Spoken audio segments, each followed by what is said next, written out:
Are you still searching for the right platform to share your voice, thoughts, and feelings?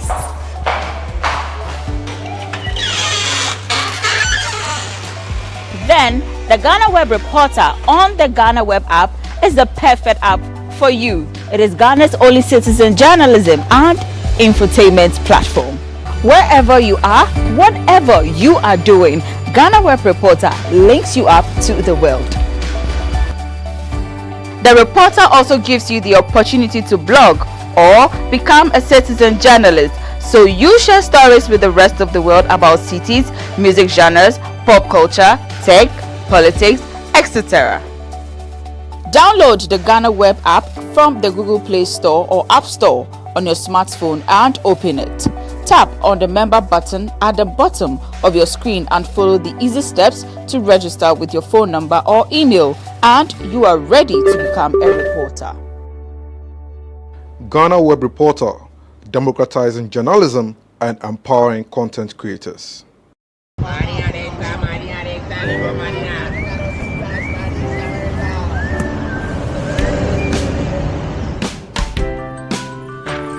I want you so bad, Alpha Cracker. I want you. I wanna say yes, I can't resist. I want you. Ooh, I want you, Alpha Cracker. I want you so bad, Alpha Cracker. Don't me call one casa. Have a goodness rich in milk and butter in Alpha Cracker. Yummy and deliciously crunchy. But I can't resist you. Alpha Crackers, simply irresistible. This advert is FDA approved.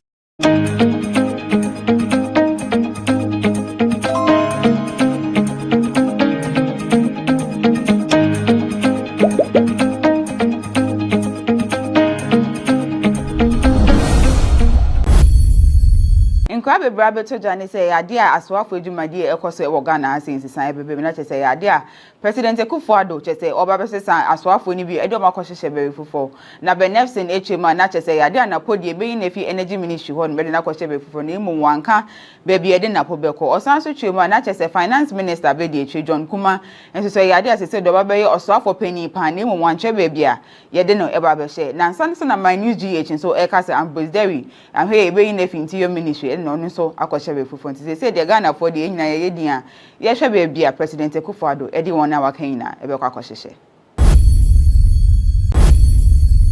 Kwame Oben Asare adodo na nim se ye frɛ ne A+ ya do din se bebrebi abigu mountains na che so twema na che se bra na atame so teas na oye president na ya de Ghana for bebrebi se bia tem die omotoma ma ni papa yi na so hwe ni ho no mesie even Mahama no so ye president na ya de kan se bebrebi e de fa ne ho MPP fo ebuko a twema na che se Mahama yi eniku atame so edifi asefo asasi so na we nyina chi so ho ni ho no me e course na so Akufo-Addo momomu de chese jese wanka he jese wanya we na chese we e de nebufo e ba so onti ase de nti asa ne moyi ne wo se ekoso e wa mamu we mu Prophet Kofi Odro Aoda Alabaster Ministries ano chese ya de ode abetu jase se bensemfo bebre na ekoso Ghana mamu hase no e ya de wo se yeja na chese otwema se nkofo bi kopie mu e wo UTV station ho no no mbo gidigidi no mu hia A+ de den na nya de ase be sankofo no omudo nyame Pastor so tell you so mom ko hesa de nya de asa ni pane do nyame no say oni Jubilee House and kasampo e na kasa sisi efi say ade a sebe nkofo mo te so sisi an ni mo de Ghana e fa so na ade a just so mo do nyame an kasa na mawe nyina entimi nkoso e wo Ghana ha sei Sese de nkofo bebre enegu so dwen ho se Ghana man e ade a chese kan bi mami nka bi o memu ni da so gi ya na se ade a chese ye fi ho no we e na ma she bedwani e de makulo take hole Senator Ajaman Rollins ebisa se dem pa na sese ka mami nka bi o memu ni eko ko so hwe na chese bibia sese akoy se gidigidi ayi se basabasa o je se wan kan wa adwen obi entimi nka na adwen na we na obisa se den ye twenchima fo no dem pa ne person kan twenchima fo ni se wo hwe Ghana wo se we ni je ho na wotina de ni apokra sese ani sese de mebunu no omo fi country no nti o chema na chese e ade a president fofo bi o eba betina so 2024 de ya de obebre fi se san nkofo no hi omo e de ye adwuma papa ama Ghana na nya ade obenyo mo fi so mu nyina edwane adwane akwa amanfo so.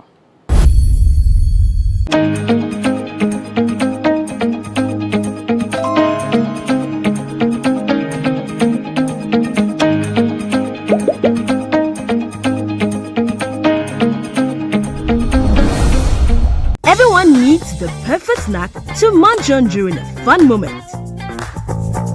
Wow. Enjoy the tasty McBerry Twist cupcakes, deliciously baked and packaged for a sweet treat. Premium quality cakes baked with love for all, enriched in butter and milk. Yummy.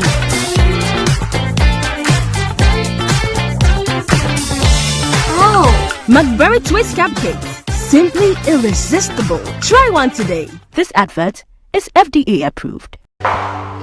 Are you still searching for the right platform to share your voice, thoughts, and feelings?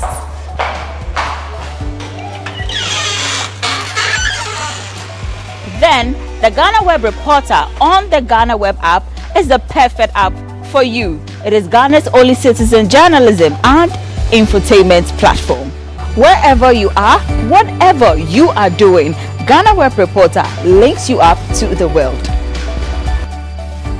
The reporter also gives you the opportunity to blog or become a citizen journalist, so you share stories with the rest of the world about cities, music genres, pop culture, tech, politics, etc. Download the GhanaWeb app from the Google Play Store or App Store on your smartphone and open it. Tap on the member button at the bottom of your screen and follow the easy steps to register with your phone number or email, and you are ready to become a reporter.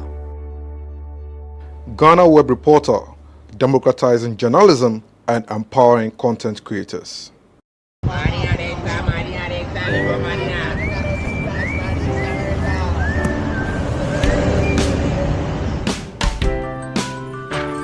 I want you so bad, Alpha Cracker. I want you.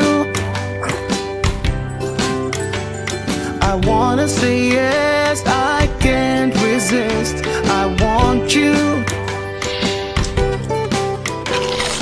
Ooh, I want you, Alpha Cracker. I want you so bad, Alpha Cracker. Have a goodness rich in milk and butter in Alpha Cracker. Yummy and deliciously crunchy. But I can't resist you. Alpha Crackers, simply irresistible. This advert is FDA approved.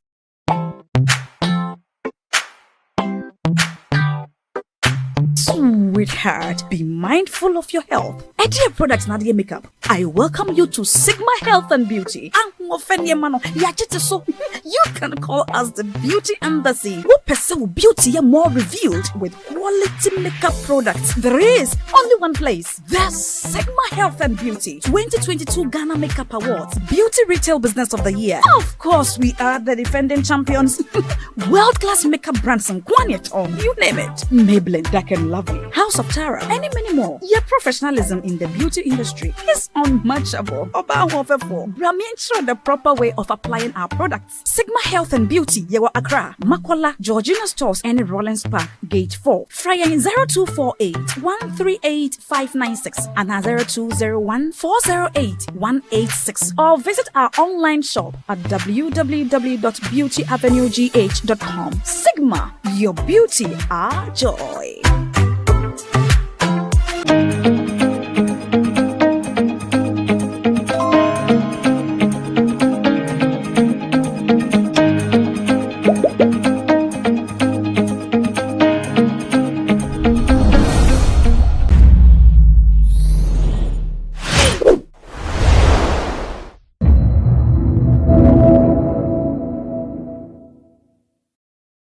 The sad reality is that today our democracy as a country is threatened.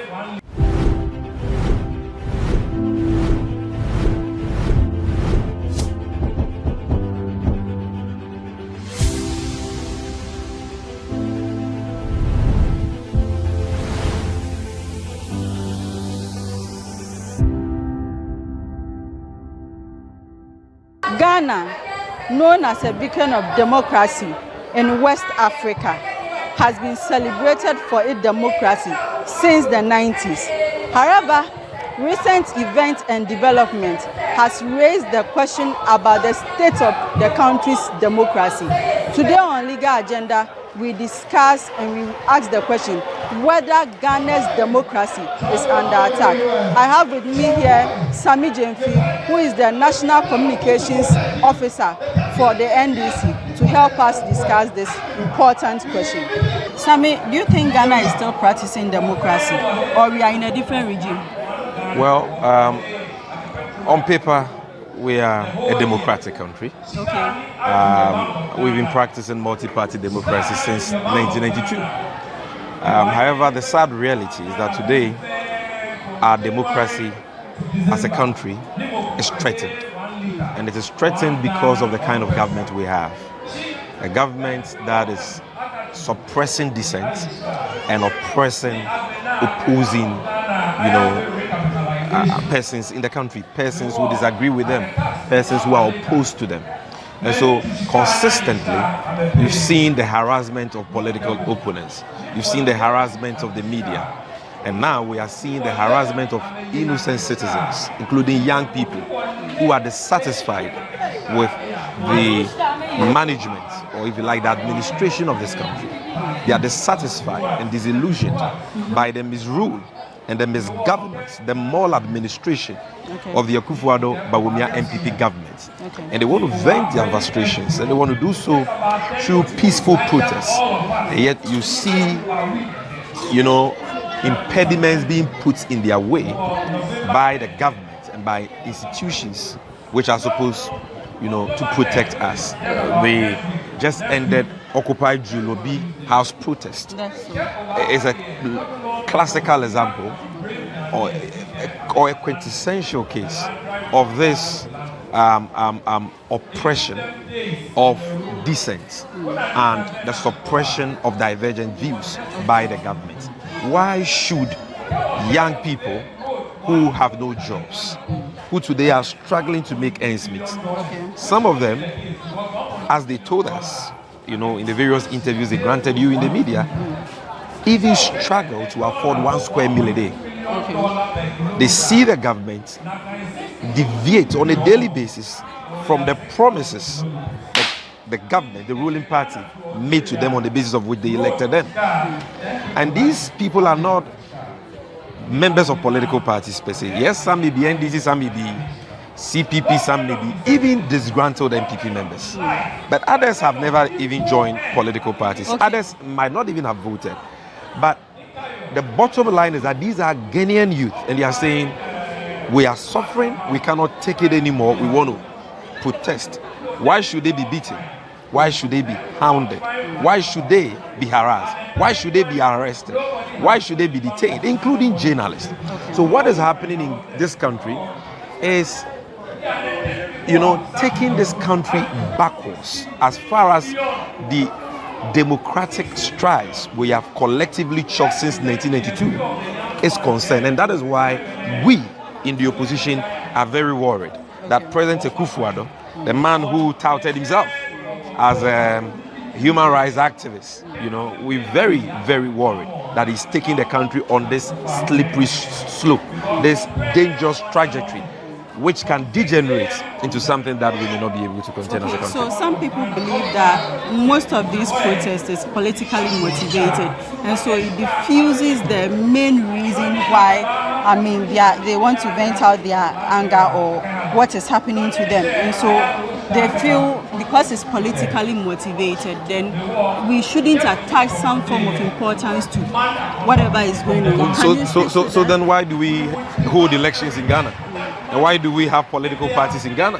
Is politics a bad thing? No, it is not. Politics, every human being is a political being. So they feel you are just, most of the protest is politically motivated. So actually it doesn't really... In fact, it is a responsibility to the issues that is happening. Why? Political parties are the vehicles through which multi-party democratic systems work. or are built. Okay. That is why we call our system of democracy multi-party democracy. And so in a multi-party democracy, you should have a situation where political parties, if dissatisfied with the governance of the country, should be boldly to step out there and take on the government, call out the government, ask for a change, fight for the people. Because there are many people on the streets of our country, even in this very community of Odododio, who are struggling. They go to the hospital and there are no beds for them to sleep on. They suffer from kidney conditions and they can't pay for dialysis, which the cost of which has been increased from about 300 and something Ghana cedis to almost 800 Ghana cedis today. You understand? Children, they go to the hospital and there are no incubators for them. The doctors don't have basic equipment to take care of basic simple health conditions in our hospitals. And many of these people do not have the kind of access that we in the political parties have. How many of them can get an opportunity to speak on a platform like this, like I have? So it is a responsibility of responsible political parties to speak for the people. And so it doesn't matter at all whether a demonstration is political or not. In fact, we should have a situation where political parties themselves will be embarking on demonstrations. We should also have a situation where civil society organizations, the media, ordinary citizens who are not even members of political parties should all feel free. Religious bodies, traditional bodies. We should have a situation where all of them can come out and demonstrate. Why haven't you seen traditional authorities in Greater Accra demonstrate about the stealing of state lands? When President Akufo-Addo was in opposition, didn't you see him leading demonstration? He led Wongbo demonstration. Before that, he had led Kuma-Aboagye demonstration. Everybody knows that President Akufo-Addo rose to fame through demonstrations. So all of a sudden, he is in government, and we are being told that demonstrations are not supposed to be political. So that being because said, you see, the issues that plague us as a people are the creations of people in politics, and they can be remedied in a sustainable way, largely by the people in politics. And that is why people must stop sitting on the fence and take interest in these issues that affect us, whether they are political or not. So I don't even want to dignify such comments with any denial and all that. Everybody knows that demonstration, you know, the Occupy Jolobi demonstration was done by Democracy Hub and Fix the Country movement. Everybody knows. Some of these guys, you know, the Sneaker Nyames, the Kalijays, the Oliver Backers, these are not political actors. These guys are activists who are clamoring for a change, and sometimes they even lambast those of us in the opposition because they deserve better from us. They think we can do more, which is fair. You understand? So it is very insulting, very, very insulting for elements in the ruling government who are destroying the country, who are killing us, to turn around and say you are complaining, but you are complaining because a politician told you to complain. A politician told you to go on a demonstration. Are you saying that if the people are hungry, they don't know that they are hungry? If they can't find jobs, they don't know that they can't find jobs? When they go to the hospital, when they go to the filling station, they don't ask them whether they are NDC or MPP. The price of a liter of diesel and petrol is the same for everybody, whether you are NDC or MPP. As we speak today, even the MPP people are complaining, they are suffering. That is the stark reality. The problem is not even that we are suffering. The problem has to do with the arrogance of leadership that we have in this country. You have arrogant, reckless, clueless, insensitive, and callous leaders who, instead of acknowledging that times are tough and committing to genuinely reforming their ways, changing things to bring about some comfort in our lives, they turn around and say, oh, you are being controlled by a politician. That is an insult to the sensibilities of the youth of this country who are suffering. And so my position is simple. Whether it is political or apolitical is not the issue. Because the very people who are saying it's political are themselves politicians. And so if there is something wrong with politics, then they should close down their political parties and become social commentators or neutral voices in this country. They are in their political parties because they see that as a vehicle for nation building, for society building. And therefore, it is totally unacceptable for them to be throwing such responses at persons who are genuinely. Now, I heard some of these young guys speak to the media, and the stories, the horrible stories they share, in those interviews. People who have lost their loved ones as a result of motor accidents due to bad roads. Those who lost their loved ones because they could not afford basic things in our hospitals today. Who is addressing them? The president doesn't care. He's living large like an Arabian king, globe-trotting every day, wasting the taxpayers' money on useless and needless ventures, like the so-called cathedral he's building. I don't even want to call it a national cathedral, because it's a cathedral of lies. You steal money in the name of God, in the name of building a house for God. How dare you? 450 million Ghana cedis sunk into a so-called cathedral. And all you have there today is the most expensive pit in the whole world. $58 million gone down the drain. The contractor has left the site for months, yet we are incurring more liabilities as a country. As I speak to you, our liabilities on that project alone has crossed 1 billion Ghana cedis. And yet people cannot find jobs. And you say you are building a cathedral. Does this make sense? Visit www.GhanaWebExcellenceAwards.com and click Nominations bar, or click the Nominations banner on www.GhanaWeb.com. Provide your personal details by entering your first and last names. Fill in your contact details, that is, phone number and email address. Select the appropriate category out of 17 options for your nominee. Provide the personal details of your nominee. Provide at least one or more social handles of your nominee. Tell us why she qualifies for the selected category, and then proceed. You receive a pop-up with "Would you like to make another nomination?" If yes, click yes and go through the same process of nominating another woman. If no, click no and you are done nominating your nominee.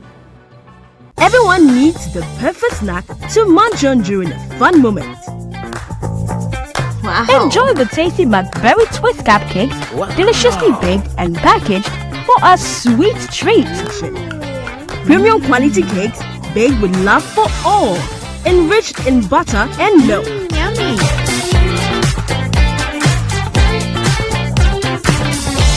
Oh, McBerry Twist cupcakes, simply irresistible. Try one today. This advert is FDA approved.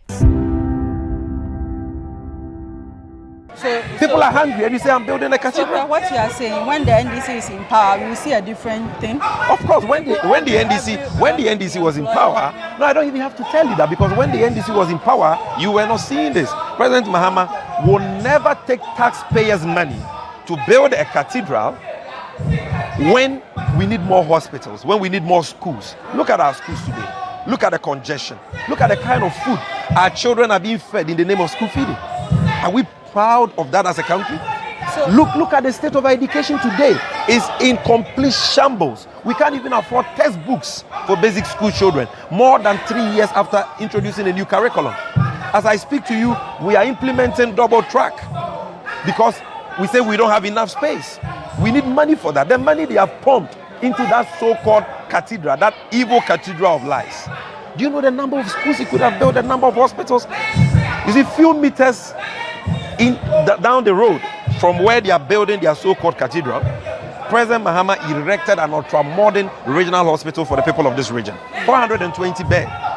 The Rage Hospital, the Greater Accra Regional Hospital, which is providing quality health care for thousands of people in this region at a cost far less than what they have wasted on the so-called Cathedral of Lies. You understand? And this is just one example. Go and pick the Auditor's General report on how they use COVID funds. Even COVID, which was a pandemic, that they were supposed to be preoccupied with how they could save lives, protect the sick, and so on. People were even struggling to get, how do they call them, oxygen machines and all that. Those who had underlying conditions and, caught the disease. Some of them, many died in the process. Yet can you imagine that all the monies they got, over 30 billion of that, They misused it. They gave people money to go and to educate our children in secondary schools on COVID-19 protocols. According to the Auditor General, 1.4 billion Ghana cedis wasted. Okay, Sammy. Wasted. You know, when you are in power, most government don't like these demonstrations, but it is every citizen's right to protest or to demonstrate according to Article 21. Do they need permission from the police? They don't need permission. The Supreme Court has been very explicit on that in the case of MPP versus Attorney General versus Inspector General of Police. The Supreme Court was clear that what we are required to do under Article 21 and the Public Order Act, when we want to embark on a demonstration like we're going to do on the 3rd of October, is to notify the police. And if the police has an issue with the route of the demonstration, the venue of the demonstration, the date and the time of the demonstration, they can ask us to amend same. And if we fail to do so, they can go to court for an injunction or an order stopping the demonstration. So it is only a court that can stop a demonstration. The police has got no such powers. And so if they are stopping a demonstration, they must be stopping the demonstration on the basis of a court order. So if you don't have a court order, you can stop a demonstration in Ghana. It's as simple as that. Can we then say that state institutions have been weaponized against its citizens? That is what the Ghana Police Service has been turned into, sadly. And it's not a recent phenomenon. It's been so since this government took office in 2017. And some of us thought, many thought that under this new IGP things would have been different. But sadly, it looks like the status quo is not about to change because they've succeeded in cajoling him to do their bidding. Well, it's encouraging that after the shameless conduct the police put up on the first day of the Occupy Jolobi House demonstration, they acknowledge their sins. They realized that they were doing the wrong thing and sought to make amends. What they did on day 2 and day 3 is commendable, and that is what we want to see the Ghana Police Service do. And so yes, the weaponization of state institutions is a reality. It's not only a perception, it's a fact. State institutions like the Bank of Ghana today has been completely bastardized and reduced into a susu box for President Akufo-Addo, a money printing house for President Akufo-Addo. You understand? The Electoral Commission today has been bastardized with the appointment of hardcore, rabid MPP fanatics into that respected state institution in charge of the management of elections in this country. So you see an erosion of all the gains we have made in these institutions over the years, not just under the NDC, but even under the Kufuor administration. Never in the history of Ghana have we seen this deliberate bastardization, politicization, weaponization of state institutions against members of the opposition and people who are critical of government, like we have seen under President Akufo-Addo. Protest or demonstration will lead to political instability in the country. How does that lead to political stability? People are demonstrating not for the fun of it. They are not demonstrating because they just want to demonstrate. They are demonstrating because they want to see a change in their lives. They want jobs. They want to see the government showing some responsiveness, sensitivity to their plight. They want to see government cutting down the size of government. They want to see government committing to a review of the constitution. They want to see the president, respecting the law, being sensitive to the times we are in, cutting his coat according to the size of his cloth. They want to see a government that will not be traveling in hyper-expensive private jets when people are struggling and they don't even have a place to sleep. That is not what they are looking for. They don't want to see a government that is wasting our monies on a so-called cathedral.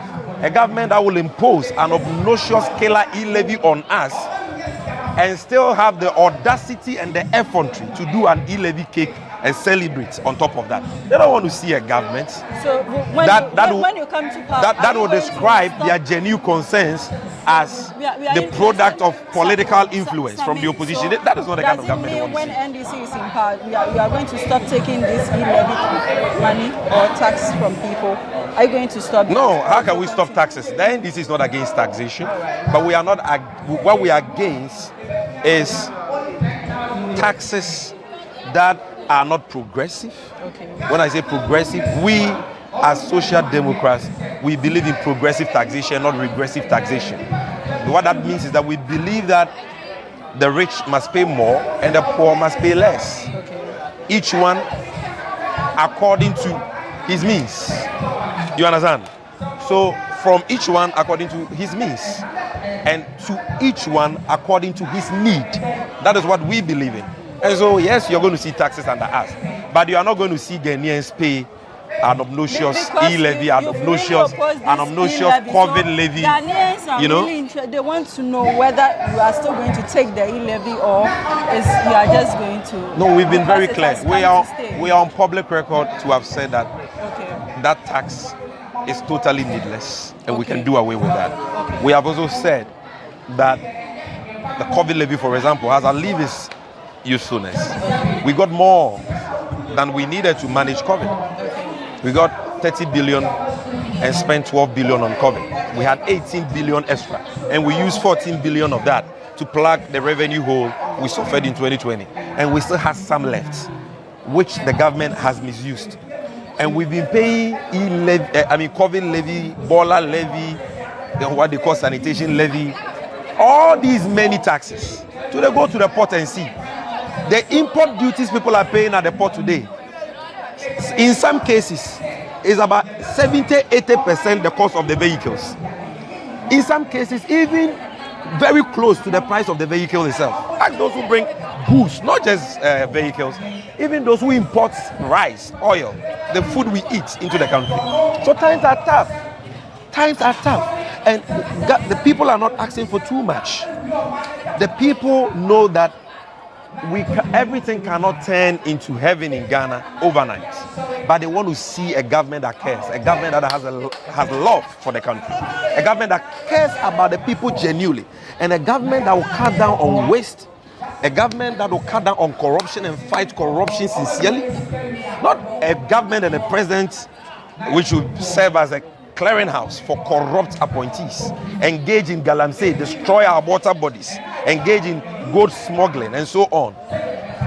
That is not the kind of government they want. And so until we, in the so-called political class, begin to review our ways, we are all endangered species. You understand? We are also learning from what is happening. It's not as though we are not in government, so we are happy. No, what is happening to this government is a clarion call on all of us to sit up, to preserve this fourth republic, because people are fast losing confidence in this fourth republic. Because so far, this fourth republican constitutional dispensation has failed to deliver the goods, deliver the real developments and comforts, that the people are yearning for. So finally, do you think these protests and demonstrations will give you the needed results? And touch on 3rd October, what you are going to do. Would they give it? Whether give us the needed? We are confident that it will get us results, and we are not stopping until we get the results. The governor of the Bank of Ghana must go, his deputies must go, the board of directors must go, the needless Bank of Ghana head office must be dropped. We don't need it at this time. It's as simple as that. So what happens if they don't do any? The government doesn't heed to your call? If they don't heed our call, we will leave the streets. It's as simple as that. We will show them that the power of the people is powerful than the people in power. They are there to serve us.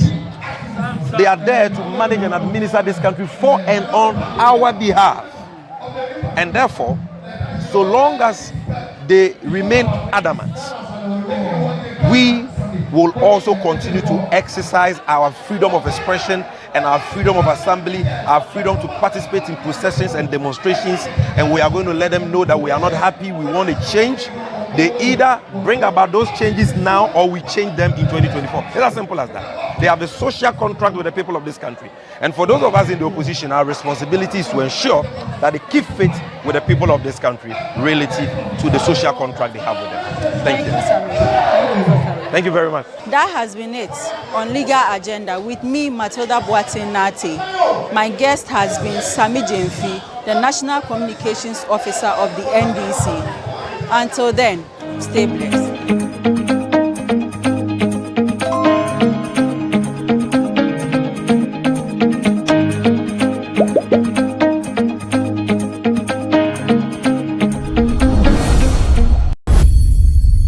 Kwame Obeng Asare adodo na nim se yefre ne A+ ya do din se bebrebe abigu mountains na chese ochema na chese brana atame so teas na oye president na yade aga na fo bebrebe se biatem didie omotoma ma ni papa yi na so hwe ni ho no mesie even Mahama no so ye president na yade ai kan se bebrebe e de fa ne ho MPP fo ebuko a chema na chese Mahama yi enekun atame so edifi atase asasi so na we nyina chi so ho ni ho no me e course na so Ekufada mumu de chese jese wan ka he jese wan nya we na chese we e de nebufo e ba so onti ase de nti asa ne mayi ne wo se ekoso e wa mamu we mu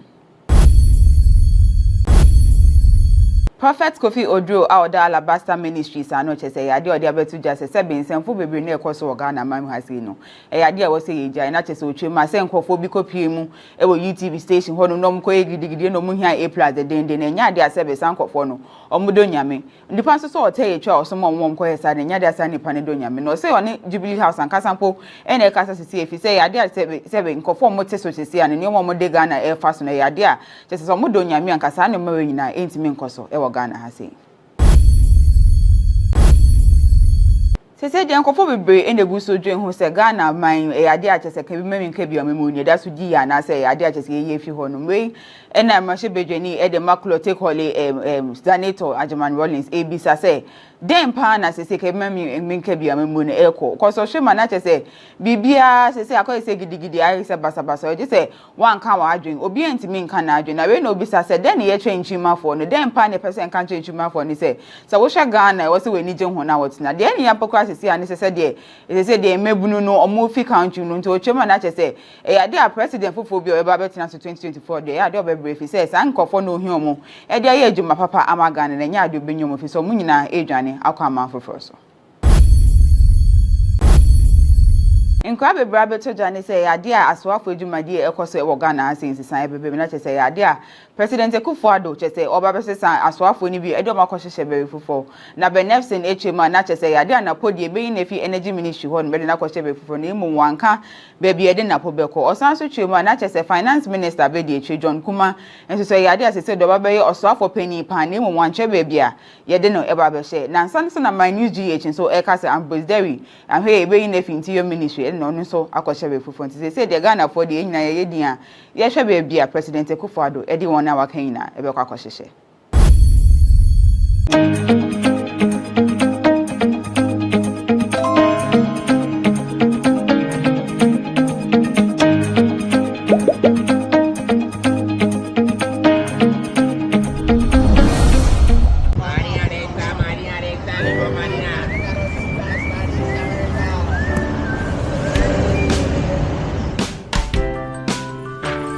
I want you so bad, Alpha Cracker. I want you. I wanna say yes, I can't resist. I want you. Ooh, I want you, Alpha Cracker. I want you so bad, Alpha Cracker.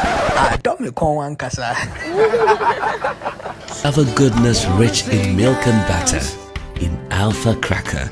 Yummy and deliciously crunchy. But I can't resist you. Alpha Crackers, simply irresistible. This advert is FDA approved.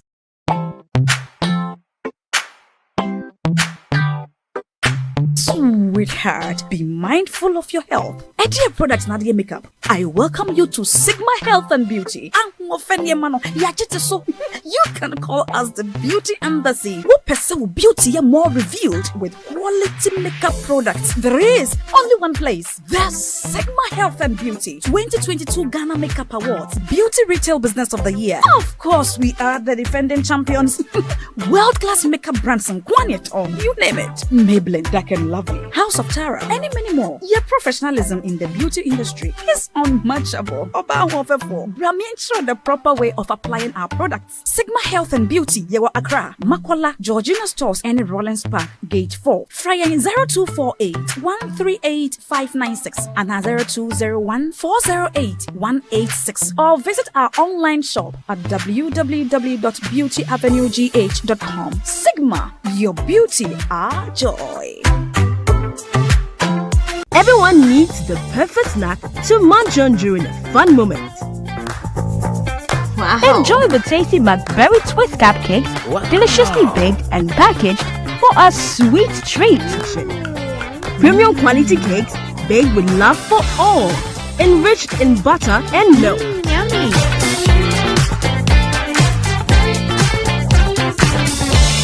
Oh, McBerry Twist cupcakes, simply irresistible. Try one today. This advert is FDA approved. Are you still searching for the right platform to share your voice, thoughts, and feelings?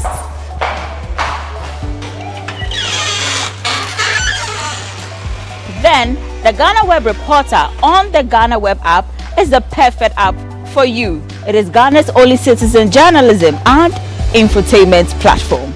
Wherever you are, whatever you are doing, GhanaWeb Reporter links you up to the world. The reporter also gives you the opportunity to blog or become a citizen journalist, so you share stories with the rest of the world about cities, music genres, pop culture, tech, politics, etc. Download the GhanaWeb app from the Google Play Store or App Store on your smartphone and open it. Tap on the member button at the bottom of your screen and follow the easy steps to register with your phone number or email, and you are ready to become a reporter. GhanaWeb Reporter, democratizing journalism and empowering content creators.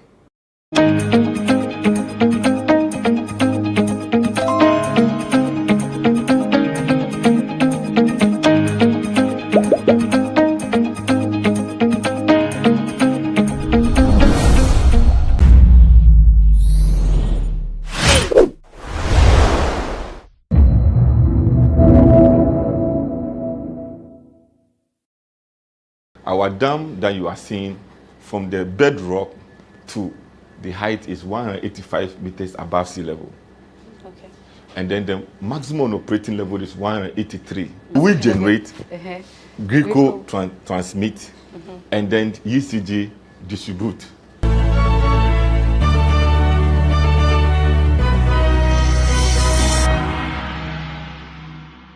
Hello and welcome to BizTech on GhanaWeb TV. My name is Ernestina Sewa Asante. We've traveled all the way from Accra to the hydroelectric dam located in the Bono region, and we are here with the engineer on duty at the control room, Oliver Kote-Nikwe, and he's going to tell us how they operate here. You're welcome on the show. Thank you. My name is Oliver Kote-Nikwe once again. And this is Bui Hydroelectric Power Generation Station. We have about 4 units here. At the moment, we are running 1 unit at the rated power capacity of 100 megawatts. And our total capacity in terms of MVA is 148 megawatt. Then the rated power is 133.3. Okay. So the 3 unit will give you 400 megawatt plus a mini plant. That one is 4 megawatt. What we do here is that we generate the power and then we dispatch the power through 4 transmission line. The 4 transmission line we have Bui to Sola, Bui to Kintampo, and then Bui to Techiman and Bui to Sunyani. And then the architecture that you are seeing here is the switchyard, where we dispatch the power through. So you can see from here, this is for unit 3, and then to Solar, and then unit 2 here to Kintampo, and then unit 1 here for Tichima, and then here to Sunyani. Oh, you can see standstill generating. What does it mean? Yes, standstill. It means that we are not running that one at the moment. Okay. The red one that you are seeing means it's in service right now at the moment. We are generating at a capacity of 100 megawatts. So we have set it to 100 megawatts, but the real value is 99. Okay. You get one point. Yes. We also generate reactive power to boost the system voltage. Sometimes when there's no water, we always correlate with system control center at Tema, and then they determine which units to come online at any particular time. So sometimes they will call us, and then if there is a need for us to generate a reactive power, we have our 7 compressors down there, elevation 91.5. We start that one to inject 6.5 megapascal air onto the runner chamber to suppress the water, and then we close the wicket gate, and then the turbine rotates in the air. Then we generate the reactive power. It looks like your work is so technical, but then how do we get electricity? A short process on how generate the electricity. This is how it happens. If you look at here, this is the main dam. Okay. Then you see this orange stuff over there. Yeah. Water flow through it. There are some big gates behind the dam. Those ones are open. So the water flow through it. It will hit the turbine at a certain angle. Okay. Then once it rotates the turbines, where there is a shaft connected to the turbines, and then the runner, the rotor. You understand? The generator is made of rotor and then the stator. You get my point? So it will rotate. So as it rotates, then at a certain speed, let's say 95 speed of the rotation of the rotor, a DC is injected onto the rotor poles. We have something we call rotor poles. Then the flux is created. So as the flux is created, the rotor cuts the magnetic flux that is created. Then it is induced onto the stator. We call that one in electrical engineering, Faraday's laws of electromagnetism. You understand? Then it injects into the rotor. Then it goes to the transformer. So at the generator end, we have 14.4 kV volt that is created. You understand? Then it goes to the transformer. It is stepped up to 161. Then it goes to the system. You understand? Yeah. So when you get to the system, when you get to Greco, then ECG2, the Greco will bring it down. The ECG will buy. The ECG will give it to you guys. I hope you are getting it. Visit www.GhanaWebExcellenceAwards.com and click Nominations bar, or click the Nominations banner on www.GhanaWeb.com. Provide your personal details by entering your first and last names. Fill in your contact details, that is, phone number and email address. Select the appropriate category out of 17 options for your nominee. Provide the personal details of your nominee. Provide at least one or more social handles of your nominee. Tell us why she qualifies for the selected category, and then proceed. You receive a pop-up with, would you like to make another nomination? If yes, click yes and go through the same process of nominating another woman. If no, click no and you are done nominating your nominee. Everyone needs the perfect snack to munch on during a fun moment. Wow. Enjoy the tasty McBerry Twist cupcakes, deliciously baked and packaged for a sweet treat. Premium quality cakes baked with love for all, enriched in butter and milk. Yummy.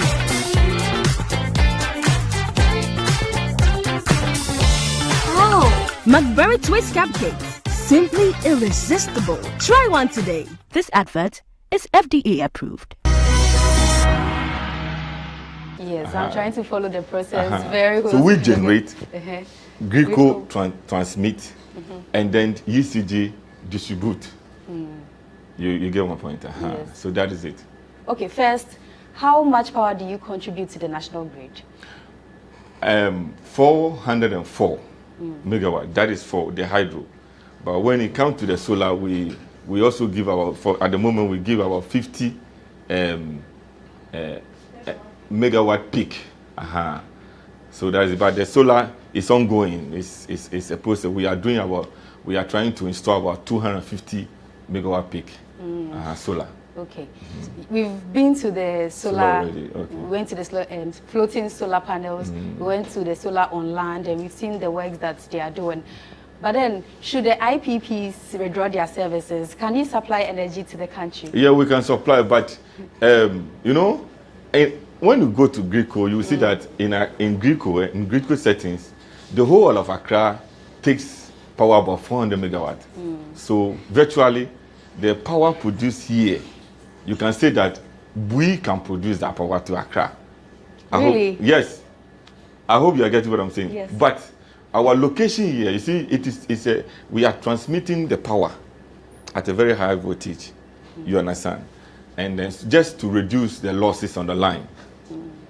Do you get it? Okay. So all the generation stations generate onto a grid system that we call it a ring. It's a ring system. That is you can see it over there. Yeah. So everybody generates, but it is determined by Greco. Greco, they will call you the generation station when you should come in and when you should shut down.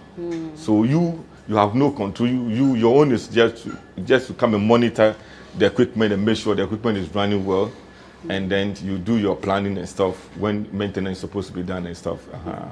I'm sure our viewers will be wondering, why don't you keep some of the water in store than to spill it for it to affect other livelihoods? No, the spilling comes inside when we have more than necessary.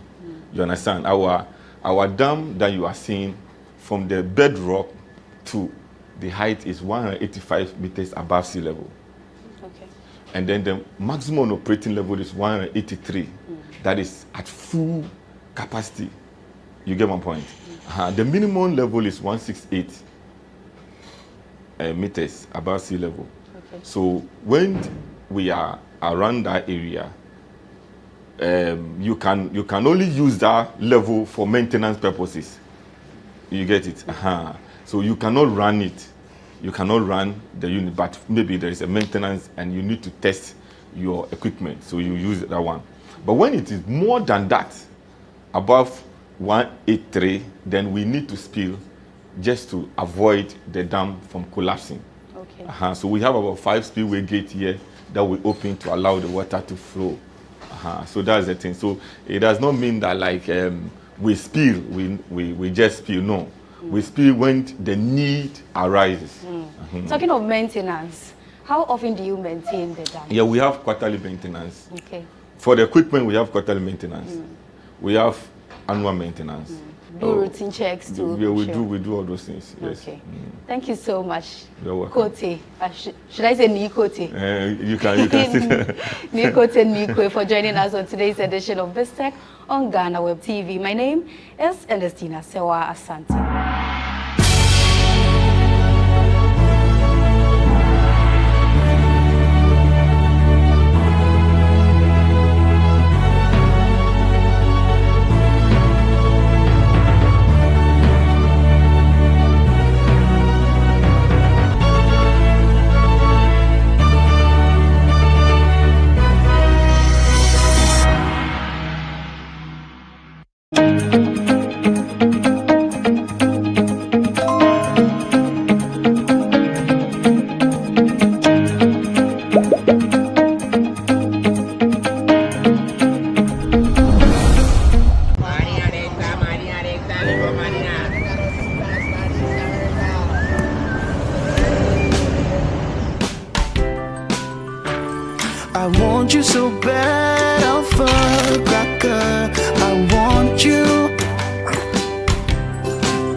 want you alpha cracker.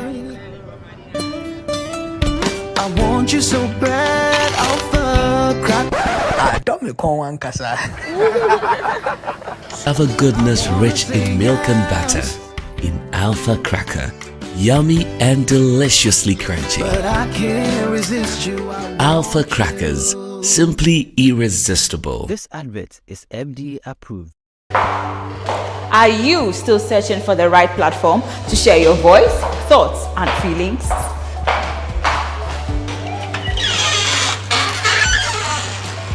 Then the GhanaWeb Reporter on the GhanaWeb app is the perfect app for you. It is Ghana's only citizen journalism and infotainment platform. Wherever you are, whatever you are doing, GhanaWeb Reporter links you up to the world. The reporter also gives you the opportunity to blog or become a citizen journalist, so you share stories with the rest of the world about cities, music genres, pop culture, tech, politics, etc. Download the GhanaWeb app from the Google Play Store or App Store on your smartphone and open it. Tap on the member button at the bottom of your screen and follow the easy steps to register with your phone number or email, and you are ready to become a reporter. GhanaWeb Reporter, democratizing journalism and empowering content creators.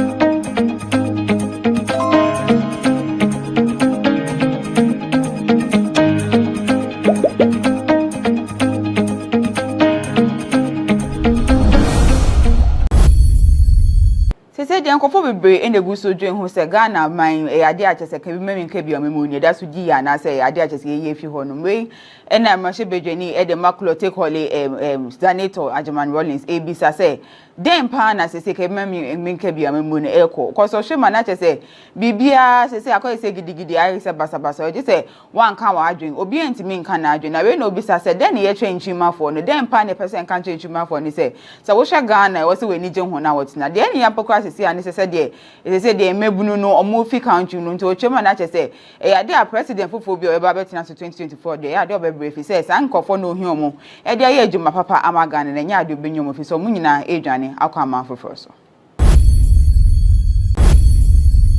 Kwame Obeng Asare adodo na nim se efre ne A+ ya do din se bebrebi abigu mountains na chese ochema na chese Brana Tamil so teas na na oye president na yade aga na fo bebri se biatem didie omotoma ma ni papa yi na so hwe ni ho no mesi even Mahama no so ye president na yade ai kan se bebri e de fa na ho emi pipifu ebuko a chema na chese Mahama eni kun Atamil edifi atasefo asasi so na we nyina chi so ho no me e course na so Ego for the mumu de chese just one kan he just one nya we na chese we e de ne bufo e ba so onti ase de nti asa ne mayi ne wo se ekoso e wa mamu we mu Nkwa bebra beto jane se ade a aswafo edwumade ekoso e wo Ghana asensi san bebe na chese ade a President Akufo-Addo chese oba besesa aswafo ni bi e do makohye bebe fufo na Benefsin echema na chese ade a na podi e beyi na fi energy ministry ho no be na kohye bebe fufo na emu wanka bebe e de na pobeko osan so chema na chese finance minister be de eche John Kuma enso so ade a sese do ba be oswafo pani pan na emu wanche bebe a ye de no e ba be hye na nsan so na my news GH so e ka se ambassador ahwe e beyi na fi interior ministry no nso akohye bebe fufo nti se de Ghana for de nyina ye din a ye hwe bebe a President Akufo-Addo e di na wakena ebekwa akohye Prophet Kofi Oduro Aoda Alabasta Ministries ano chese yade ode abetu jase se bensemfo bebre na ekoso Ghana man hase no yade a wo se yeja na chese otwema se nkofo bi kopie mu e wo UTV station ho no nom ko yegidigidi no mu hia A+ dende na nya de asebe sankofo no omudo nyame ndipa so o te yetwa osomo omom ko yesa na nya de asa nipa ne do nyame no se oni Jubilee House an kasampo e na ekasa sisi efi se yade a sebe nkofo mo te so chese ya ne omo de Ghana e fa so na yade a chese so omudo nyame an kasa na mawe nyina entimi nkoso e Ghana hasi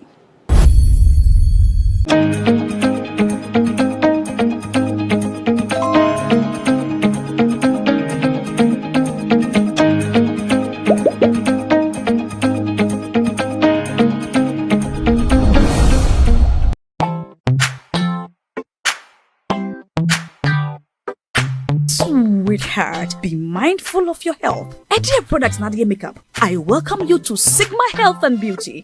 You can call us the Beauty Embassy. Who pursue beauty more revealed with quality makeup products. There is only one place. The Sigma Health and Beauty 2022 Ghana Makeup Awards Beauty Retail Business of the Year. Of course, we are the defending champions. World-class makeup brands and Quaniet on, you name it. Maybelline, Dark and Lovely, House of Tara, and many more. Your professionalism in the beauty industry is unmatchable. Ensure the proper way of applying our products. Sigma Health and Beauty, Yewa Accra, Makola, Georgina Stores, and Rollins Park, Gate 4. Fryer 0248 138 596 and 0201 408 186. Or visit our online shop at www.beautyavenuegh.com. Sigma, your beauty, our joy. Everyone needs the perfect snack to munch on during a fun moment. Wow. Enjoy the tasty McBerry Twist cupcakes, deliciously baked and packaged for a sweet treat. Premium quality cakes baked with love for all, enriched in butter and milk. Yummy.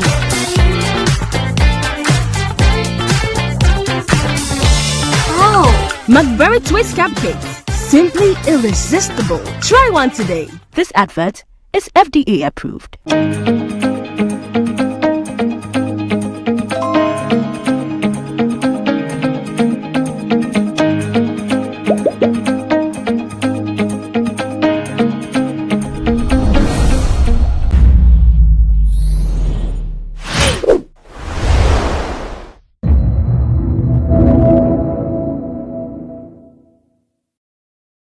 No, every year, Cabro, I didn't say for be at to Jawo Chums, a CCR, see a man of collaboration, Unipa Bakwan, or pen or pen and I bonium, and batches with Philippa. Eh, pa, shut up movement and can't you answer, who made Juani.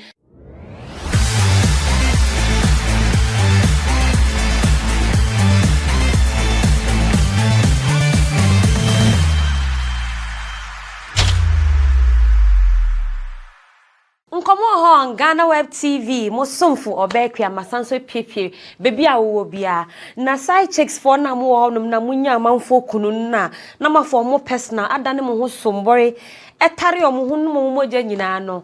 President of Wives Association of Ghana, Empress Gifty, some country, Munya Bitafria, no more January, no more dear, Eddie Mom, no more so Libi. In come on, GhanaWeb TV, entertainment industry, Munsem, near call any nearby, Mosumfo, my son so Eddie Ababesumubim. Na min chami host my home, me ba, Bibi was a Wunya Untia Sibiano, maybe I should so Eddie Amao. Made of me sama wa kwaba e de ban komo hoso on GhanaWeb TV midin mami akuache nimdia hema ba ko peme se me odemia na odi asem so hwese na mesi afa me hototen a me ma media grokra na week yi mu ne na otwe mu tumi se beef se e koba ne sa ni nyina gina YouTube sense mi o manfo be kaya na otwe mu e ne beto odwa se bu chema mpipa manyoko no emu nkofo be se 16 bia kwakopie mu e wo YouTube e koyo mo sen ya se ne nkomodi o mu di ne e fa MPP ntanya do mbeti ase ene omokoye de ne ye gidigidi yipa e mansem ni be ye deja kasafa won mekoko wi mu krampo de na opon kroman information minister edin semfo bia betu dwa na wo twemu se aya nyema media stations no na nsentwefo ya moye mo nyema na matomo boase se na mbesi aya mo nyema afa na ni nsemi o kan ne omafo afa ni ho anche no kra ama chese kwa me plus ntuni so be kan ne de e be kire mu se your frost and cry upon Kuma, what's then? Use your head, your gumption, you use it. A band is now to me as information minister. I will cry on him so why and century ni payun. And it's Senkobi Casampa will be saying one call expected Senkawono, or best supporting central for Nankawas Wakasa. Now there because of positioning on the Otrema, use what you pen on Sudia, or copy more UTV. And some of the or catch there, upon Comadia, Nedosi and Casancasa. Na MPP amanyoko no mu djio mu di pa essence nseme be to just say ni omunkofo bia kwakopie mu ewo UTV no ena nsentwe ni ba ko no so di ni djuma nyina ewo UTV hon my friend say oba ya akonama eno so di nsɛmfo bi ato dwa wo chemu tika kyerɛ MPP amanyɔko ni sɛ sisi ade mo hwɛ mo so na mo kwan na mo home aba ɛdɛ nko a na sɛ yɛbɛka ho nsɛm kakra ɛyɛ MPP amanyɔko na de bɛto dwa san mo de krata bi ɛkɔkɔma MPP kyerɛ UTV fo ɛka kyerɛ mo sɛ sɛ de mo di mo dwumadie United Showbiz dwumadie ne fa no asɛ ha adwen kakra kasafa MPP amanyɔko no sa but ɛyɛ akona mo kyerɛ ma ɛnya de MPP amanyɔko no ɛde krata bia ɛbrɛ o mo general manager sɛ ni mo krata no kyerɛ sɛ ne nam enti ye plus no kwa no oba inside home no benya ne krata na kyerɛ sɛ obetiti mu ɛwɔ ɛyɛ studio honom ɛno ntino sɛ na amanfo MPP amanyɔko ne nam ɛkekeke kɔmadwen ɛyɛ nsɛm ɛyɛ akona mo kyerɛ ma MPP amanyɔko ne sisi ade mo bro mo brɛ mo kwan na sisi o mo home ɛden a mo kwa mo party ɛna ɛ party wɔ krom ha no mana ɛne ɔno nso ne dwumadi ɔtena so no tutu bi yie pa ɛde ma ne MPP amanyɔko no sisi ade yɛfi UTV sense me nkɔpie mu ɛwɔ na Nama Meg Brown na kache na wɔtwe mu so me sister agini din yie pa ɛwɔ social media ɛne ne sɛn ɛyɛ Dr. Enesofori Sapon ɛyɛ ɔne Kwame despite me manfo nim sɛ ɔmo de ne yɛ bias kafo wɔ krom an mo ka ho bi ɛna papa ni baba yɛ fɛ ne sɛ Mandi ɛne ne kunu kyɛ sɛ ɔma ware ɔmo hyia ayefro George na ɔmo mienu kyɛ sɛ ne wedding nase no ɛna reception yɛ to nsa ɛde frɛ ɛyɛ nyumtuni can promise ɔmo bra no so memebo show mebeto nyum ɛwɔ dwumadi nase ɛne nti ne nyuma wato ne din sɛ terminated na kyɛ sɛ abrante wɔ ɛto ma warefo no ɔmo di asa obi ni bebia na Nama Brown efri baya begina on mafido de nsa beka can promise so hu no command ha ga fe dia ase nyum na auto no obi a wo so hwa warefo ani meto nyum na fe de Mark Brown ani e na ogina to nya te so mo nsa na ba manfo chim se Mark Brown Meg Brown si said the wudi just si ade unkwade na pese ye ma ewo wi ase kyesa je se we hu se bibi fefefe ekọ se wo se wo kọ honom na wo de wanim ne nhwehwe ni kokọ ye hwe ni mo ekwa yo na kyesa sports like this ya de ato so ene social media fo anfa Background wan che no kire man mama gra opesa eya hu baabi kọ baabi anya baabi na wo so kwakọ gina ekwa ye nyeme bi wonom ene ono so social media fo ekekọ madwen ye e de kire no what I ordered versus what I got for na watching mu so nwintini PCS na so agini dio chese trend ne de so wo trend ye ni na ne nya ne se eye PCS na so akakopie mu ewo eye UK eye Ghana Music Awards UK course one na chese ono so no ye tonsa de friend ya nominate ni so ono so mbra isan se ne nyum waye miye no eye solid ye pa na ma mi ye drew ne time na ye drew ne so no na wo so perform ni ma ni stage na ntade a ma mi hye ye obi nim se zip no ya nto zip ni yo se zip na de to no zip ne nye papa che so obi hu ne ekoso ekokọ wiem na chese mami antade ne side se nyina ebie na satam so oto ne nyuma ye empare me na manfo camera da ne so na asa ayare wosen but ne buy no manfo ye chemu se PCS chese why ade ankasa because uyo obi ankasa nyanka antade enkoyie na wodo wonsa hye se be ya obeye mpo na nka wakava de but asade ni nkoyi na ni nyina mu na gusua ejina so to nyom chese wa ma eno anhye kumpu na wogina so de tweme bi mu kire ma PCS why ade bi mu so kire ma what I ordered versus what I got in coffee mu ha dwi ye pan e wo Ghana anom e wo se mo hye na mo mani eda wankasa na ababa eye asantoa ono so edi ni di ne TikTok ba wa gini din ye pa ba ukon real life on so oyobi a oye nurse ni na watwe mu so no so edi nsemfo bi atodwa efa ye na ware ho omanfo enim sa asantoa de na ware gini din ye pa wo Ghana anom isanse bi mu kire ma one ne manager twempena ebi mu so kire ma na ontumi wo na efa ne kosi sen na ne kunu agya no na ware no kra onwo so ababa we edi nsemfo bi ababetu ja o kire mu se ye sempo no sa koba ne se ni kunu agya na mpo no agya aware a senyo no na first person na obeko through divorce eno se na manfo kekeke kan ho nseman na fa ne kosi sen na ne kunu kra so ompe no and or say this is not the first time and it will never be the first time o ye nipa ne kunu so ye nipa eno se ne makra nkoso na assistants no oni omu they are working towards each other eno se be ma bibia aye kamba ye pa ba assistants no ono asantoa enja aware ye ne kunu so enka nche ne se sesa oniema efefiri eye mifie eno ti mo amone na ma magye atomo ho so ne ye nsoma amade aye nsoma mo no na magye abom ho so no asanto akire ma sisi ano onja aware afeso mbo sanka aware jai no kra background na she will never be the first person na obe go through divorce na watching monso arewo sembi ebeto dwa efa eye penia oda eye kikibi se na finwa lounge ano aye friend no se eye Mr. Bennett Aduma Ajikum na echema omanfo nipa bonfo bi ekukun chese bi mu chema ekukun woni fie bi mu chema ye boni to bi nje ye won second chese na yare wo se bebre na omanfo e bi se say now what exactly happened to papi na no na chese se na dada ade nde je se amba se banko ade a u post crampo awaye crampo kwa ko the last poster o ye na chese no bi ene ye de ye edma ye Mr. Benetting ene o mu chema ni post bi o ye was Snapchat chema ni nsama o cho ye ede to on chema sanka nyankopon ya o te ma imagine say nyankopon eye nipa anka by now de nka obia anka ya execute obia na chese no so o tro sansem no ede to you if it is that time o tro no omanfo etim say eh nipa ansehwe because 1 minute etumi tro the next moment ni ente won kan bi ma otumu say na eyare wosem bi pan na buy no omanfo so atro mu eyare wonsem ede ama eye papi eni so Mr. Benetting busuafo we de na eye kan say komo on GhanaWeb TV ye mamu eye ya konsem say onyankopon koso na chese oncheche more emfamayen pa into the wagon na watchi mu nso nyankasa me shata wale wa trend ye pa e social media ni nya ne say papi ekoye TikTok live na ne live yo kokoye ekoye ni face by wa e makeup kama ye pa oye no e na bantu we bi say odo say say change friend no Olele Salvador ekọ piki video na cheso ko tagi eye Beyonce na de Olele Salvador iche na ye shatawale iche ma na Olele enti ade ko ya uye ya okọ tagi Beyonce no ade na opese Beyonce no chese oyimi edi free eye ni nyumu anase what exactly was your motive enti a okọ peke sa ekoko ye sa e wana chese be hwa ne so de eye sa akode na afi Stone Boy edi abim Oko peke story headlines bi ne of e bi kra di free GhanaWeb and Stone Boy emro ko twi tu e wo baby and na yes akode so mra Yvonne se de betu dwa se wo mana kwakoye abortion no and na wo chem se Olele Salvador mi a wo na wo kire mi pampa se me nya correct no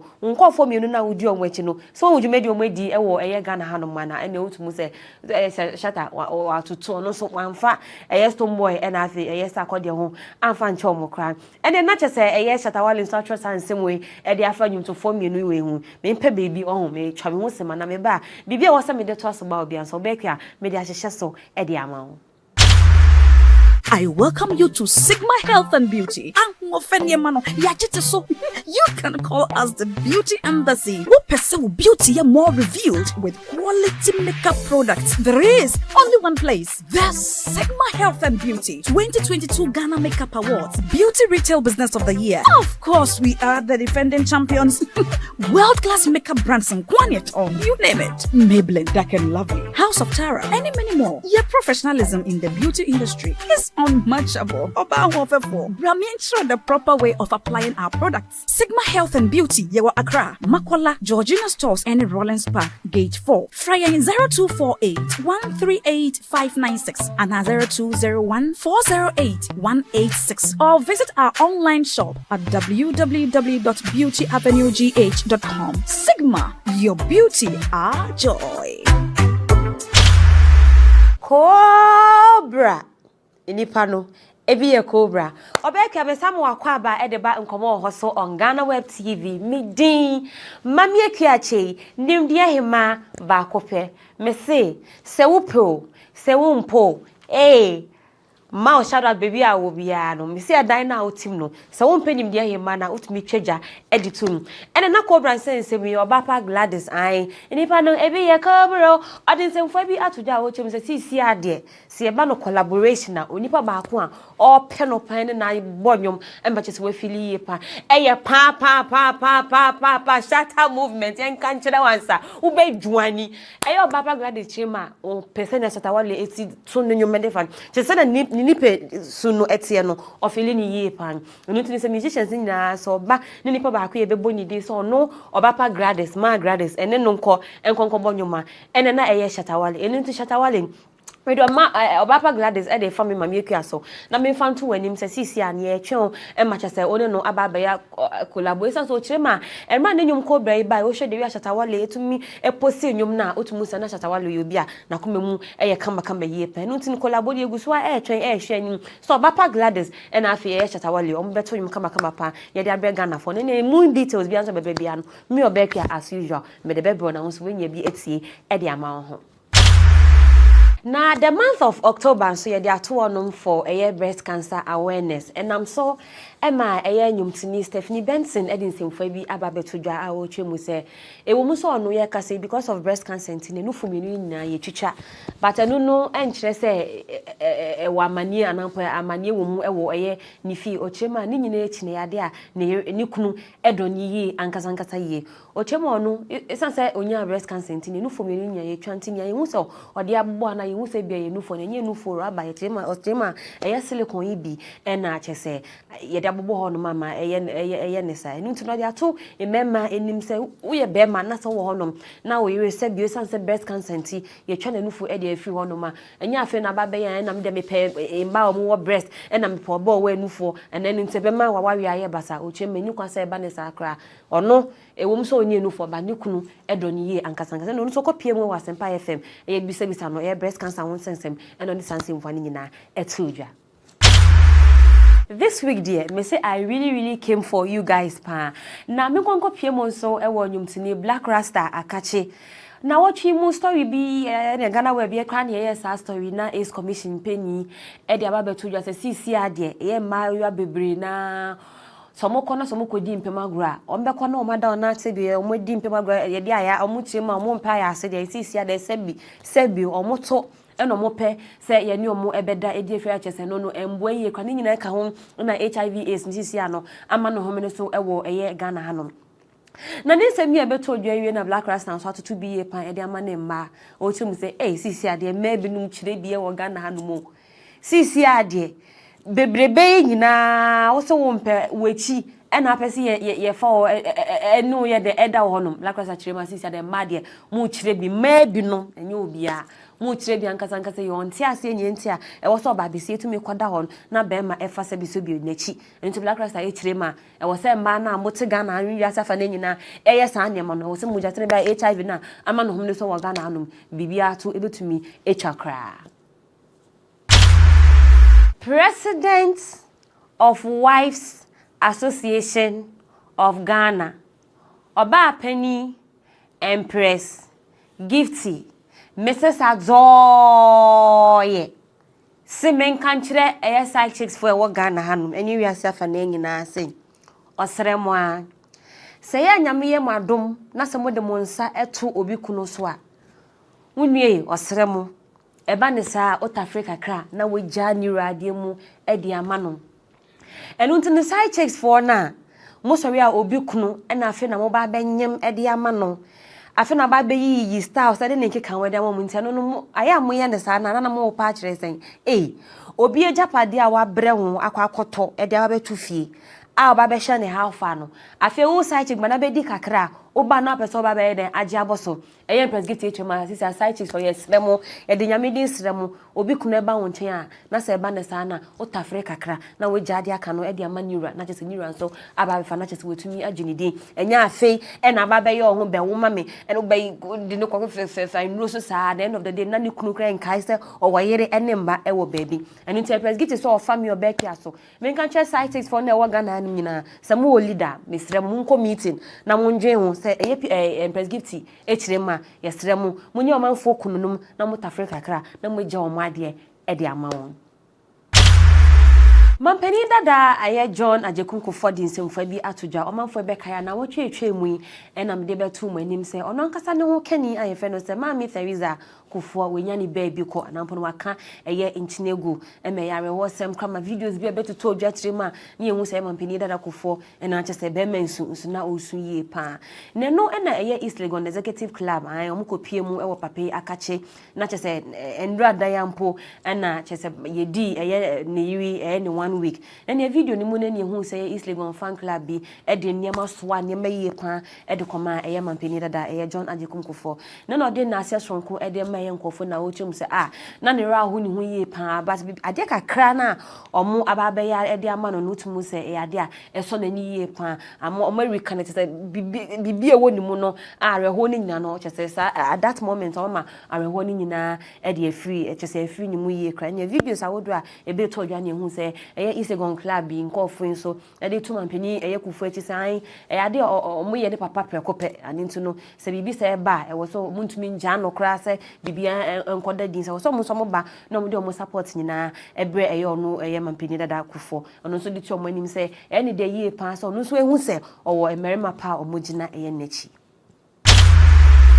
Obekwa mesie fi makonwa yi mu die na wenwu search dwumadi no medie be awie ya ne sana me last time nkonko famfri oman Nigeria mu omafo enim se na video bi na trendy ye pa na baba we chimo Nigeria ni social media na video na ba ne be hu sa bai we chese o chime na wo den nte wo se na wo 4x4 sa iPhone 8 to 18 bi wo se to bi ma no chinchine cha nyanta ma na nyenye besi oman Nigeria mu de nya de a obepene kra ne ba no se manfo ke koma dwen ye pa the chaba waiting say now what at all is this with this iPhone and sense me at just when you saw iPhone and not just as when nipa at as if was as you sing nana near the yan ya by way trema new year and 1 year credit to the chopper can see pan at the brand and I for waiting some fun bonnet nim near ban so I need to cast by force attention man or so much not just some pair iPhone at the mayor ababa wing. And na baba we ede chopa kese ede akwakoma na wofo edie na heya nene so nkomo ho GhanaWeb TV me de bremo me se obekua se wodemia na wode asem ene nso de me bae no manfama me di agrokra up and down me dia mouse style bi heavy na wache dasene se nyame amba me sanso aba na entertainment industry no nsema akoso nia wote ye nia wante nia wote ase nia wante ase nia fa was nimu yie no mesanso de nyina aboabo no na me de aba besomo mame akuache ene nso heya enam de medwumadi ni nyina esi ade amo na wo cheda sene ye besanso ehia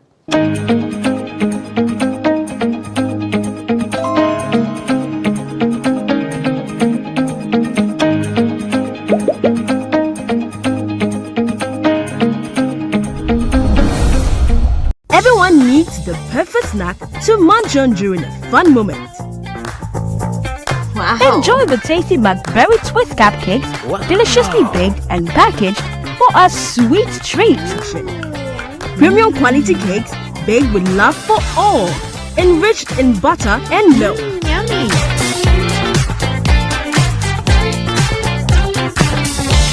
Oh, blackberry twist cupcakes. Simply irresistible. Try one today. This advert is FDA approved.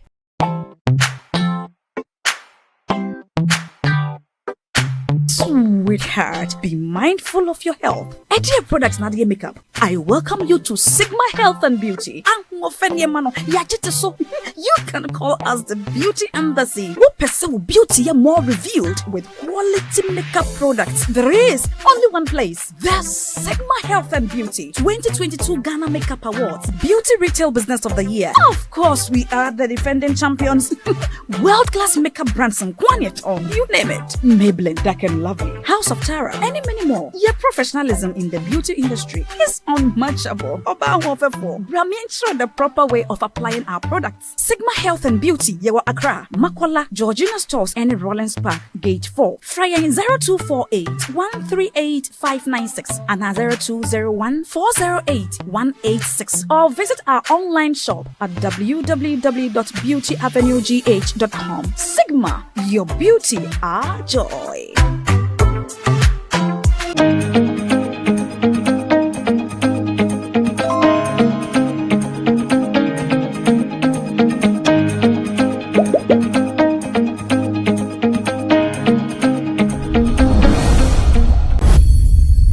Nkwabe brabe to Jani say idea aswafo edwumadi ekoso e Ghana asensi san bebe na chese idea President Akufo-Addo chese oba besesan aswafo ni bi edom akohye bere fufo na benefsin echema na chese idea na podi ebe na fi energy ministry ho no be na akohye bere fufo na imu wanka bebi ede na pobeko osanso chema na chese finance minister be di echi John Kuma enso so idea sese do ba be oswafo pani pan na imu wanche bebi a yede no eba be she na nsanso na my news GH so e ka se ambassador ahwe ebe na fi interior ministry no so akohye fufu nti say the Ghana for the nyina ye dia ye hwe be bia President Akufo-Addo edi won na wakan na ebe kwa akohye Prophet Kofi Odro out da Alabasta Ministries ano chese ya de abetu jase sebe nsemfo bebre na ekoso Ghana man hase no ya de wo se yeja na chese otwe ma se nkofo bi kopie mu e wo UTV station ho no nom ko gidigidi no mu hia A+ de den na nya de asebe sankofo no omudo nyame nipa so so ote yetwa osomo mom ko hesa de nya de asa nipa ne do nyame no se oni Jubilee House ankasampo ene e kasa sisi efi se ya de sebe nkofo mo te so chese ane ne mo de Ghana e fa so na ya de a chese so omudo nyame ankasa ne mawe nyina entimi nkoso e Ghana hase.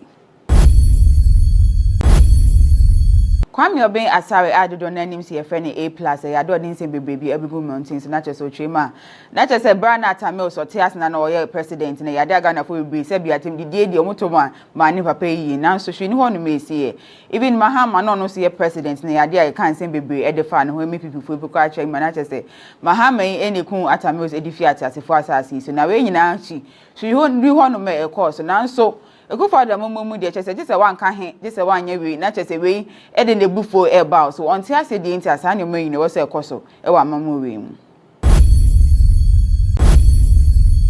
Sese de nkofo bebre enegu so dwen ho se Ghana man e ade a chese kan bi memi nka bi amemu ne da so gi ya na se ade a chese ye fi ho no we e na mahye bedwani e de makulo take hole senator Ajaman Rollins ebisa se dem pa na sese ke memi nka bi amemu ne eko ko so hwema na chese bibia sese akoye se gidigidi ayi se basabasa o je se wanka wa adwen obi entimi nka na adwen na we no obisa se den ye twenchima fo no dem pa ne person kan twenchima fo ni se wo hwe Ghana wo se we ni je ho na wotina de ni yapokwa sese ani sese de mebunu no omo fi country no nti o chema na chese ya de a president fofo bi o eba betina so 2024 de ya de obebere fi se sankofo no hi omo e de ya ejuma papa ama Ghana na nya de obenyomo fi so mu nyina edwane akwa ama foforo so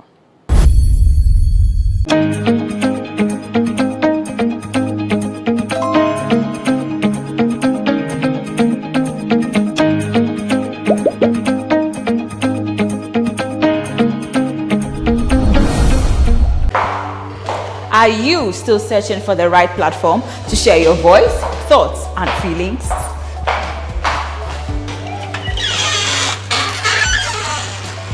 Then, the GhanaWeb Reporter on the GhanaWeb app is the perfect app for you. It is Ghana's only citizen journalism and infotainment platform. Wherever you are, whatever you are doing, GhanaWeb Reporter links you up to the world. The reporter also gives you the opportunity to blog or become a citizen journalist, so you share stories with the rest of the world about cities, music genres, pop culture, tech, politics, etc. Download the GhanaWeb app from the Google Play Store or App Store on your smartphone and open it.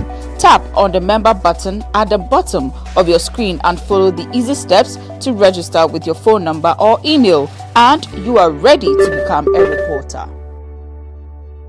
GhanaWeb Reporter, democratizing journalism and empowering content creators.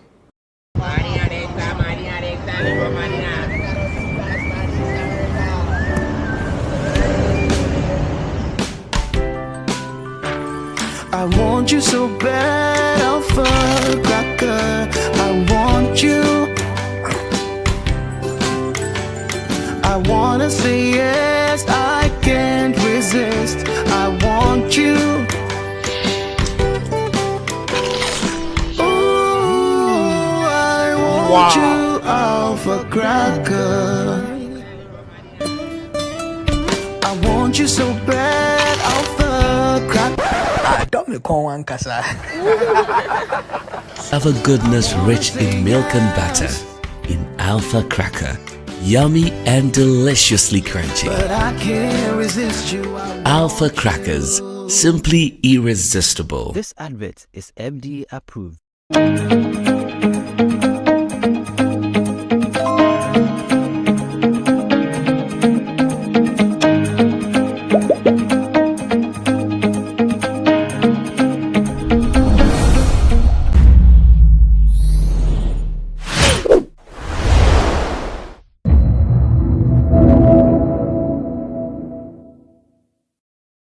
I think it is important that even beyond the dialysis, if we had the ability to do, say, renal transplant, the number of people who would depend on dialysis would also But now, as it is now, if you don't have the funds to go outside to get it done, then you have to stay on the dialysis because there's no end inside. But if you're able to get a kidney donated and transplanted, then you also get out of that.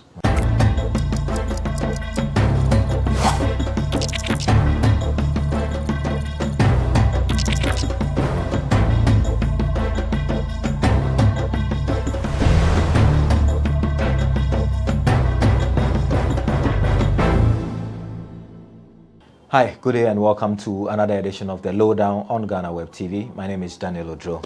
We continue our series of conversations to bring enlightenment on organ donation and organ transplantation in Ghana. We've come to understand that it is very critical to Ghana's healthcare delivery system and that it can give life and improve the quality of lives of those who are in need of organ transplantation. However, the doctors in Kolebu and 37 and other places have told us a lack of legislation to guide them in the transplantation of organs is something that draws them back. Today, we speak with the Director General of the Ghana Health Service to have an understanding of where the conversation about a legislation to regulate organ donation and transplantation in Ghana is. Dr. Patrick Kuma-Aboagye is my guest on today's edition of The Lowdown. It promises to be an exciting one and very educative. Doc, thank you very much for your time. We know you're a very busy man, but this is a campaign that we have taken upon ourselves to try and bring some attention to organ donation and organ transplantation in Ghana. What do you know about organ donation in Ghana in general? Well, thank you very much. And I also want to thank you for taking such a critical matter and bringing it out to the public for consumption. Organ donation is very important to every healthcare system. And in the early 1906, that's when the first transplant was attempted. Of course, it didn't work.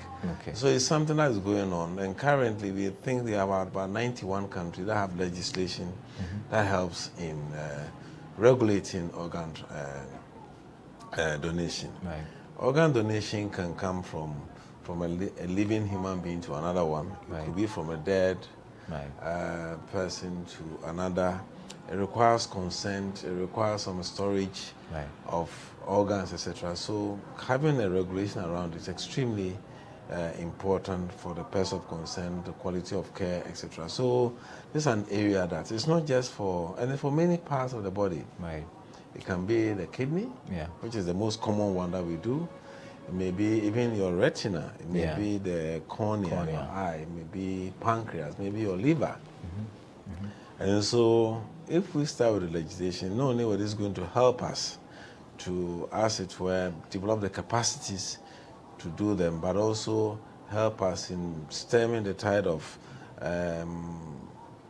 trafficking of organs, etc. And so it's about time that we look at that. It affects fertility, egg harvesting are all part of ovarian eggs. Harvesting is one important part of, I would say, organ or tissue donation, which is very helpful to others, and we need to have some regulation around them. Are you surprised that for a country that is over 60 years, we have not come to that point yet? Is it not a conversation that should be on the front burner at this critical time in our history?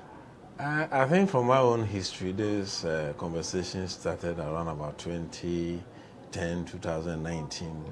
I've been working at it. We started with the fertility group trying to see how we can put some regulation around the same thing. And about 50% or so of countries in the world are. And I know there's a delay, but I think it's better that it's good that at least we are getting in there. And it is not just something you get up and do.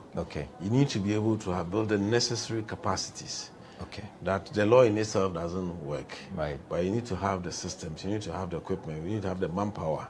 You need to have, and then finally the law to be able to do such. And I think the right time is now. We have teaching hospitals, we have consultants, we have urologists, we have specialists who can do this. And so this is I think it's still the best time to do that. Also, we seem to be a country where our neighbors seek care from here. So in our quest to do health tourism, this will be a very important aspect that we can do, not only to save our people, but also become more of a commercial entity for the country to be able to attract people who otherwise would have had to fly all the way to India and other parts of the world. But they could come to Ghana and have it done. And I think so the timing, I think, is appropriate now. Your colleagues at Kolebu and other places who we have spoken to say, like you mentioned, they started the conversation somewhere in 2009, 2010. It goes, and then, I mean, there's a bit of, it's cold a bit, and then we resurrect the conversation. What do you know about the stage at which it is, and what can we do to fast track it? Well, I think we started with individual groups. Let's say the fertility group will bring their own.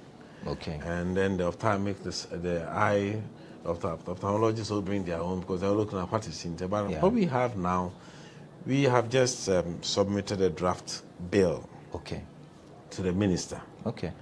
Just about a week ago. So that we start the conversation. But this one is not just limited to one particular section, but this is covering the entire spectrum of anything that can be donated, or tissue or organ.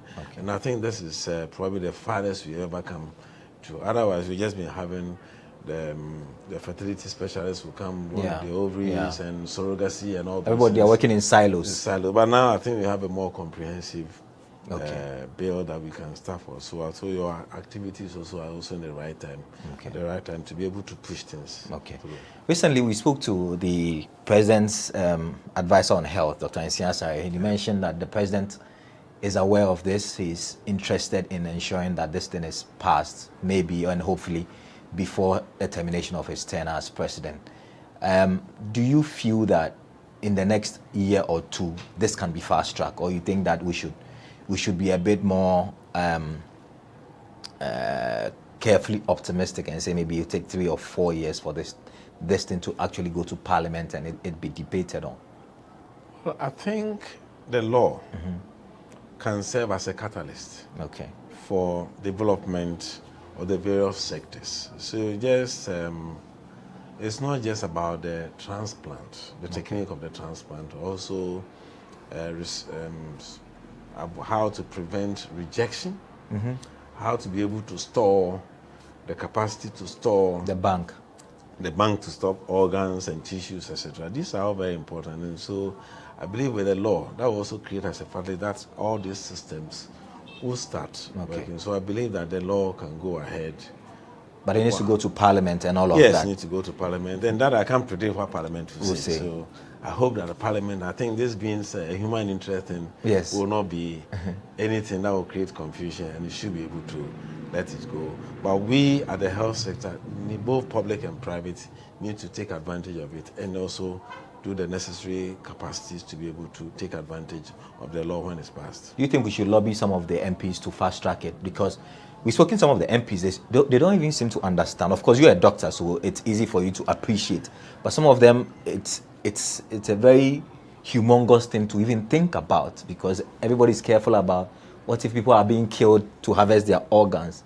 What of those who have cultural beliefs that when you die, you need to go with your entire body that God gave you and all of that? Well, it will not be. I mean, to donate is by consent. Yes. Even for the dead, if they're not giving consent before the organ is taken, you cannot take it. So, but that's the more reason why the law is important. I will not think that, I cannot guess what MPs will say, because we actually not presented anything to them before. Right. And I think you present something that is clear, that is comprehensive. They will look at it and also demonstrate that we have the capabilities to do that, or also provide the incentive for us to build the necessary capacities to do those services. I think that will also be very helpful. So the bill that you have, which comes from some of your colleagues, different segments, do they reflect what is happening elsewhere in terms of best practices? I think by and large it does. It does. But the fact that you have a whole comprehensive law or act or bill doesn't mean that you should do it unless you build the necessary capacities. But like I said, the law is an important catalyst that even if I'm preparing, these are the things I'm expected to do. This is the way I'm supposed to go about it. And so to help. So I don't think it will be a bad thing to have the law passed whilst we have the disability law passed. Yeah. We are not able to implement everything, but Right. this is the start. Yeah. So Doc, the gentlemen who donate their sperms, people who their family member is in need of a kidney that they donate, what is regulating that, since there's no comprehensive legislation on organ donation in its entirety? Well, I mean, there are practice rules that goes around it, but it also becomes more important, more avoid conflicts when there's a law governing what you can do, who can do what. There are countries, even the number of eggs you can donate, the number of eggs you can put for in vitro is regulated. If some countries can put more than 3. Oh, okay. I mean, so I think those are the things that we need to also regulate the practice. Okay. All right. So I think it's just another way of completing the cycle to make sure that we as health professionals also don't abuse the skills we have. And so we need those laws. So your colleagues in Korle Bu told us that the last month it was in July, I think, or June, that they did a kidney transplant, and that they were supposed to do 3 transplants.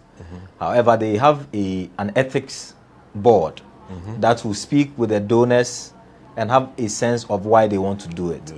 In the end, they ended up with only 2 transplants because they figured and found out that the other one was being coerced to do it. So they stopped the donor from giving out his organ for the transplant. So they ended up doing just 2. So that is what we're talking about. So that, I mean, we have the ethics of it, but also if there's a legal backing, I mean, someone can give consent, can decide to change his mind later. Yes. And it becomes a problem. So there are many things that we need to do. And the law also ensures that we treat the beneficiary of the organ as a patient, and also the one donating also as a patient. Yes. So that we don't treat him as an object who just come in to just donate some kidney and walk away. No, we treat them as patients, and that's why we need such law that also help us to address. What do you say to critics who say, if we pass the law, it could provide a fertile ground for people to kill people, for people to abduct people, kidnap people, and extract their organs for the sake of it? What stop people from doing it now? Okay. What stop people from doing it now? Because there's no awareness about it. No, I think there's a lot of awareness about it. There are certain things that may not be clear to you unless you have a victim. Okay. If you have a renal problem, a kidney problem, and you need a kidney, you get to know what is happening. But if you don't really have it, you think it's not out there. But those who need to know, they know. And I think that's the more reason why is to stop all these abuses.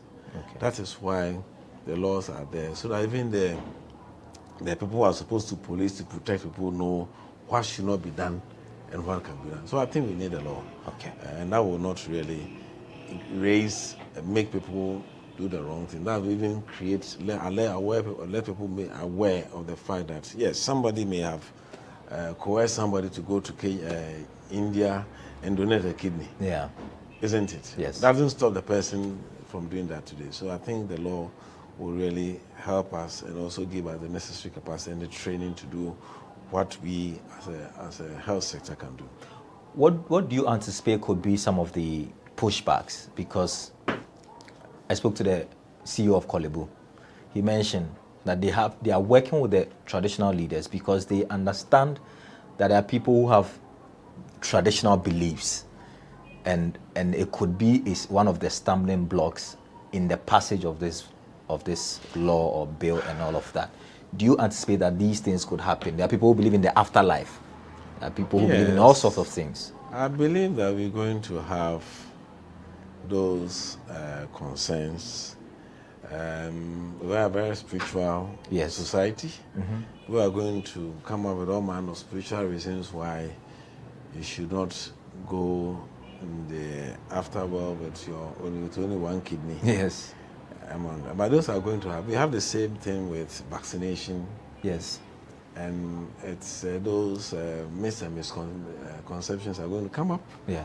And that's why we have people like you, media, to help. And that's why we also engage community and traditional authority, the religious body, to be able to have an understanding as to how the benefits against the perceived fears. Right. And I believe that it's not going to be simple. We need to work the same way we work with introduction of vaccines.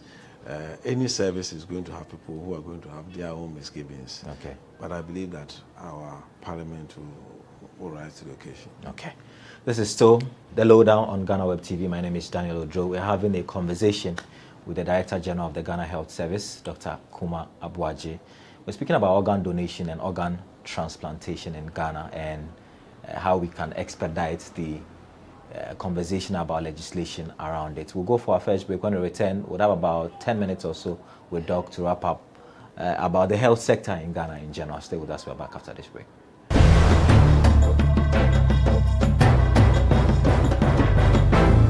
Everyone needs the perfect snack to munch on during a fun moment. Wow. Enjoy the tasty McBerry Twist cupcakes, deliciously baked and packaged for a sweet treat. Premium quality cakes baked with love for all, enriched in butter and milk. Yummy.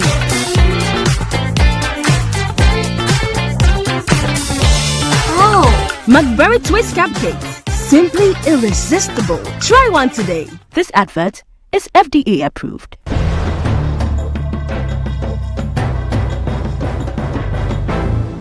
Welcome back from the break. This is still the lowdown on GhanaWeb TV. My guest is Dr. Patrick Kuma-Aboagye. I don't know if he still practices, but he's been a doctor for the best part of 3 decades now. Doc, do you still practice? It depends on how you define as practice. I think what you still go to the theater. What I'm doing is also practice. But so. you go to the... No. You don't? No. Don't you miss it? Well, I think I had enough of that. Oh, really? I'm moving to a different stage. And this is also practice. Okay.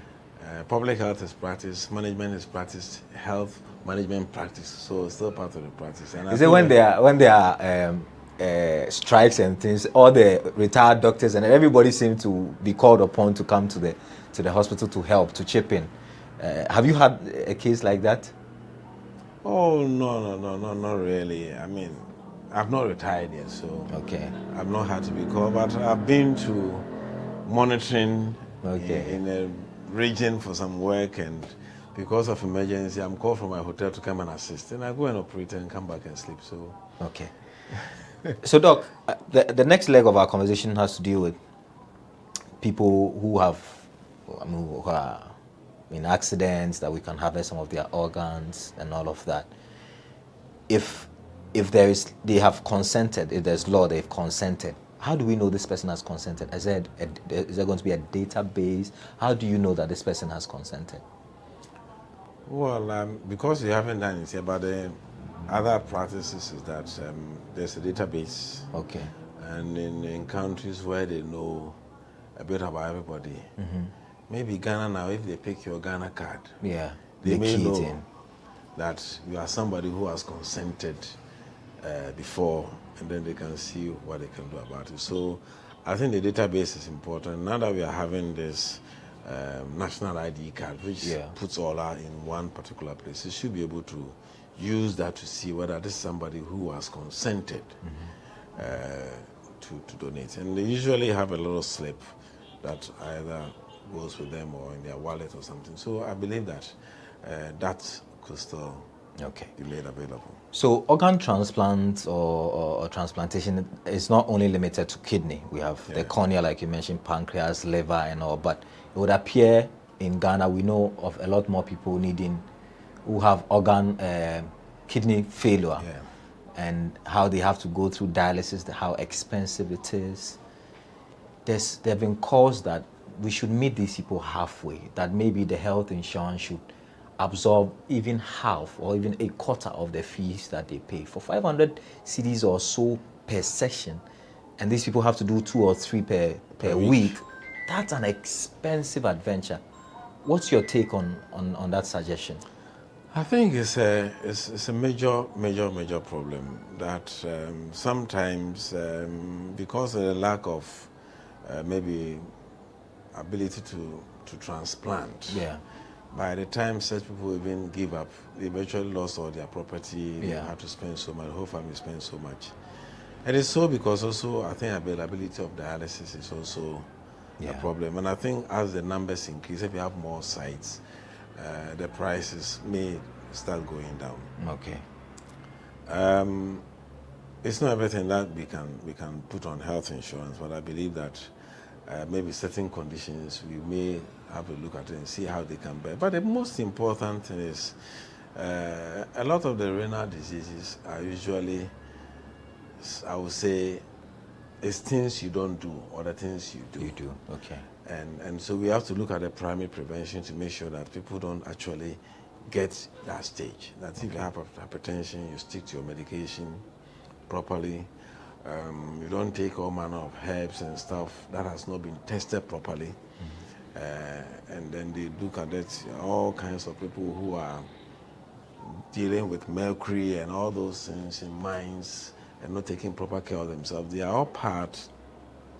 So we can look at the preventive to ensure that fewer people end up with this stage. Okay. And then we can look at it. And so I think we have to look at it from the primary prevention portion and ensure that we create proper access. Even when you have diseases that can lead you into that, how do you take care of yourself to avoid getting there or even getting there a bit later than we do? So those are the things with conversation we need to look at. But I think it is important that even beyond the dialysis, if we had the ability to do, say, renal transplant, the number of people who would depend on dialysis would also be bad. And now, as it is now, if you don't have the funds to go outside to get it done, then you have to stay on the dialysis because there's no end inside. But if you're able to get a kidney donated and transplanted, then you also get out of that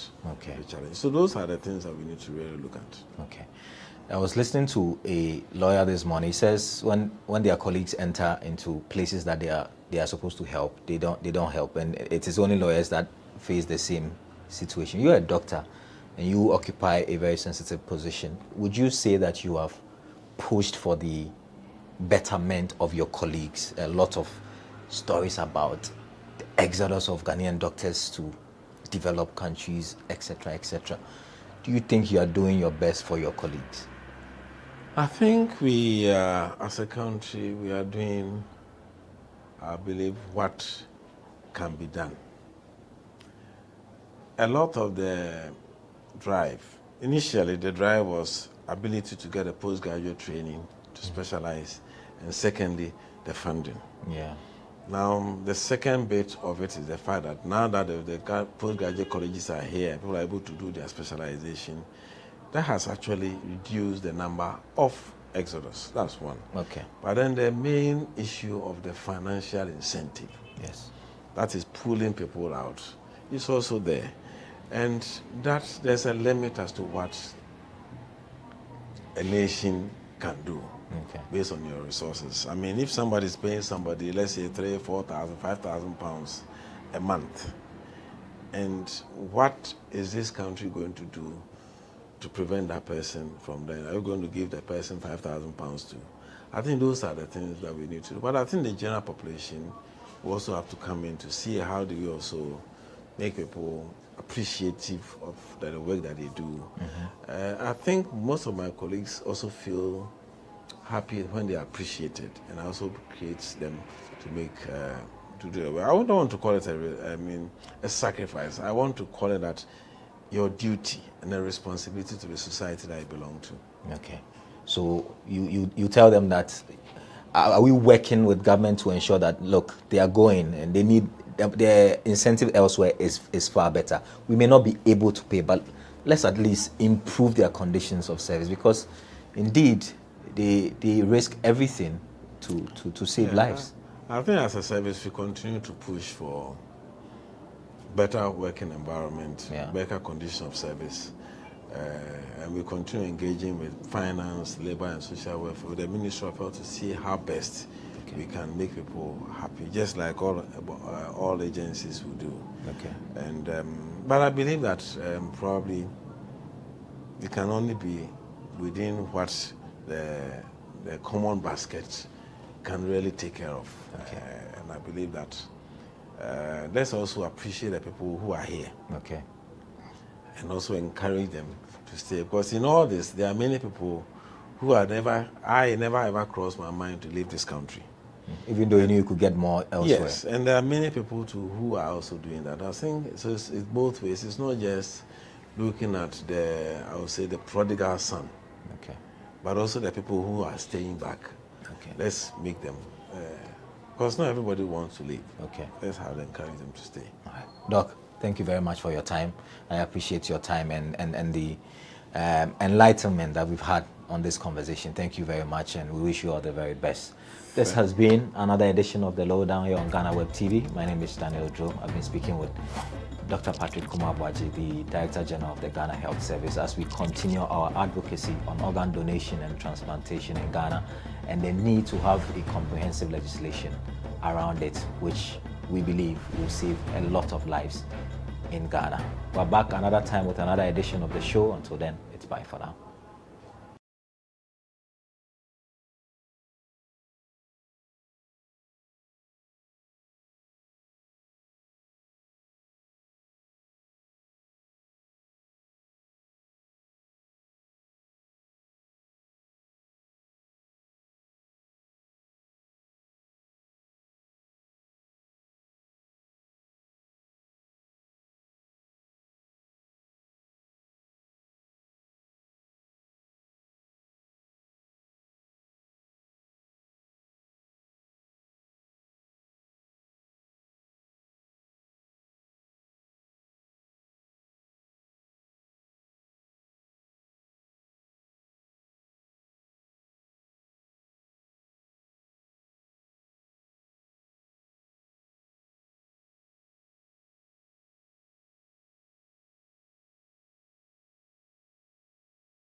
Are you still searching for the right platform to share your voice, thoughts, and feelings?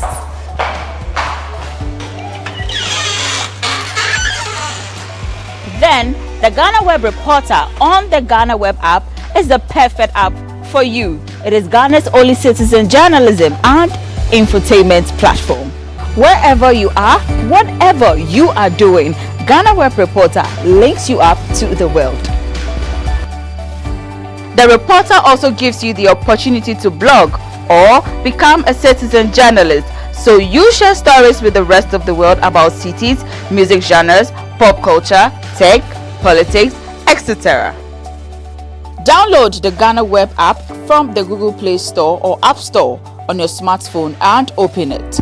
Tap on the member button at the bottom of your screen and follow the easy steps to register with your phone number or email, and you are ready to become a reporter. GhanaWeb Reporter, democratizing journalism and empowering content creators.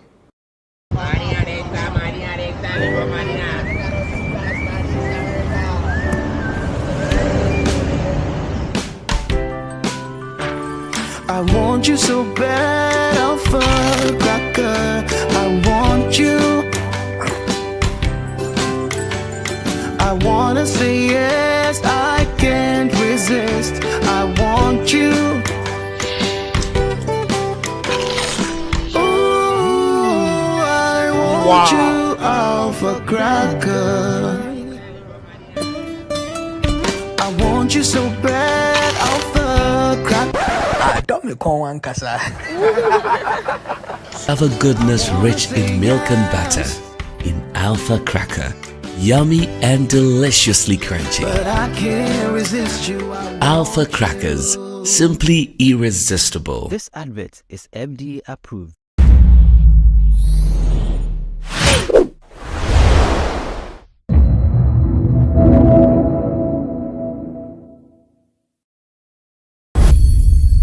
Nkwa bebrabe to Jane say ade a aswafo adwumade ekoso e wo Ghana asensi san bebe na chese ade a President Akufo-Addo chese oba besesan aswafo ni bi edom akohye bere fufo na Benefsin echema na chese ade a napodi ebeyi na fi energy ministry ho no be na akohye bere fufo na imu wanka bebi ede na pobeko osanso chema na chese finance minister be de eche John Kuma enso so ade a sese doba be oswafo pani pan na imu wanche bebi a yede no eba be hye na nsanso na my news GH so e ka se Empress Gifty ahwe ebeyi na fi interior ministry no so akohye fufu nti say the Ghana for the nyina ye din a ye hwe be bia President Akufo-Addo edi won na waka nyina ebe kwa akohye. Prophet Kofi Odro Aoda Alabasta Ministries ano chese yade ode abetu jase se bensemfo bebre na ekoso Ghana mam hase no e yade a wo se yeja na chese otwema se nkofo bi kopie mu e wo UTV station ho no nom ko gidigidi no mu hia A+ den na nya de asebe sankofo no omudo nyame ndipa so ote etwa osomo omom ko hesa na nya de asa nipa ne do nyame no se one Jubilee House an kasampo e na ekasa sisi efi se yade a sebe nkofo mo te so chese an ne omom de Ghana e fa so na yade a chese so omudo nyame an kasa ne mawe nyina entimi nkoso e Ghana hase. Sese de nkofo bebre enegu so dwen ho se Ghana man ade a chese kan bi memi nka bi amemu ni da so di ya na se ade a chese ye fi ho no we ena ma she bedwani e de makulo take hole Senator Ajaman Rollins ebisa se dem pa na sese kan memi nka bi amemu ni eko ko so hwe na chese bibia sese akoye se gidigidi ayi se basabasa o je se wan kan wa adwen obi entimi nka na adwen na we no obisa se den ye twenchima fo no dem pa ne person kan twenchima fo ni se wo hwe Ghana wo se we ni je ho na wotina de ni yapokwa sese ani sese de mebunu no omo fi country no nti o chema na chese ade a president fofo bi o eba betina so 2024 de ade obebre fi se san nkofo no hi omo ade aye adwuma papa amagane na nya ade obenyomo fi so mu nyina edwane akwa ama foforo so. Kwame Obin Asare adodo na nim se ye frɛ ne A+ ya do din se bebebi abigu mountains na chese otwema na chese Brana Tamil so te asna na oye president na yade Ghana for bebre se bia tem die omotoma ma ni papa yi na so hwe ni ho no mesie even Mahama no se ye president na yade a kan se bebre e de fa no ho me pipifo bi kwa atwa ma na chese Mahama yi eniku Atamil edifi atasefo asasi so na we nyina chi hwe ho no me e course na so Akufo-Addo momumu de chese jese wan ka he jese wan nya we na chese we e de nebufo e ba so onti ase de nti asa ne mayi ne wo se ekoso e wa mamu we mu.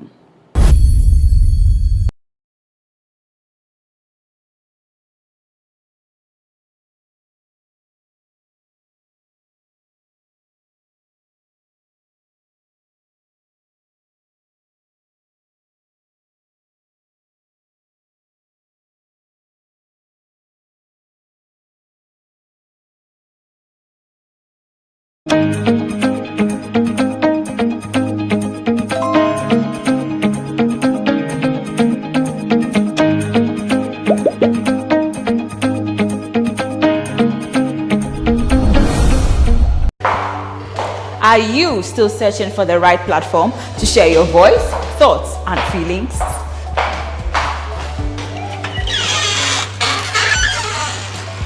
Then, the GhanaWeb Reporter on the GhanaWeb app is the perfect app for you. It is Ghana's only citizen journalism and infotainment platform. Wherever you are, whatever you are doing, GhanaWeb Reporter links you up to the world.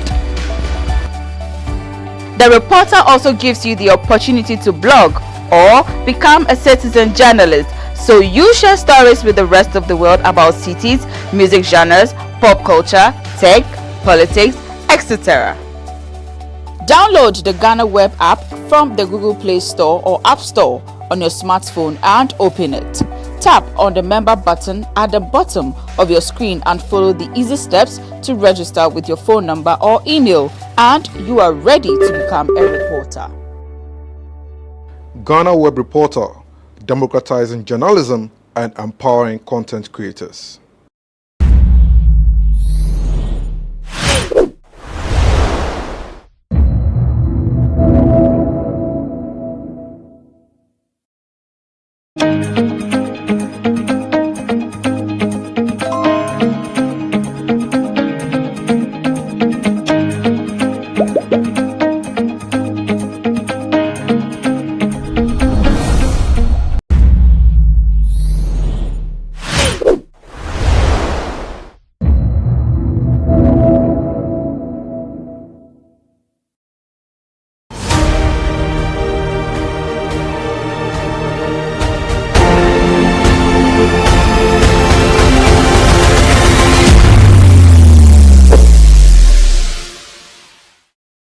Today on Everyday People on GhanaWeb TV, we speak to Auntie Ama, a 50-year-old woman who has been selling scarf, duku, for the past 15 years now. Let's get to know her story.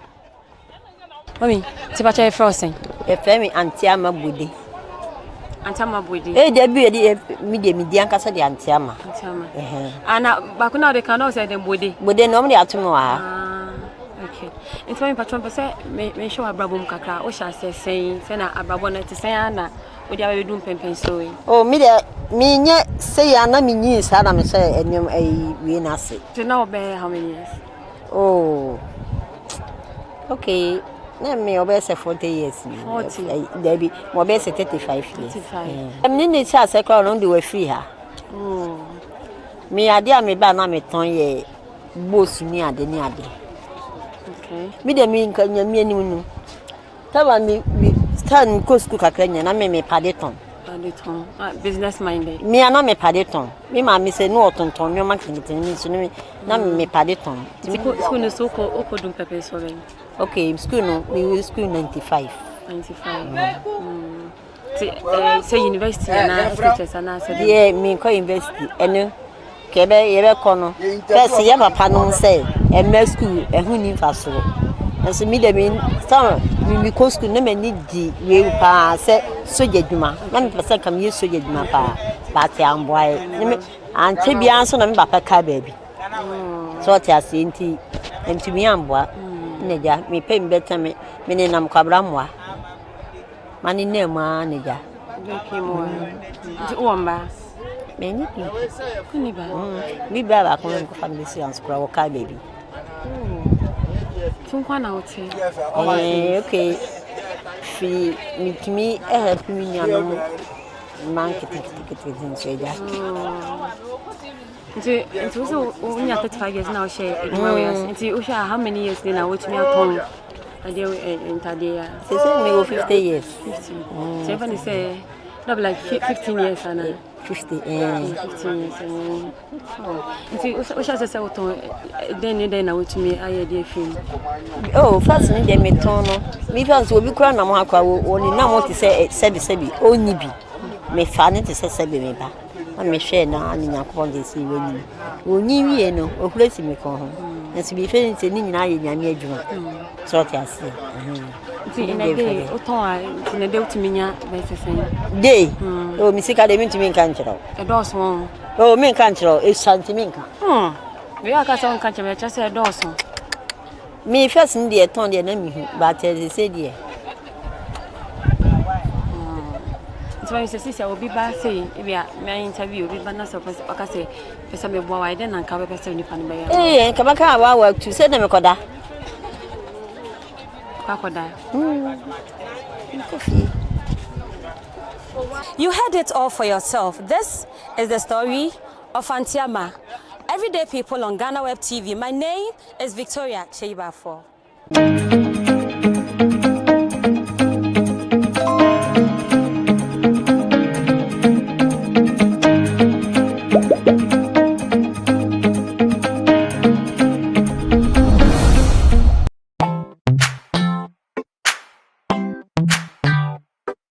Sweetheart, be mindful of your health. Idea Products Nadia Makeup. I welcome you to Sigma Health and Beauty. You can call us the Beauty Embassy. Who pursue beauty more revealed with quality makeup products. There is only one place. The Sigma Health and Beauty 2022 Ghana Makeup Awards Beauty Retail Business of the Year. Of course, we are the defending champions. World-class makeup brands and Kwanyet you name it. Maybelline, Dark and Lovely, House of Tara, and many more. Your professionalism in the beauty industry is unmatchable. Ensure the proper way of applying our products. Sigma Health and Beauty, Yewa Accra, Makola, Georgina Stores, and Rollins Park, Gate 4. Fryer in 0248 138 596 and 0201 408 186. Or visit our online shop at www.beautyavenuegh.com. Sigma, your beauty, our joy. Are you still searching for the right platform to share your voice, thoughts, and feelings?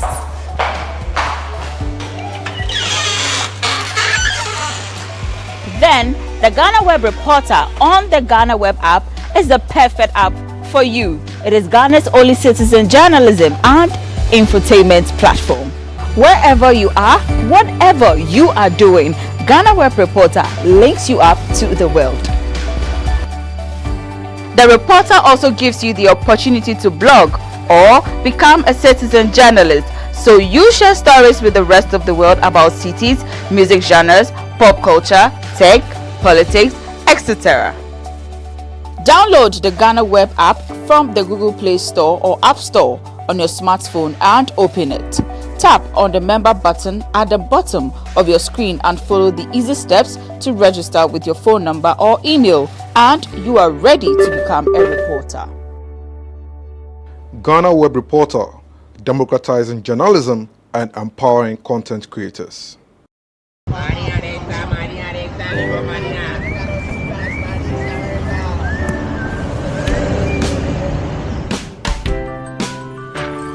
I want you so bad, Alpha Cracker.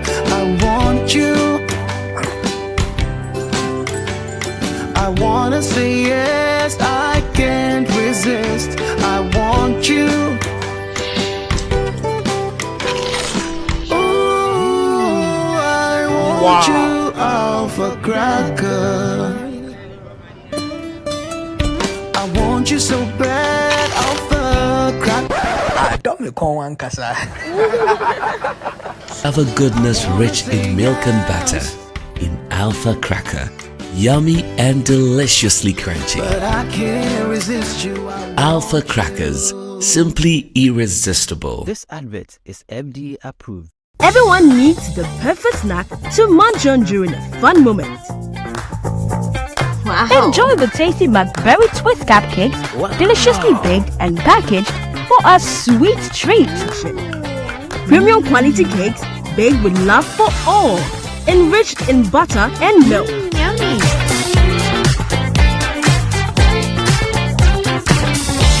Oh, McBerry Twist cupcakes, simply irresistible. Try one today. This advert is FDA approved.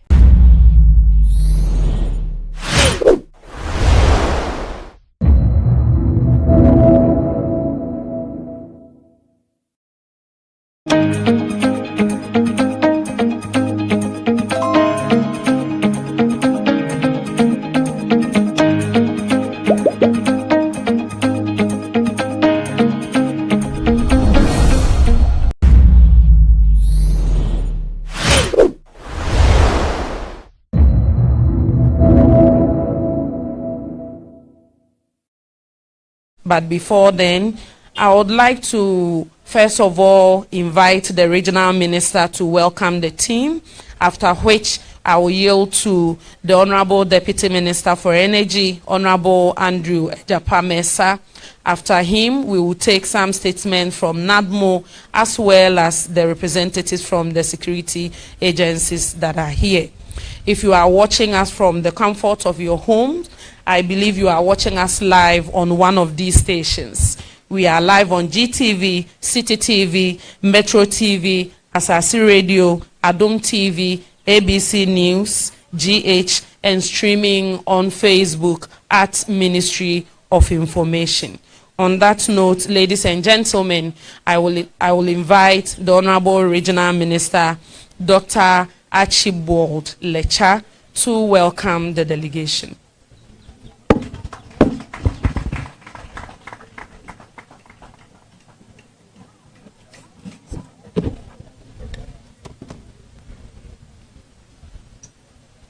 Thank you very much.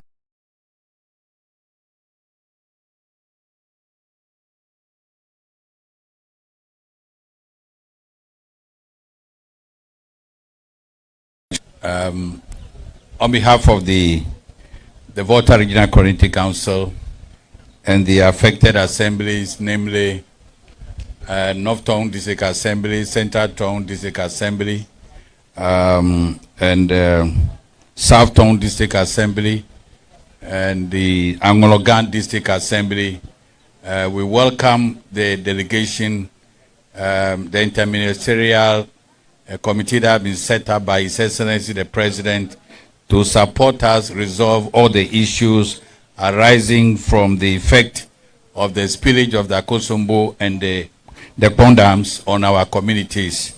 We are happy that you are here, and we want to express our gratitude to His Excellency the President.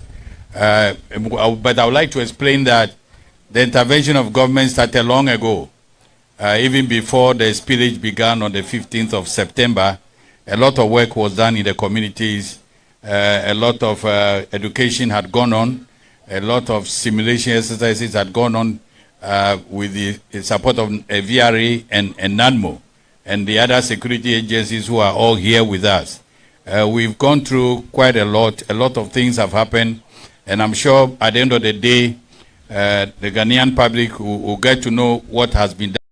Yao tepe le volta nutome mia be mia noe mia dadao mia mamong kule amesiame le volta nutome on behalf of the Volta Regional Community Council kule assembly awe North Town, Central Town, South Town kule Angologa ke dame be spillage ele efudenemi echi dame gedewe amegedo be apeola olechime amegedo be do na ogblen eye mi da pene dukpolola be eto asi mi amedo jibe ne mi pogbo be nu ile jojo le fira ewunu kaba eye edukpolola ntoje ava ndoki ava po edo ihe wo mi le nu ihe joda mi oji jode mi ajira e ntoje ava ndoki gaka meyo que va bo academia un hele academia un koko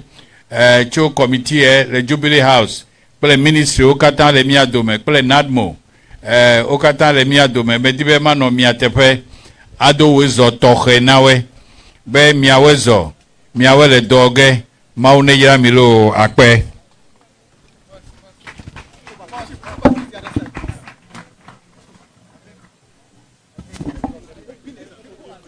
Honorable Minister, thank you so much for the beautiful remarks.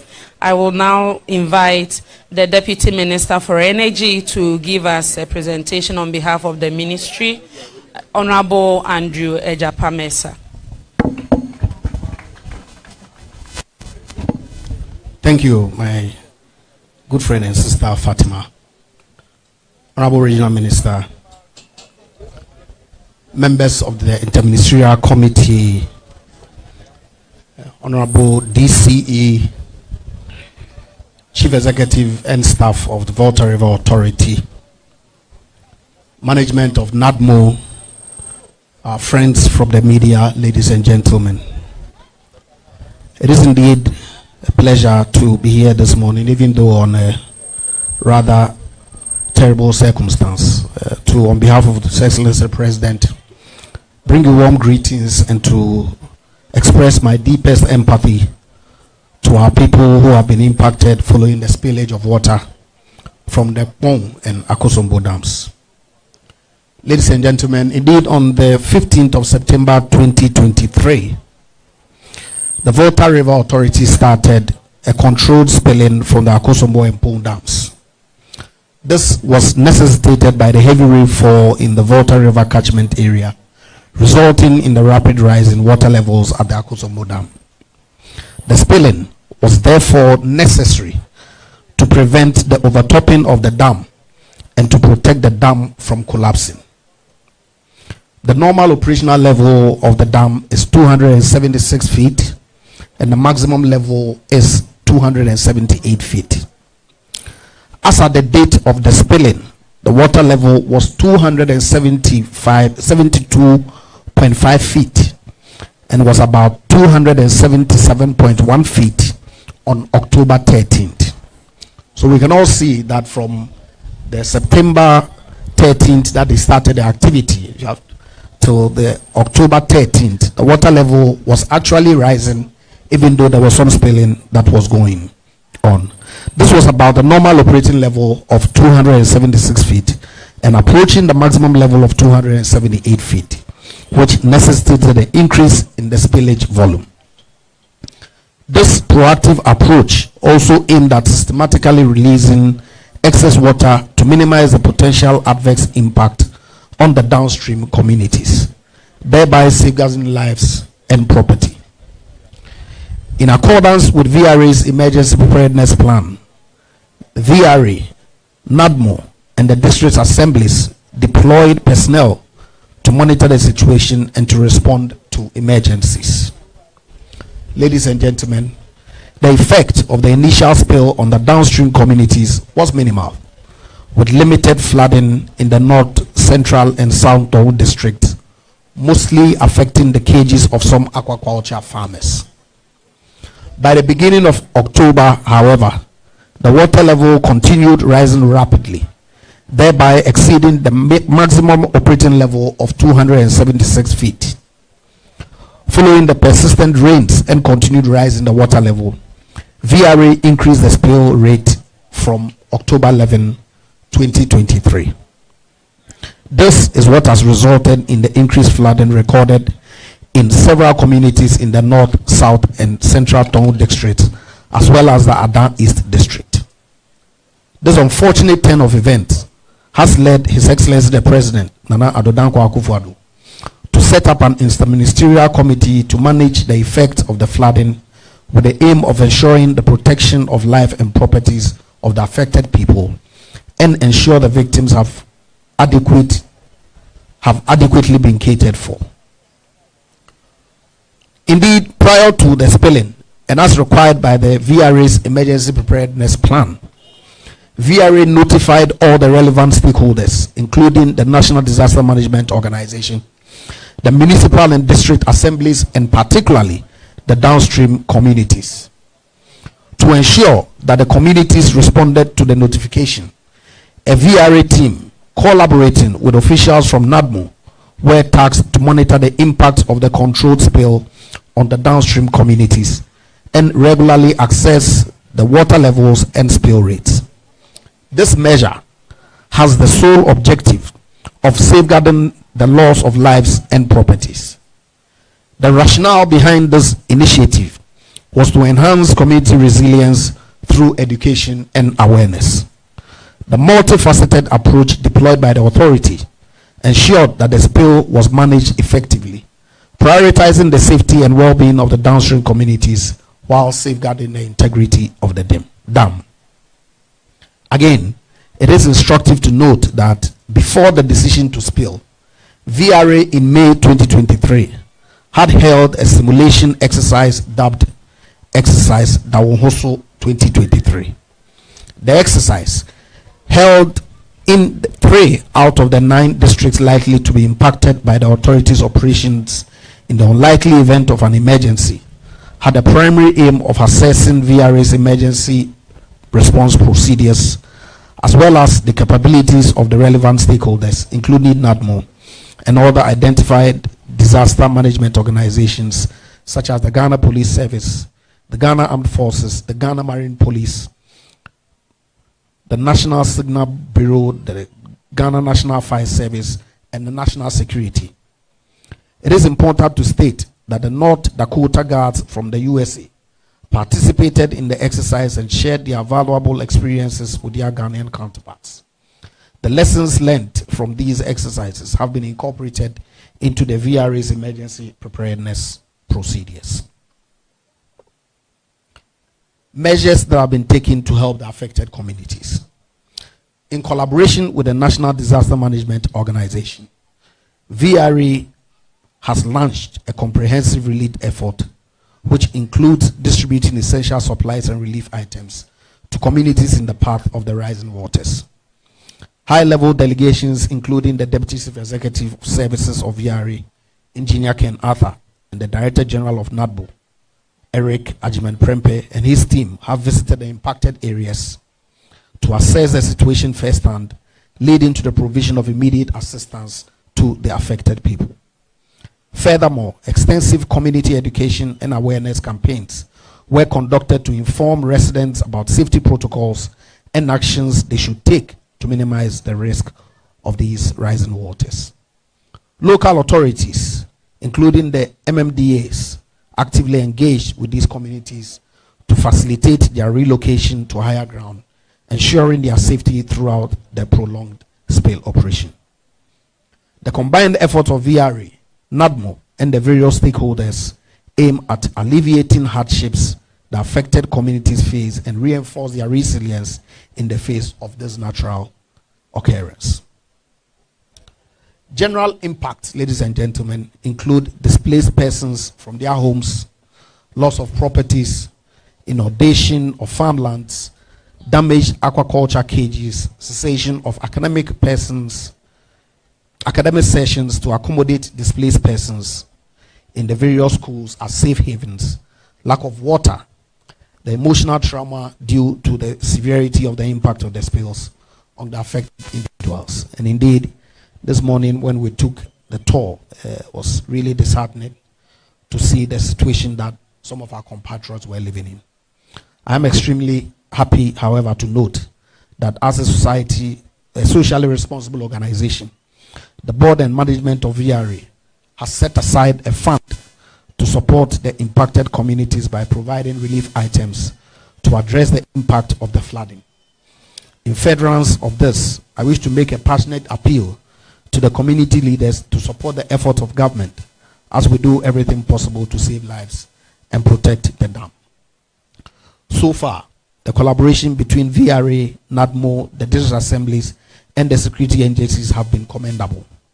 I therefore wish to take this opportunity to commend the management of VRA, NADMO, and all the affiliated bodies for their tireless efforts and the life-saving initiatives they have undertaken to ensure that affected persons are safe and have access to essential relief items. Let me assure you that government will continue to collaborate with the leadership of VRA, NADMO, and the other disaster management agencies to ensure the necessary interventions are provided to alleviate the burden imposed on the affected persons in these communities. I am reliably informed that the possibility of spilling even higher volumes depends on the inflow into the reservoir. I am happy to note, however, that the VRA is still monitoring the situation and will continue to provide updates on same. My expectation is that sooner than later, the situation will return to normalcy and the affected people will have their lives back. I thank you for your kind attention.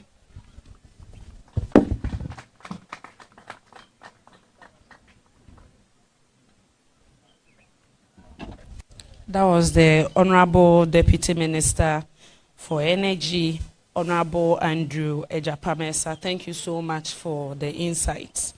For the benefit of the other media houses that do not non-English station media houses, I would like to summarize your presentation in three.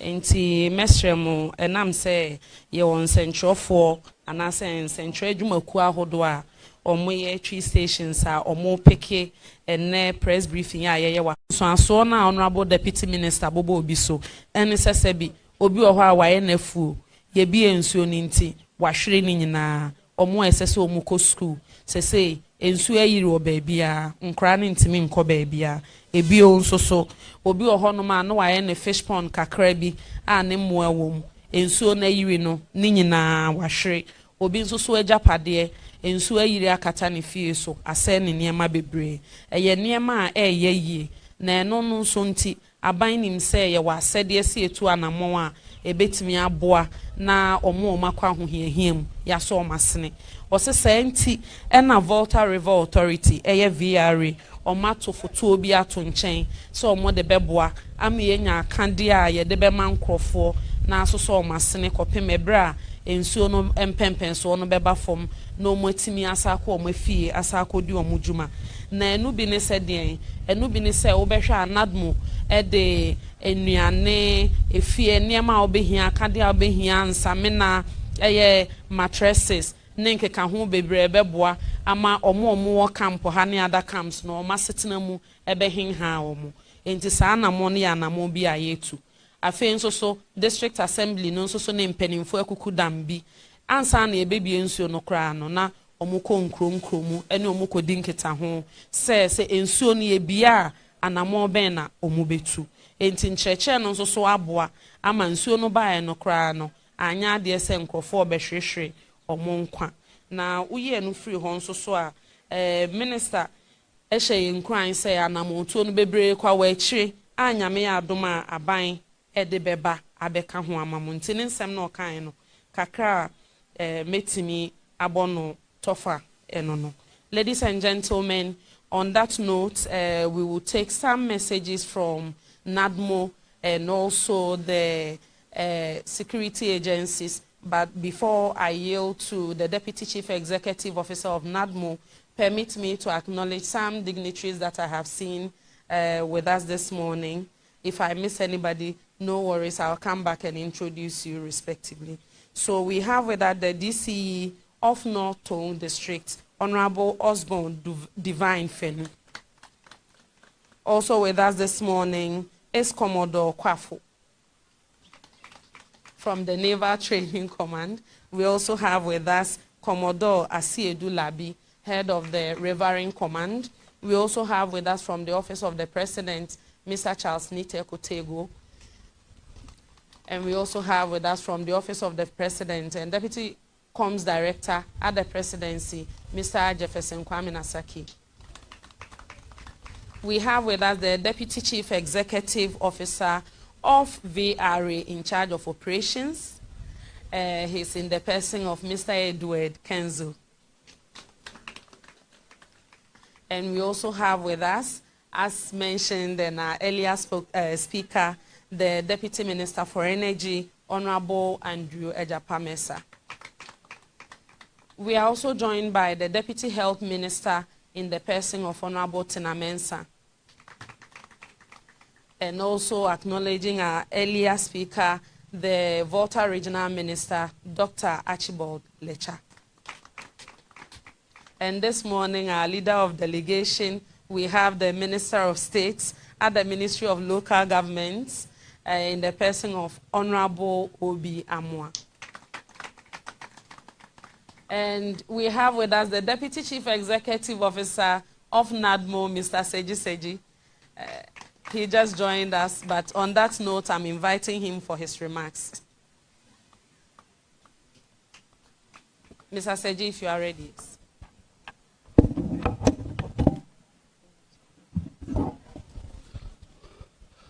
Thank you very much. I'm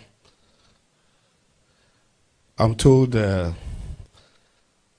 those here are not understanding what is being said, so I'll try and speak a bit of Ewe. And because this is for the whole country and beyond,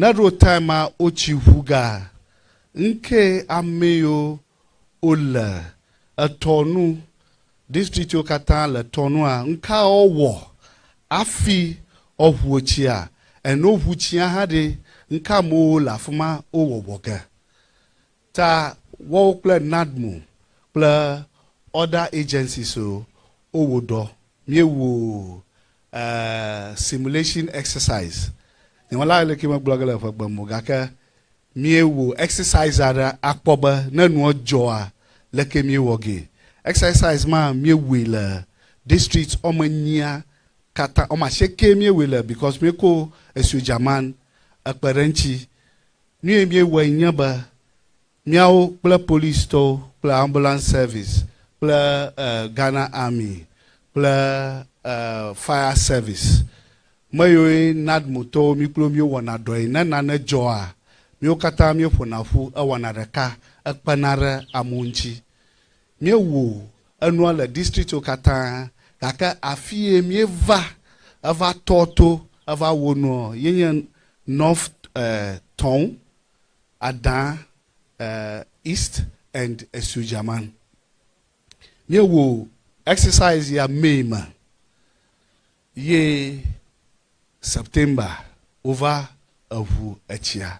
Kaka o echia huga viare namienya viare for engineers over miagbo le office mi wo takpakpa avoko mi dashi balanta according mi ava district so kata district chief executive plus NADMO director so kata but no blena mi ava zonal coordinator so kata all the heads of agencies like district so kata because mi wana do through committee are mi yona ba district disaster management committee ma police maga ambulance maga education maga health maga ola assembly a okata ola committee matter ta heaviare ava glonyana mi da a shek balanta ko yina assembly a ye committee o onya jaka gapo no jaka boko ayiga assembly to gbo mi to nya ba assembly to a assemblymen no okata ola assembly a ta information a ayiga through all the assemblymen no la electoral areas okata no gbleno gaka achia dodomfia majola kakpo o heujoa ejiji tamagara manyanie gbonao tamagara ajoba yakpoba ni ejojoga bakashe okpoko achia vatetemro unchi ta doyamie wova yia yemie ajitapao mi yoba safe havens na jo ya momoti over pama nogoa mia akperonchi over no fumagbo so that na nuva yia aro yanyigba via na ogatro ayitepo ole Northton afia St. Kizito ye ocho ba onye safe haven na mepe tapa bubuoli tapa la ba sheke ye le Northton fia fifi laya ame ochi da ye nad muto mienglo nko aho over number ola tapa sheke en ala mepa afia kaka choza nko mo vakparanchi ta aden male mepa afia bato ha omna ali ami ola togodo ha ado over rola alesi kpo o alesi kofa le avaima oto atova na over safe haven so a miejina anio miatako parenchi onchi ta mieko nurudu ove mieko anu laba mosquito coil mattress plenumona mie mao na tapao kaka mienya manya amashama anu akuranchia yela safe haven no amagaro ogala community ama rola over value bo over fumato bo pleto nyata peba mamoa nana kama deubo anyanchi ni ajoa afokwe mamaraka lo ro ba no jo anu jona na no jona oba ame nona manu ozana o nyana zami ta miele miagbo mieva kpakpagere mianchi he save every so katan Ghana Health Directorate han jagbagba ofu small clinics nurses only na nana marewoma ota ayafima kaka new food drum na mi kwenya ba achia manya chimiu achi gbagble ata $1 garavi mi kpoba amagara lafia na nukako ko chochia oga chigbo ochi ayigbo mi re kukunami mi nofia anu lafia mi ata kokpo mi aji because mi jiba $1 ha na gavao because achial sengito nchia kata manyaba Holy Christ ha achile anchi luckily I save every summer and ule moto tamara kukushi akunami na nuoma degbo oko by all means anu mi agbodaga amaga kata over afia over ponu jojom agbakomie de domraba anu never yikaba anu never yadeko na nu va yivoa anya ule magba mi kata bokpoga ta mi de kukunami akwa.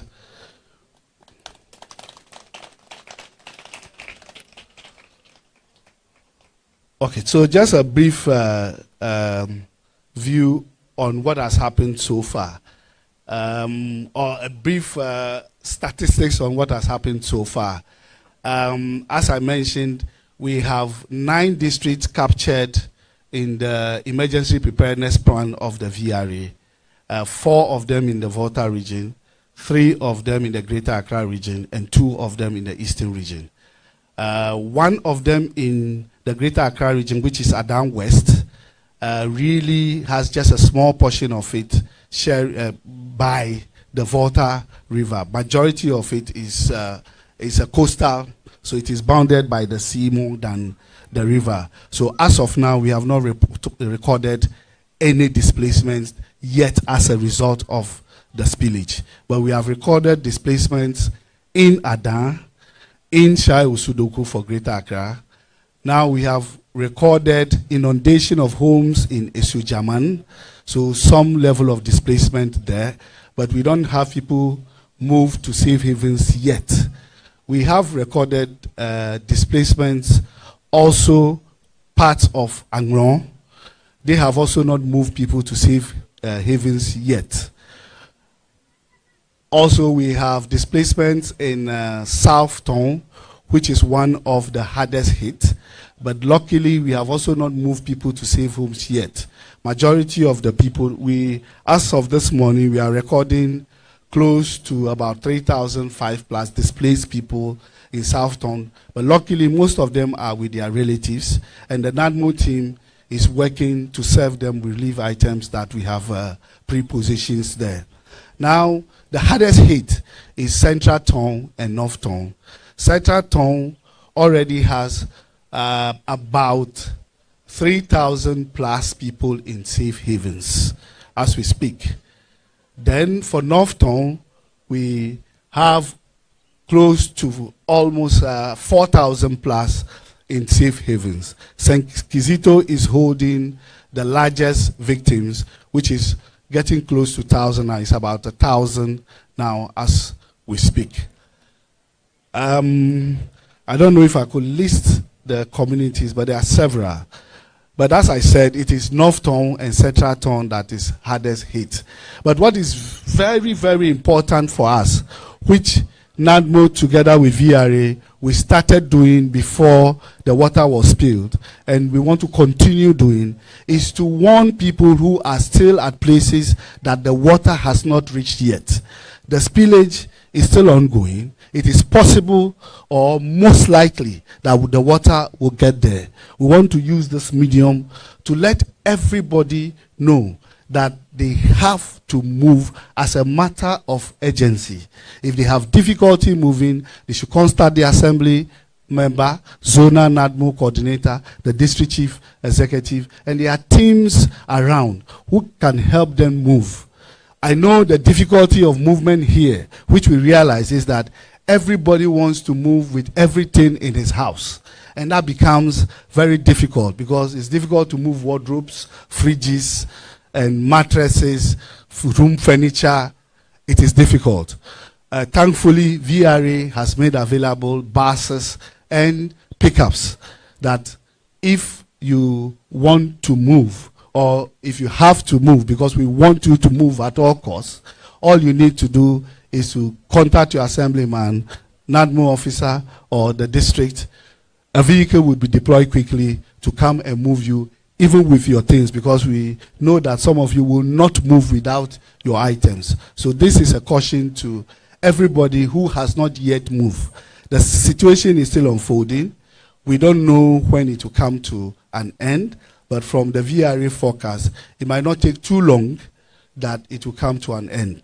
We just pray that the volume of inflows upstream into the reservoir will reduce. If that starts reducing, we'll start seeing a reduced spillage and we'll all have our lives back. But I know very importantly that everybody is already thinking of livelihood issues because most of the people here, their preoccupations are farming and fish farming. A lot of farms along the riverbank completely washed away. Some into cage fish farming also. Their whole cages and everything has been washed away.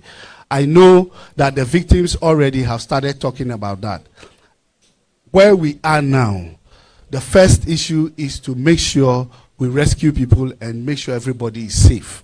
As for the livelihood issues, we'll start the discussions on them so that when the situation subsides a bit, I know government is willing and ready to come to the assistance of all these affected communities. Thank you very much.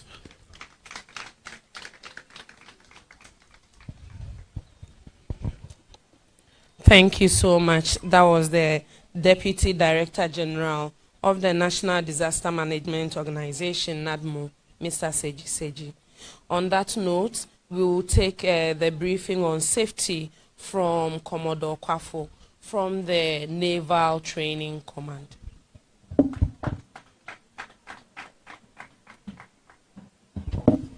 Thank you very much. The Honorable Regional Minister, the members of the Interministerial Committee, the NADMO VRA officials, the press, good morning. And I'm speaking on behalf of the whole Ghana Armed Forces. And the Air Force, as we can see, the institution ferrying us across by air to enable us see the scope of flooding. And it's the Air Force that has brought us here. So the places that we cannot reach by road and also cannot reach by the river, we fly there. So the Air Force is assisting us that way. The Army has also provided a 48th Engineer Regiment. And MEPE here, they are the ones deployed and helping out. The Navy is also spread all along the rivers, in fact nationwide. We are spread in the Savannah region, the Bono region, Oti region, Volta region, and the Greater Accra region. In fact, we are at Dambai, Bui, Yeji, Tapabutuase, Pando Toko, Ketekrachi, Akosombo upstream, Akosombo downstream, and also Adamfua.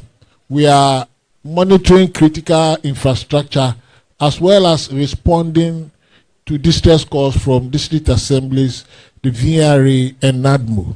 We've been rescuing people on the water. And last week, Thursday, we are monitoring the estuary because with this flooding, the estuary becomes a death trap to fishermen. So we had to rescue 10 fishermen whose boat capsized. Fortunately, there was no casualty.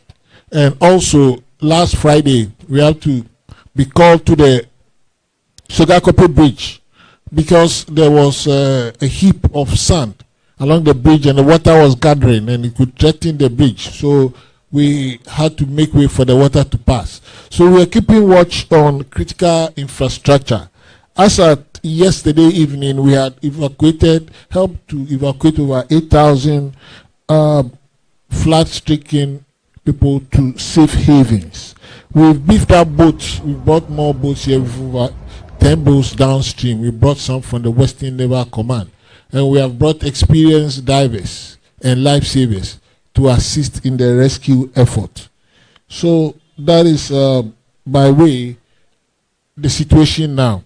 And depending on how it goes, we may either bring in more facilities and bring in more personnel, or if the situation improves, then we may calm down. We may be keeping a watch anyway, and we are ready to respond to any distress call and help save life and property and mitigate the losses during this critical period.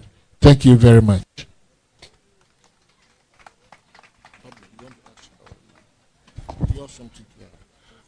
Permit me to add that we are not doing this all by ourselves. We are doing this in conjunction with the Volta River Authority, the Ghana Maritime Authority, the Bui Power Authority is helping us, the National Security is helping us, and we are working with the traditional authorities as well as the district and municipal authorities. Thank you.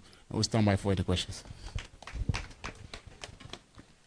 Thank you so much. Ladies and gentlemen, on that note, if the press present have any questions, we can take 5 questions and then go to the honorable ministers and the delegation for responses before we proceed to do distribution of relief items and then wait for the arrival of His Excellency the President.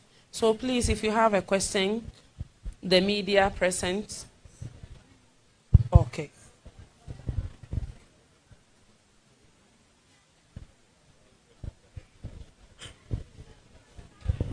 Hello. If there are any questions. There is one here, please. Okay. Quick one. My name is yes. Fred. Please, your name and affiliation for the benefit of viewers. I am Fred Duho. I report for City News. Okay. Quick one. Is there any budget set aside in your estimation as to how much you hope to spend on this whole exercise? And the Deputy Minister for Energy also mentioned that, the NADMO Deputy Coordinator actually mentioned that they have to evacuate those who are yet to be affected. Aside these institutions that they have available that seem to be overwhelmed, do they have any other places they want to take those people that may be affected subsequently? Thank you. Okay, well noted. Okay, so we can take 2 more questions if there are any hands. Okay, so I'll take one here and then the last question. All right, my name is Carlos Coloni. Okay. I work with Joy News. A lot of concerns have been raised about dredging the downstream of the Volta Lake. So we want to find out, now that we are in a crisis mode, is the VRA considering going into the dredging activity as we speak, or we're going to be seeing the spillage at the end of it, then you move to the dredging? It's a concern from many of the people living downstream, Adan, and those areas. So we want to pick some thought from the VRA on that. Okay, thank you. So we'll take the last question.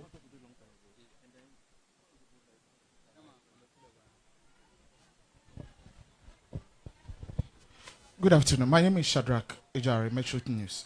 My question has to do with health, because in the morning when we came in, most of the people were talking about the water. I think you did mention at some point that the Ghana Water Company is also helping do their best. But as we are considering, once we have the health minister here, as we are considering this as an emergency, are we also looking out for waterborne diseases, even if not from her addressing it, maybe health officials here, how we are looking out for that? And with the VRA too, I know this is a difficult time for them. In as much as we don't want to lose lives, we also do not want to lose the Akosombo Dam. So are we going to see more spillage in the coming days? And what happens to the dam and their work, and then the people, so that we can have a fair balancing, keeping the dam safe and then ensuring lives are also saved? Thank you. Okay, thank you for the questions. Okay, last one. Yes. Moro, you give it to him. Well, my name is Albert Kuzo from Asasi Radio. Mine has to do with what are some of the long-term solutions we are going to look at. We've been talking about the immediate ones. We want to know the long-term ones as well. Okay, thank you for the questions. So on that note, between VRA and Ministry of Energy, Honorable Minister or Mr. Kenzo, whoever is ready to take the questions, please. Yes, please. Okay, so the first question from City, they're asking whether you set aside the budget. Second question from Joy News Carlos, said, are you considering dredging of downstream?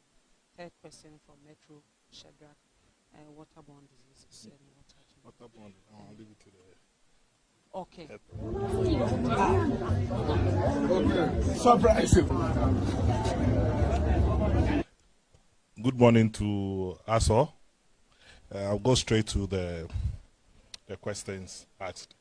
One, I'll tackle the dredging. As we sit today, we have 2 dredging companies on the lake who are about to start dredging. Those here, if they can remember, a dredger entered and somebody took VRA to court that we've polluted the water. So for about 3 months ago, we halted this dredging activity. Now it has been cleared and we are going to start the dredging. VRA is also trying to bring in a 3rd dredger to help in clearing the estuary.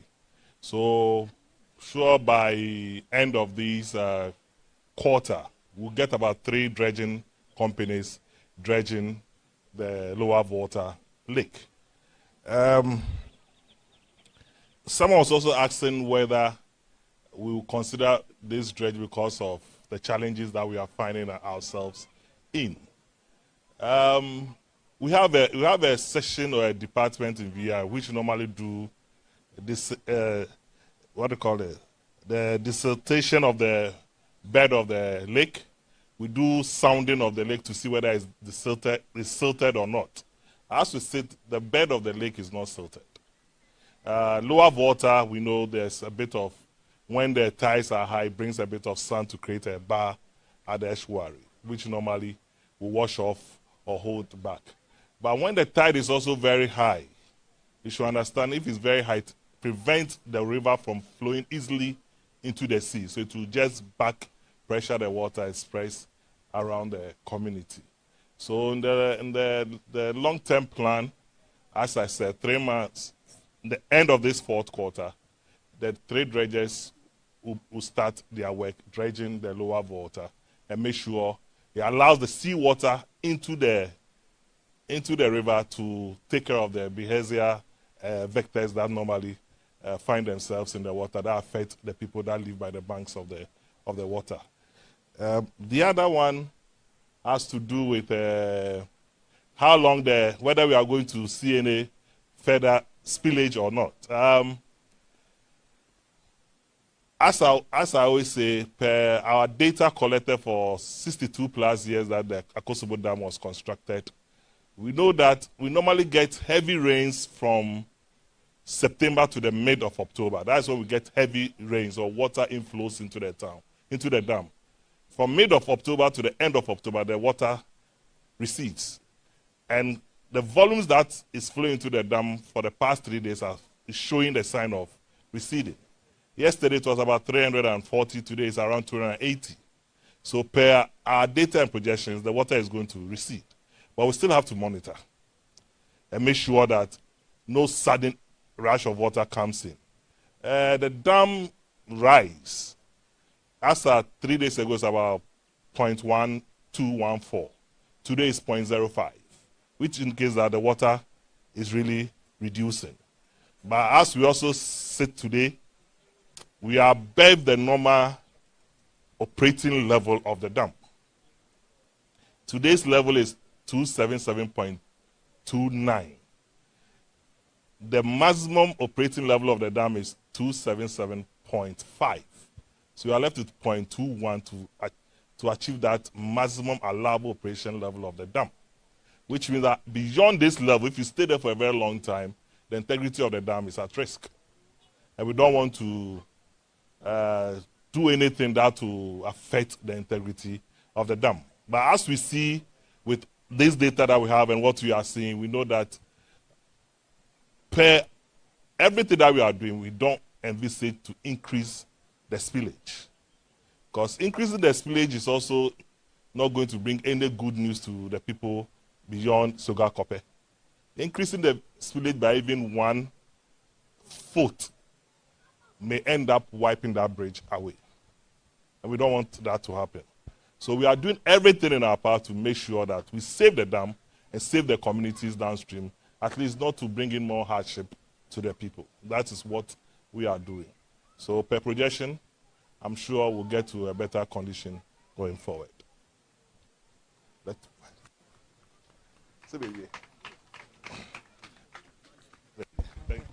Thank you so much, Mr. Kenzo.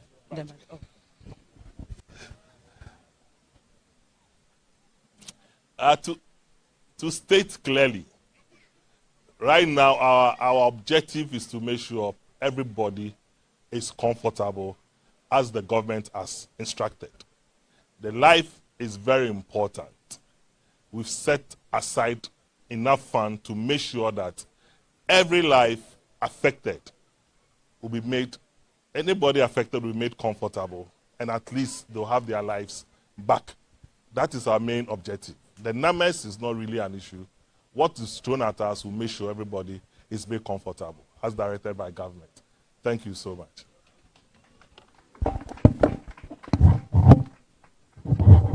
Thank you so much. So I will invite the Honorable Regional Minister to respond to the last question.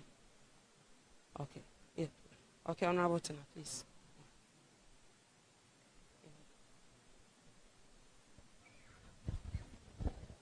Thank you very much. Ladies and gentlemen, I think I have to answer this question in terms of health.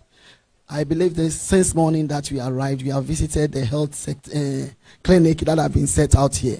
And I am happy to inform you that our personnel are here.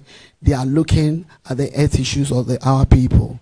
So since the regional minister has been here with them since day one, I would like him to tell us what has been going on so far in terms of the issues of the health of our people here. Thank you.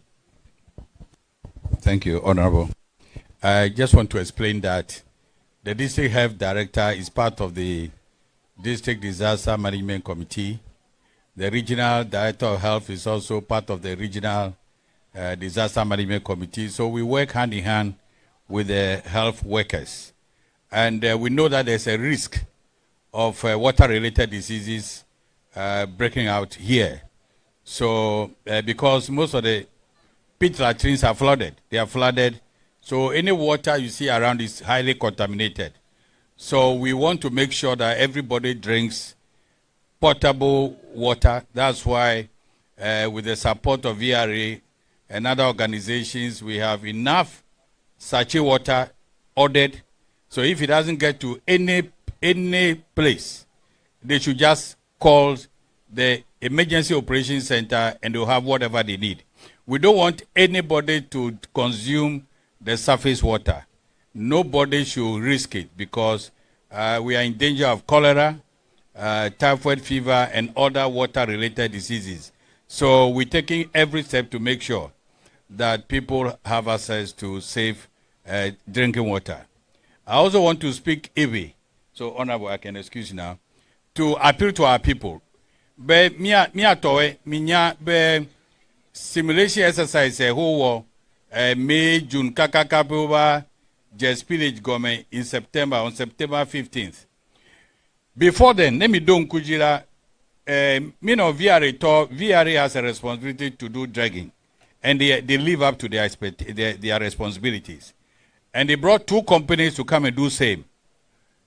But kola enyakola didi mobova mikufe over yobeke kufe over amikufe and kola edefo tafifie ke flood heva ke no le fudei amoga gbe nukata VRA mava o dragino nukata VRA mava o dragino VRA be machine over gake mia de todo I court be VRA toba le yobe chigblen ameroche wova yofa mi kufe ya otogbo mi le court ejo be waga demo be neiji fe deputy CEO globe dragging machine etoniava to work at the estuary alebe ne chieva kola echie atawan flow gake me de kuku ne mi adetobe nenyebe jirudu be awona ne hemese mola mieli no yomila mia ademe mia che mia jagbagba be mi denu mene amewe afi machine never tane machine vala omeva mi kupo omebe mia be chigbenpo no va be nova de echieme bene chi chagbola wacha aide achapume tame kwesebe fifiene machine ojedola mikata mia segome akwenami.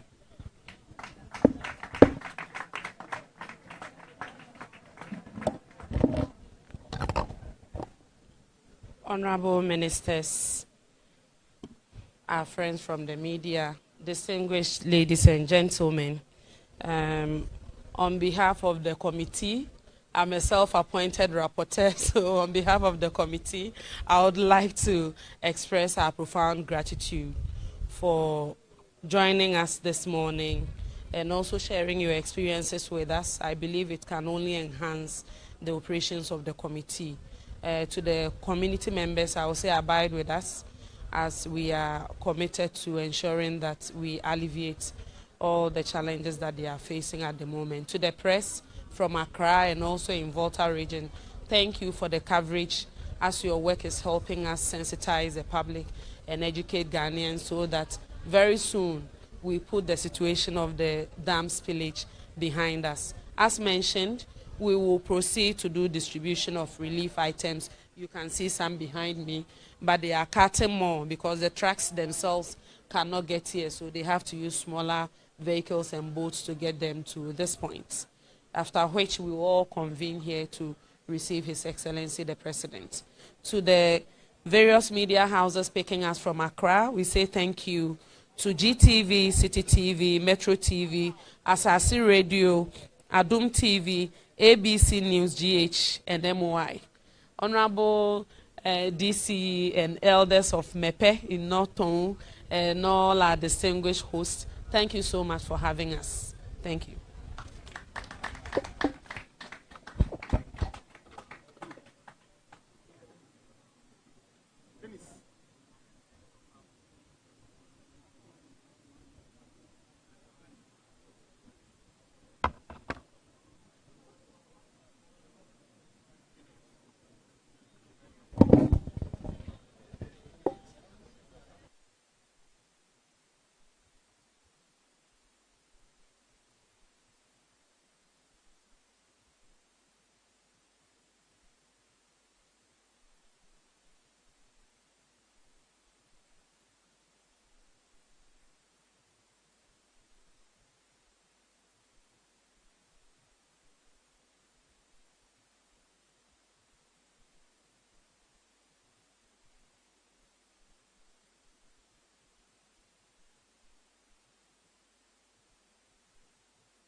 Ben asare added on names here friend A plus I don't say baby every good mountains not just so chima not just a brand at Tamils or Tias and or president in a Yadagana for be said be at him the day the Omotoma man never pay ye now so she knew me see even Mahama no see a president in the idea I can't say baby at the fan who me people for catch him and I just say Mahama any coon at Tamils edifiat as if was so now when you she won't do one of me a course and now so go for the momu de chese just one kan he just one ye we na chese we e de ne bufo e ba so onti ase de nti asa ne moyi ne wo se ekoso e wa mamu we mu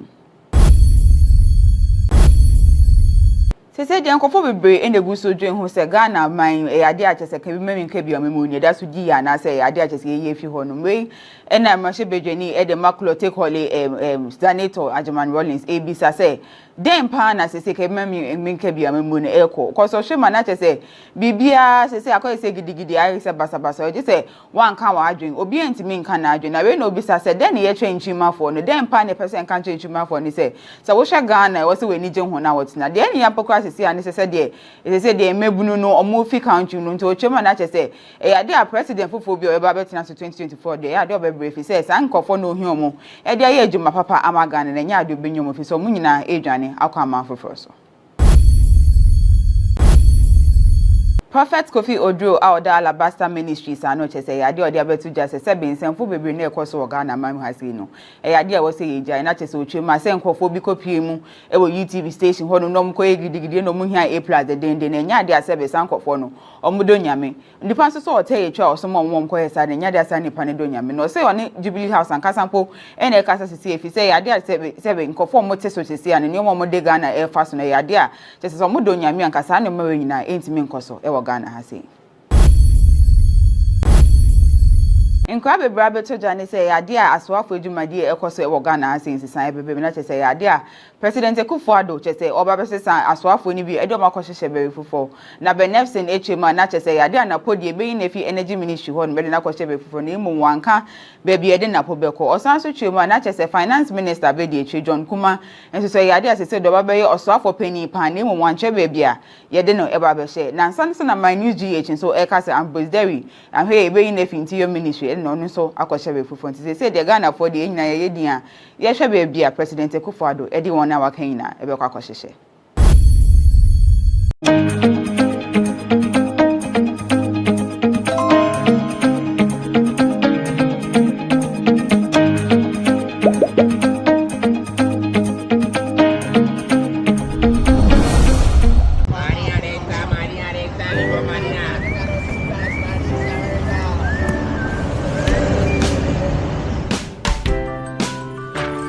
I want you so bad, Alpha Cracker. I want you. I wanna say yes, I can't resist. I want you. Ooh, I want you, Alpha Cracker. I want you so bad, Alpha Cracker. Have a goodness rich in milk and butter in Alpha Cracker. Yummy and deliciously crunchy. But I can't resist you. Alpha Crackers, simply irresistible. This advert is FDA approved.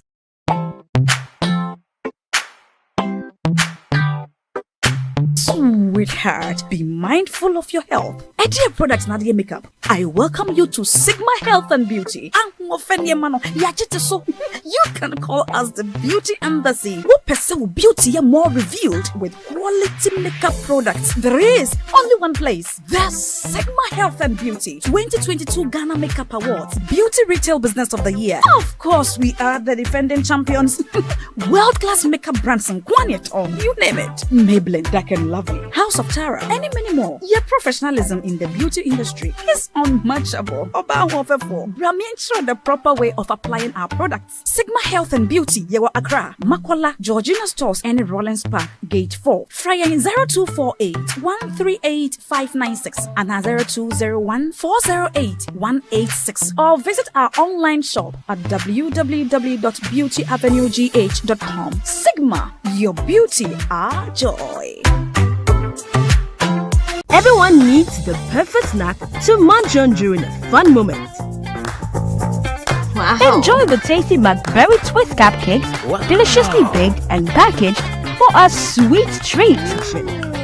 Premium quality cakes baked with love for all, enriched in butter and milk. Yummy.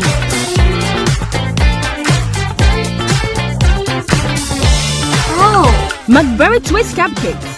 simply irresistible. Try one today. This advert is FDA approved. Are you still searching for the right platform to share your voice, thoughts, and feelings?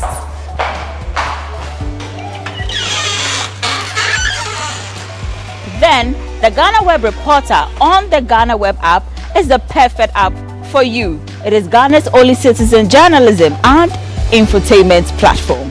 Wherever you are, whatever you are doing, GhanaWeb Reporter links you up to the world. The Reporter also gives you the opportunity to blog or become a citizen journalist, so you share stories with the rest of the world about cities, music genres, pop culture, tech, politics, etc. Download the GhanaWeb app from the Google Play Store or App Store on your smartphone and open it. Tap on the member button at the bottom of your screen and follow the easy steps to register with your phone number or email, and you are ready to become a reporter. GhanaWeb Reporter, democratizing journalism and empowering content creators.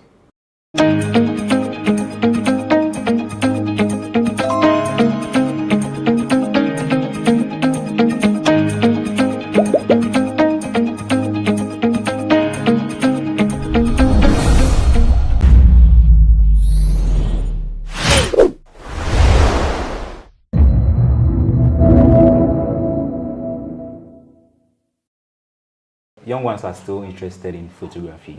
Yeah. And yeah, I think it moved with the pencil, the whole realism, art, drawing, pencil art, framing. It came with it, right? It rose with it, and I think it's still moving. Just that this has gone down a notch. This is different from photography. Yes, of course. Way different from photography. You can bring your very nice photo, and we are transforming it into pencil art.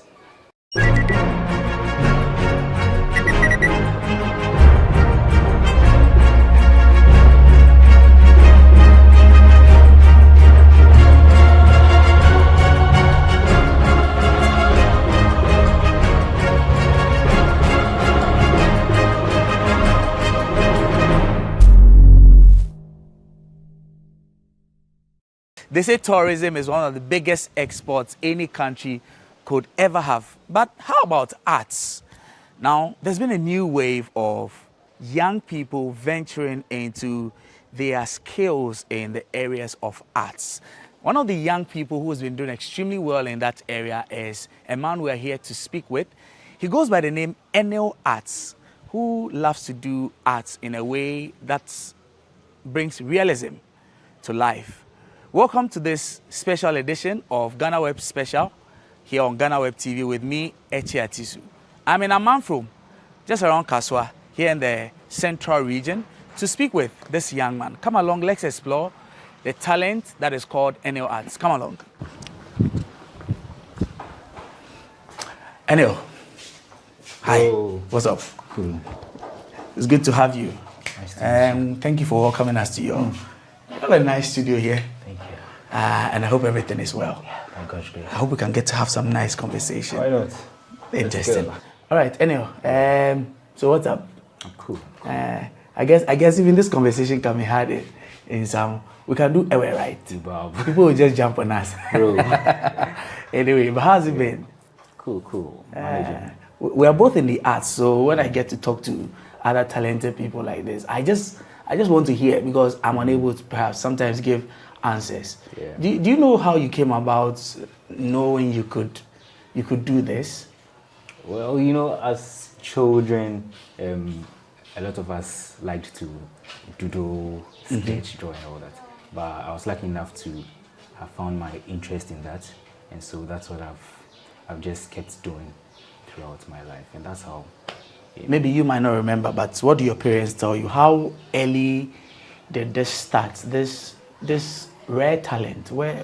How early did this start? Well, from what they've told me, I think it was around 7 years, 5 or 7 years, between 5 and 7. You must have been what? Nursery. Okay. Yeah, nursery. Very, very young. Nursery. Yeah, very young.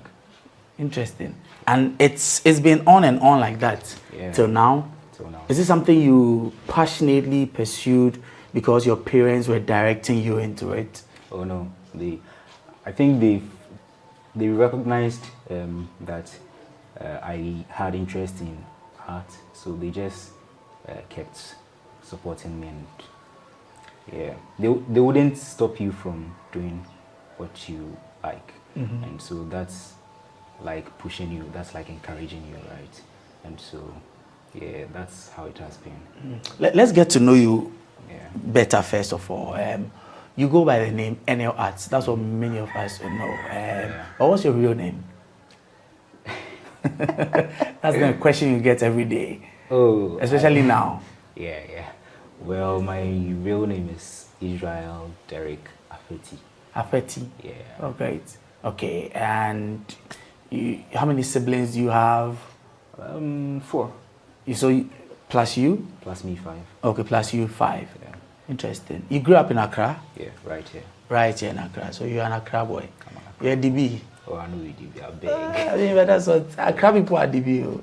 Yes, you have to come from somewhere to live in Accra to be regarded. Hustlers were playing. Oh, really? Yeah. Interesting. And so you schooled here and everything. My school is just down the road. Just down the road. Yeah. Oh, then you are a Kaswa boy. Oh yeah. Through and through. 100%. You get lands. We'll talk about that afterwards.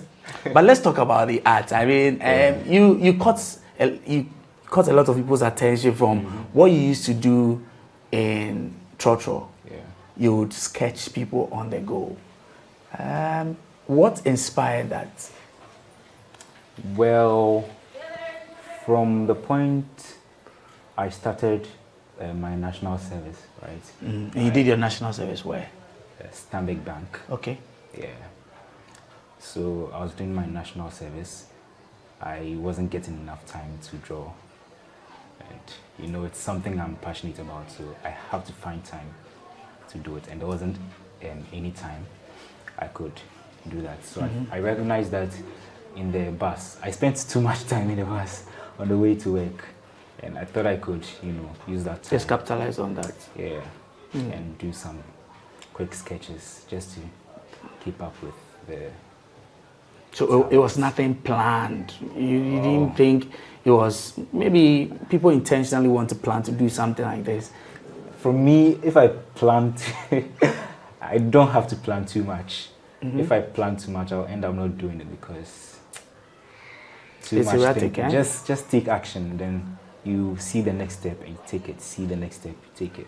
That's how I move. So I just followed the flow. I see. Yeah. National service. What did you read in school? Communications design. Okay. So does it come with things like these? Oh yeah. In first year they'll teach you how to draw. So they taught all basic drawing. Basic drawing. Okay. Yeah. And you went to which school? Tech. Okay, KNUST. Yeah. All right. Basic drawing and all that. Now fast forward back to the Trotro thing. Yeah. Now you spend a lot of time on the bus. You decided to take advantage. Why, you always had a book? Yeah, it's right. Let me show you. Okay. So it's this book and this pen. Just this. It's as simple as they are just humble people might tools. not see this as simple. Yeah. Simple tools, eh? They are just humble tools. And you can create magic and touch someone's life with it. I see. Yeah. You started in the buses, Trotro. Let's keep it to Trotro. Yeah, so people get to now. understand that it's Trotro you're doing this in. Yeah. Do you remember the first time you sketched anyone? And who was that when you were in the bus?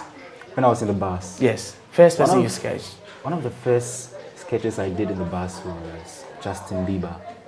Oh, okay. Yeah, so it didn't start with the Trotro. It started with celebrities who are trending online. But you do it in the bus? I do it in the bus. Okay. Yeah. So one of the first ones was Justin Bieber, then Kendrick Lamar, then Kelly. Okay. Remember Kelly? That girl who was trending online. Yeah. Oh, the Kelly from the Francophone African. Yeah. That lady. Oh, okay. Not too far back. That must have been 2022 or this year 2023. 2022. Oh, okay. Last year. Just last year. Okay. All right. And when you do the sketches, do you show them to anyone when you're done? No. I was just trying to keep a sketchbook you know, just to keep myself busy. And so that's how I started before I transitioned to the random trotro people and strangers. People can be quite nosy in the trotro. Yeah. What do people say when they see you? They just look and look away. Have you had anyone say anything weird to you before in those moments? Oh, no, not really. Nobody ever said anything? No, nothing weird. Okay, that means you have always been that good. So they see it and they are wowed by it. Oh yeah. The couple of people that have actually spoken to me in the process of drawing liked it. Yeah. People take your contacts. The mates. They Charlie, do that. if you want trotro meets now, just come to me. You get plenty, eh? Oh, I get the one number, so Charlie. I crack trotro meets. But then you know they pay for rights again. Oh, you know, I pay. The thing, I want it to be totally free. Okay. Yeah, so that's the intention. It's not like I'm drawing to sweep off my fare. But then recently, I think it was just yesterday, one of the trotro mates I drew gave me a free ride. I paid and he gave my money back to me. The money back to you. It felt really good. Very, very interesting. Yeah. Now you get to start from the big names, Justin Bieber's, the Kellys, those ones that are very popular. What made you zero in down from big names like that all the way to, sometimes we don't know who the mates are. Yeah. We fight with them every day. Why those people? I think their story is intriguing. So when you draw them, their reaction is natural. Those are the top there.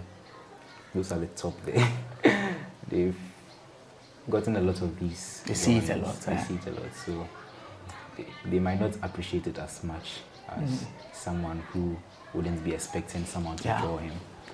Yeah, I think that's it.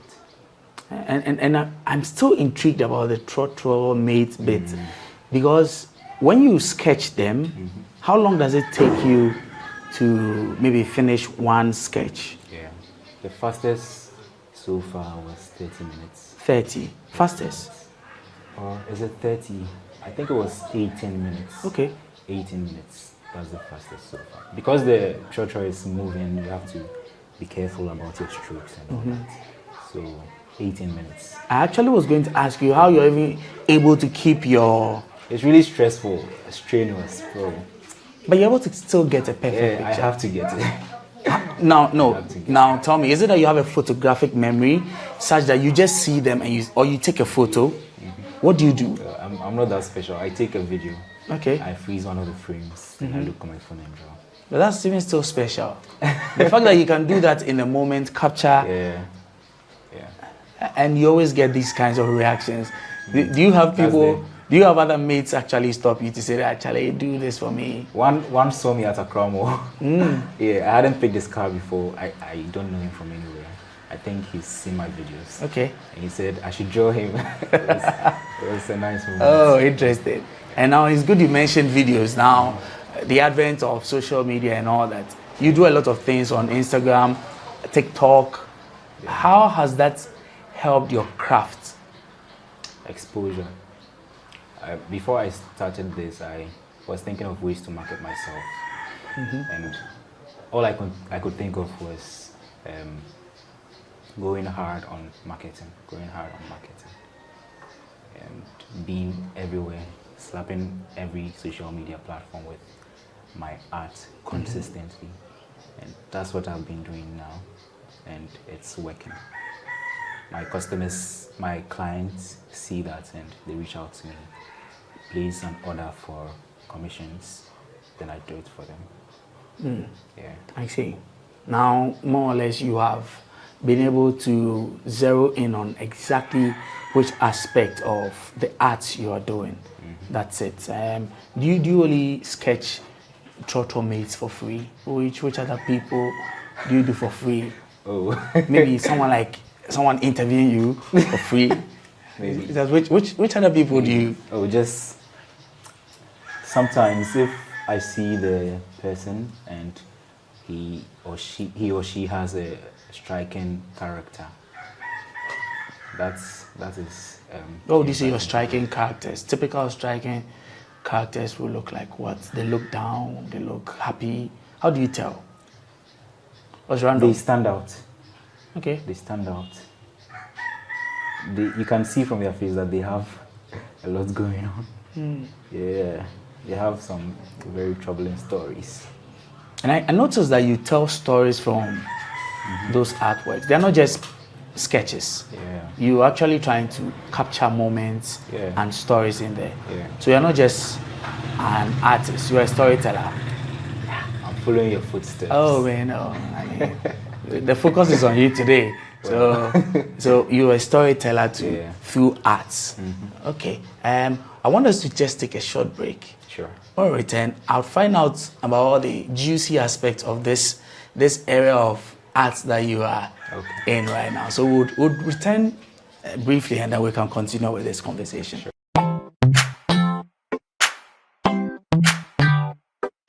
Sweetheart, be mindful of your health. Dear Products Nadia Makeup, I welcome you to Sigma Health and Beauty. You can call us the Beauty Embassy. We pursue beauty more revealed with quality makeup products. There is only one place. The Sigma Health and Beauty 2022 Ghana Makeup Awards Beauty Retail Business of the Year. Of course, we are the defending champions. World-class makeup brands and Kwanyet, you name it. Maybelline, Dark and Lovely, House of Tara, and many more. Your professionalism in the beauty industry is unmatchable. Brahmin the proper way of applying our products. Sigma Health and Beauty, Yewa Accra, Makwala, Georgina Stores, and Rollins Park, Gate 4. Fryer in 0248 138 596 and 0201 408 186. Or visit our online shop at www.beautyavenuegh.com. Sigma, your beauty, our joy. So, welcome back. We're still here with NL Arts. NL, now this is how we found you. We found you on social media, because you had sketched some of these guys, and you caught our attention. The same way we found you. Have other big names found you as well? People who have been intrigued by your artwork or something. Has that happened? Well, so far not quite. Not quite. I've had some people come to me, but nothing confirmed yet. Yeah, so. But at least there have been some moves made. Been some. Does that make you disappointed or not? No. It makes me. It keeps me on my toes. It just reminds me that I have to work harder, and so that these bigger institutions can see me and come approach me and move on with whatever I have to do. Now the arts you do is more or less like photography, because I know there was a time photography was just booming. Every young person was getting into photography. More or less the same thing that's happening in the area of this realism, hyper-realism, all these kinds of arts that you do.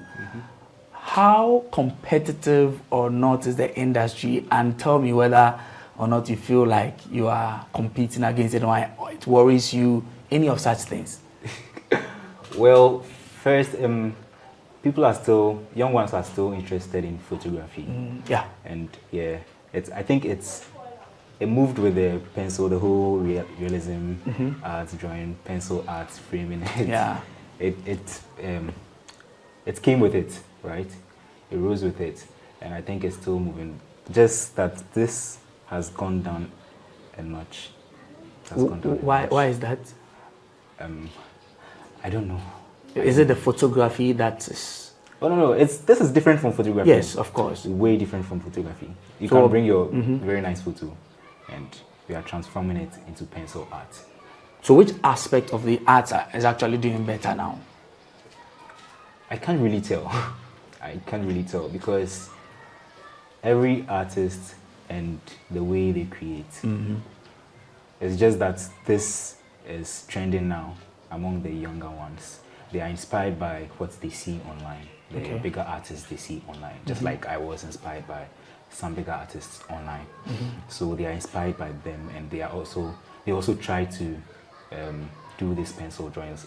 It's the basics of art actually. Knowing how to draw and shade. That's how you know how to blend your tones when you move to painting. You understand? So, yeah. But you don't paint. I paint. You paint as well. Yeah. But you don't do a lot of that. I do. You do a lot of that. Yeah. It's Okay. just that the treacherous sketches caught you. I've caught everybody's eyes. And so we'd like to know, I mean, apart from the sketches, you do painting, which other things in the area of arts you do? I'm actually a musician as Okay. well. I sing. Yeah, I do live paintings. Okay. Pencil drawings, as you can see. And basically anything art. Have you released a song, anything like that, or you're not in studio? I've not released a song yet, Mhm. but I'm in the process of, you know. Okay. What kind of music do you do? A soul, Afro soul guy. Afro soul. I actually listen to every kind of music. So you love to I blend. prefer- yeah. So there's there's a difficulty with the name, right? It's kind of difficult to. But there's some Afro in there. Yeah, there's some Afro and there's some soul in there. Mhm. But I like to blend everything. Okay. Yeah. That's a lot, eh? Yeah. They call it potogum shegum. Bro. That's what it's called, eh? I'll go with that. Yes, that's a long one. We'll see how I sell that to the world. Yeah. But I mean, business-wise, how is business for you? Are you making some cash? Yeah. Some that I can carry away? Maybe when I'm leaving. Can't carry some away. Oh, it's not gotten to that level yet. Yeah, it's good. So far, it's good for the beginning. I'm still at the beginning stages. Mhm. Yeah, so far it's good. Okay. I'm hopeful that it will advance and the figures would increase. Okay. So I take it that the figures are like 6 now. You're hoping it gets to like an 8. Maybe that's a prophecy, by the way. You may never know. I'll go with the prophecy. That's very interesting. Now, but what do you think about the future of arts? I mean, some of us growing up, we used to worry that things like even writing was not as accepted. Today, what you do today is well accepted, maybe because of the advent of the internet. But next 5 years, 10 years, what do you see the world of arts like for us? Maybe here in Ghana and then the world over. Yeah. Well, you see the way technology is fast advancing. Mhm. I think and we cannot do without it, right? That's the way art is also going with it. Like you cannot advance without art. Back then, people didn't really respect graphic designers, but right now, graphic designers are one of the top, most paid people in the industry. They're as expensive as programmers. Yeah. Graphic design is not cheap. Yes. Art itself is not cheap. So the way art technology is moving fast, art is following it. We need artists to design all the interfaces, even though AI wants to sport things small. I was going to ask you about AI. It wants to sport things small. How is this falling small? Is it taking business away from people like you? It's taking business away from people who do digital art. Okay. Yeah. Okay. Because you can just key in some AI. words and AI will generate your LinkedIn photos for you. Yeah. So it's Even here taking- in Ghana? Yeah. Oh, people do it. People do it. I see. You can just key in a few words, transform my picture to something. And it you just get does it for you. in a few minutes. So it's taking business from those who do digital art. Okay. Yeah. I see. But then there's also another interesting aspect of what you do in this area of the arts. I'm wondering if you can, I just want to see if you can help me understand this. Now there are ways that maybe even state actors can tap into what you do for some kind of work. Do you think it's an area that our leaders are not looking at? Or what? We have ministries, departments like that, but do you think they've done enough to be able to help some of you build up what you're doing? I mean, there are so many possibilities with art, Mhm. and there are so many of them that this country, in particular Ghana, has not tapped. I mean, we are still now absorbing the whole art thing. We are growing small because of social media, internet. We are seeing how people deal with art. So we are grasping it small bits by bits. And so I think eventually the leaders would tap into this side of the whole art thing. Do you see a Ghana, for instance, where, you know, in advanced countries, the US, the Europe, and all of those other places, there are instances, for instance, in a court setting where there is an artist or a sketcher, whoever, that is able to bring to life the things that are in the courtroom. Yeah. Is that something you think can be explored here? Oh yeah, yeah. Largely, we can really explore that. Is that something you can do? Yeah, I do live paintings at weddings. Okay. So it's something I, in particular, can do. It's something that this country can take upon themselves and explore further. We would even encourage more younger ones to pursue art. I see. Now, do you think arts like you do is something people can do alongside other things? Maybe a doctor who wants to paint. Is that something people can do? Yeah, at your leisure time, you can paint. These days, there's no leisure time. Well, I'm getting to it. So, because there's no leisure time, if you want to do art and get serious with it, okay, like me, you have to stop whatever you're doing and pursue it 100%. So I was working in the bank. Okay. I stopped and I'm pursuing art fully now. My dad said a couple of days ago that these days, anything you do, if you take it seriously, you'll thrive. You'll become good and you'll flourish. I was like, yeah, these days you don't joke with anything, anybody. You don't play with anything. So just pick something, be serious with it, and in the long run, you will be successful. That's how it is now. So leaving the bank was no regret for you at all? No regret. It was hard because I had already made a family over there, the marketing department. I already made a family over there. So leaving there was emotional for me. Oh, I see. Yeah. Now a lot of them see you. What do they say to you when they see you? Oh, they are proud of me. A lot of them are my clients. Yeah, clients and taking their money. yeah. We are kind of like family now. So okay. I need any advice, I go to them and they guide me small. Yeah. Well, now this is what you do full time. Full time. How do people reach you mostly, apart from the usual things? How do people usually get in touch with you? Social media. Social media. I'm always on social media. Okay. So when you want to reach me, just send a DM. And what's the socials? How do we reach you on socials? NL Art everywhere. NL Art. Yeah. Is there an underscore anywhere? Just key in NL Art. It's 2 accounts on Instagram, right? Okay. But you just enter NL Art. The 2 will pop up. And they're both your accounts? They're both my accounts. Okay. Yeah. All right. Now, young people who want to venture into maybe this kind of art, what would you tell them about specializing, especially when it comes to arts? What would you tell young people out there, people who want to follow in your footsteps? Learn everything.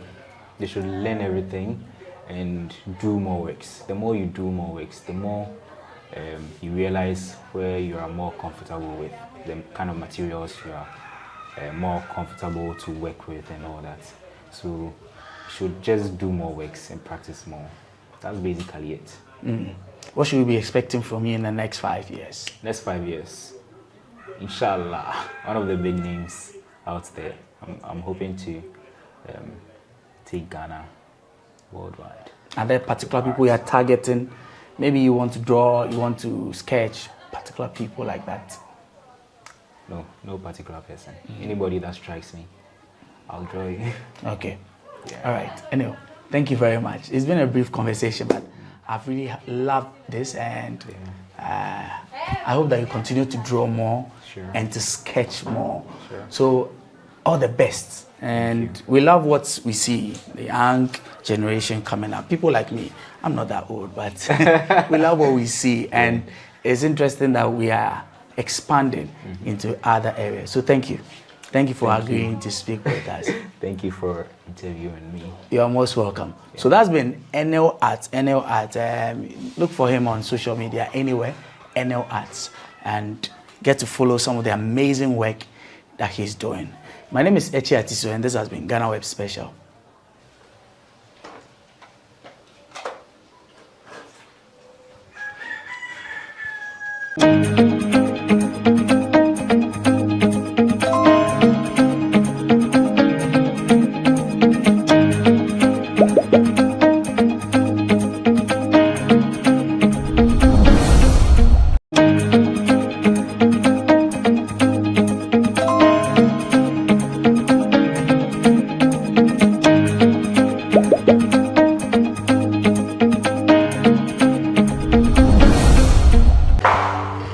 Are you still searching for the right platform to share your voice, thoughts, and feelings?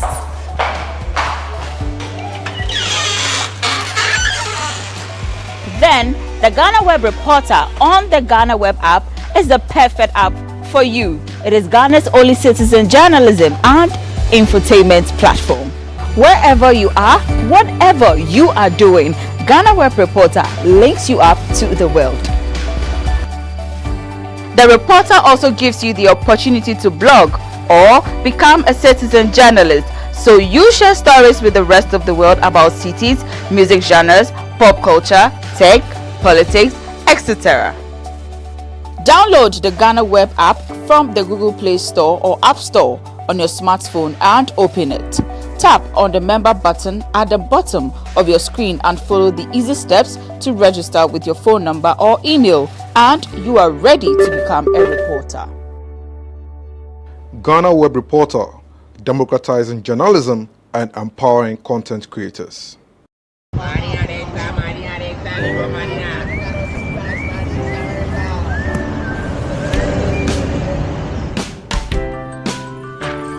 I want you so bad, Alpha-Cracker. I want you. I wanna say yes, I can't resist. I want you. Ooh, I want you, Alpha-Cracker. I want you so bad, Alpha-Cracker. Have a goodness rich in milk and butter in Alpha Cracker. Yummy and deliciously crunchy. But I can't resist you. Alpha Crackers, simply irresistible. This advert is FDA approved.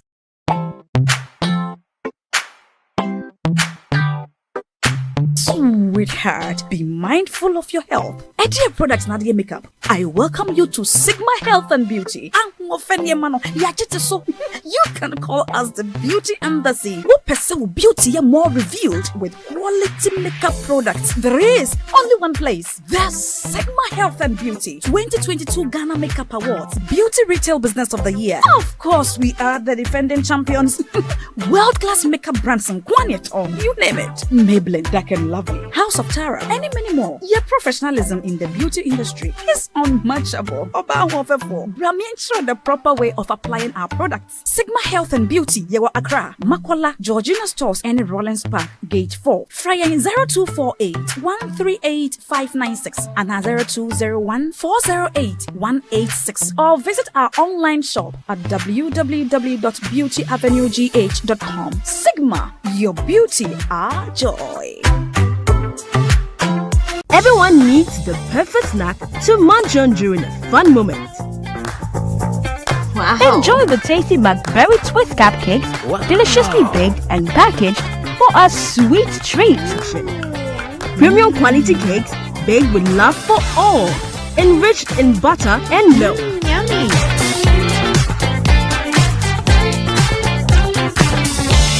Oh, McBerry Twist cupcakes, simply irresistible. Try one today. This advert is FDA approved. Policy is not helping us at all. So they have to help us and make agriculture a workplace that people will vie to go and work over there.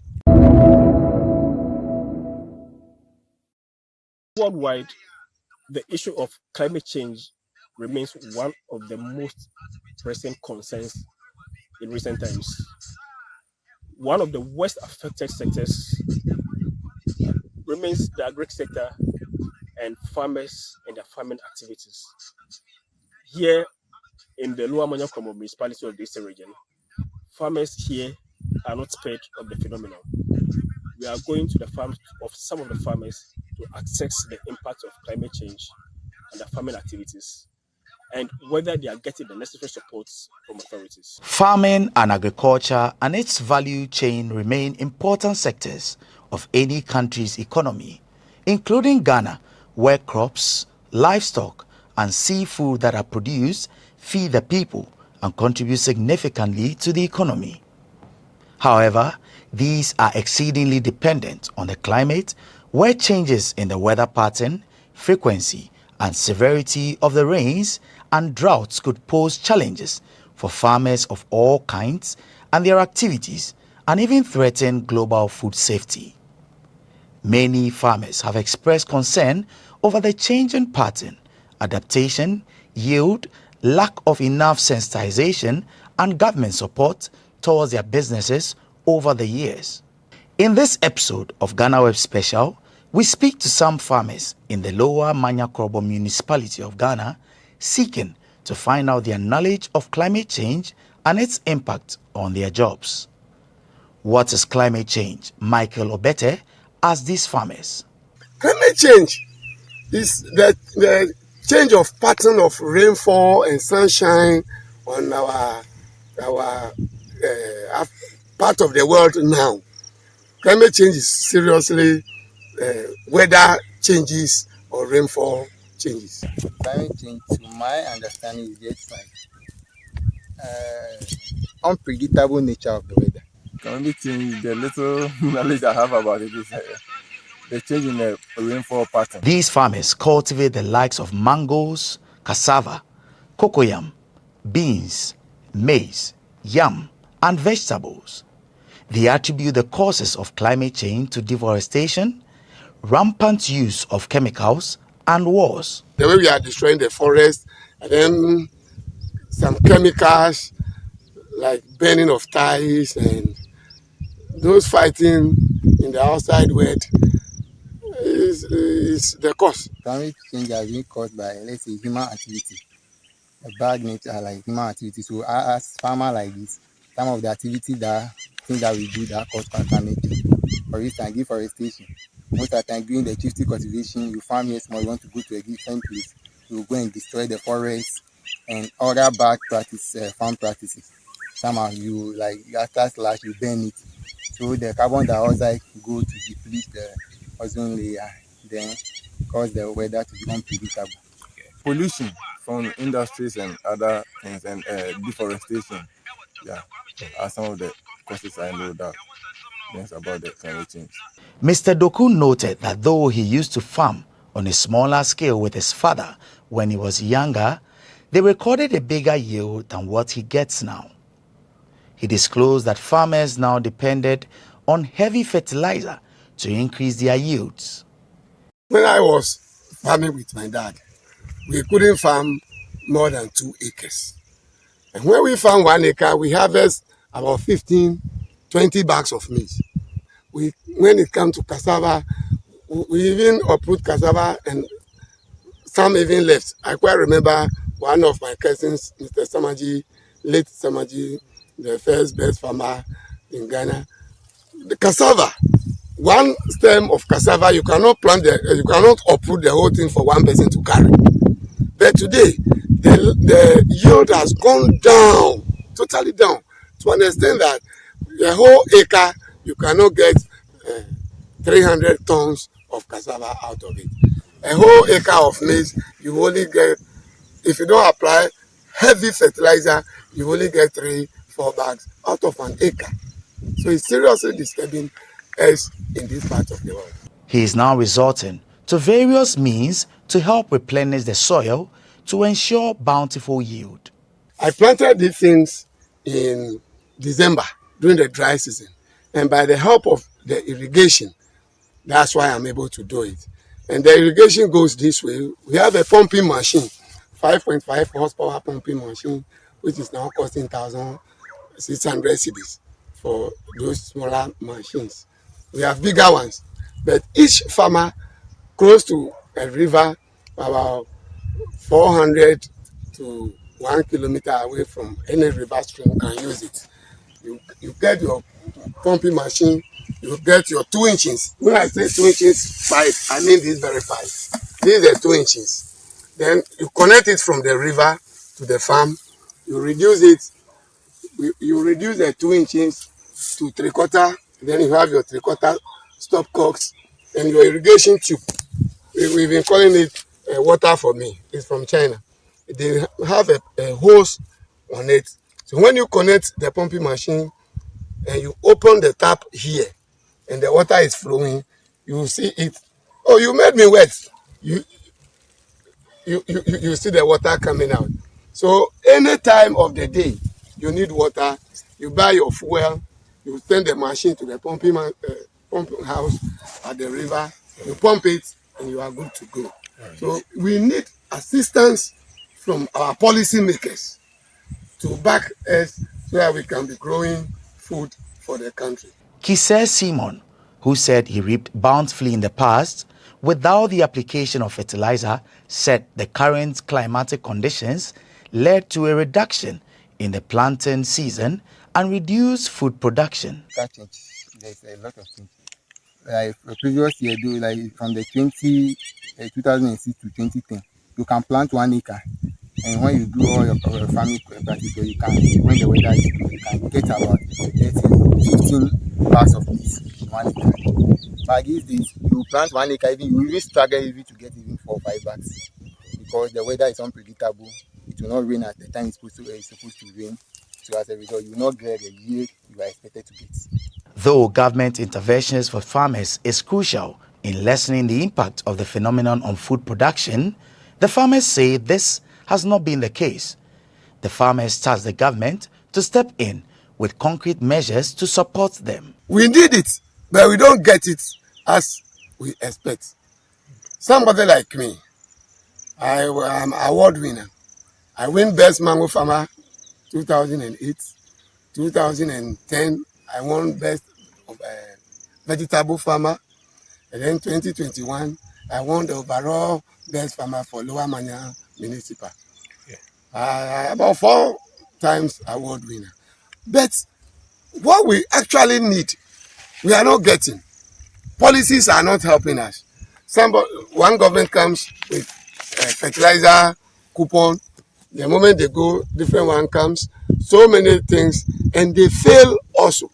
They will get the promises before you plant. You go, the fertilizer has shortage. You have to leave the things like that. So we need a lot of things. I don't know if our politicians can bridge the gap between we, the farmers, and the intellectuals, so that we tell them our problem exactly. Well, the only thing I'll talk about is as for the armyworm. For just last year, they gave me a chemical to control the armyworm.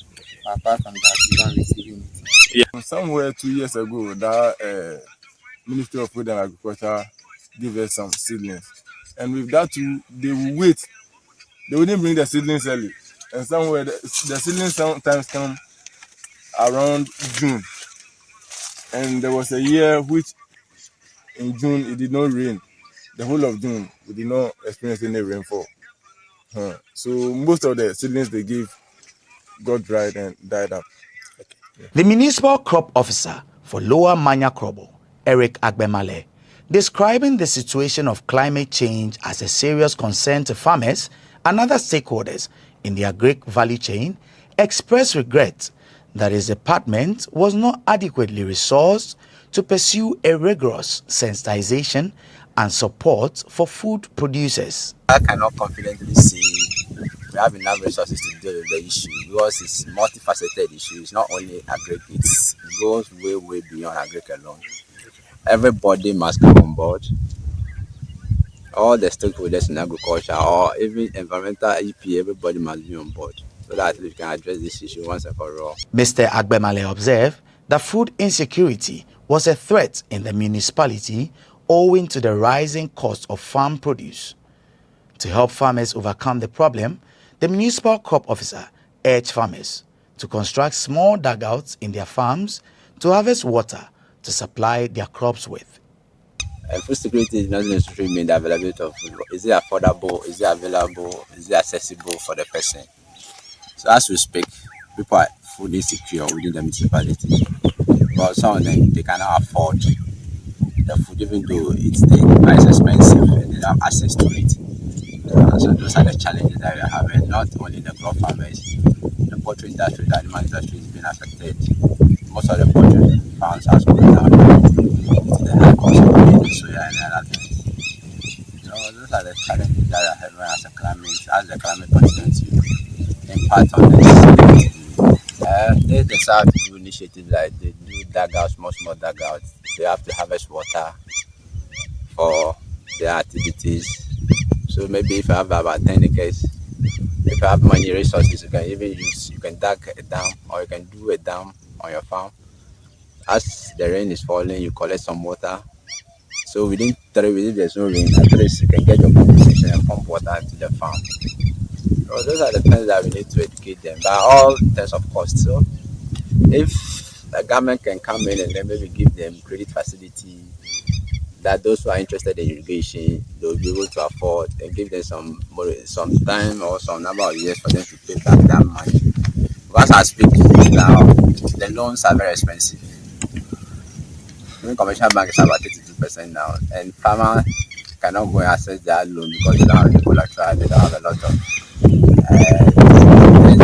so accessing credit is difficult for them. So we hope government will come in and do something about it. Maybe provide irrigation system. Now we have more irrigation system that are water efficient, like the drip irrigation. At least they will be able to use for some time now, and then we see the way forward. So you've heard the views of some farmers in the Eastern region speaking about their knowledge, their experiences on the topic of climate change.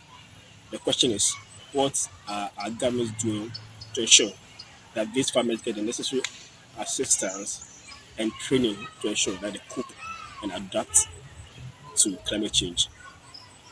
From Lower Manyakobo and some parts of the Eastern region, this is Michael Obete for GhanaWeb TV.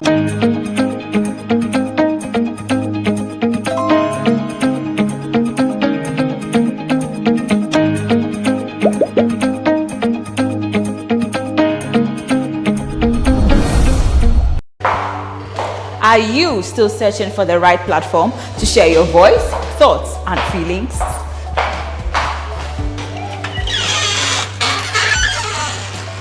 Then the GhanaWeb Reporter on the GhanaWeb app is the perfect app for you. It is Ghana's only citizen journalism and infotainment platform. Wherever you are, whatever you are doing, GhanaWeb Reporter links you up to the world. The reporter also gives you the opportunity to blog or become a citizen journalist, so you share stories with the rest of the world about cities, music genres, pop culture, tech, politics, etc. Download the GhanaWeb app from the Google Play Store or App Store on your smartphone and open it. Tap on the member button at the bottom of your screen and follow the easy steps to register with your phone number or email, and you are ready to become a reporter. GhanaWeb Reporter, democratizing journalism and empowering content creators.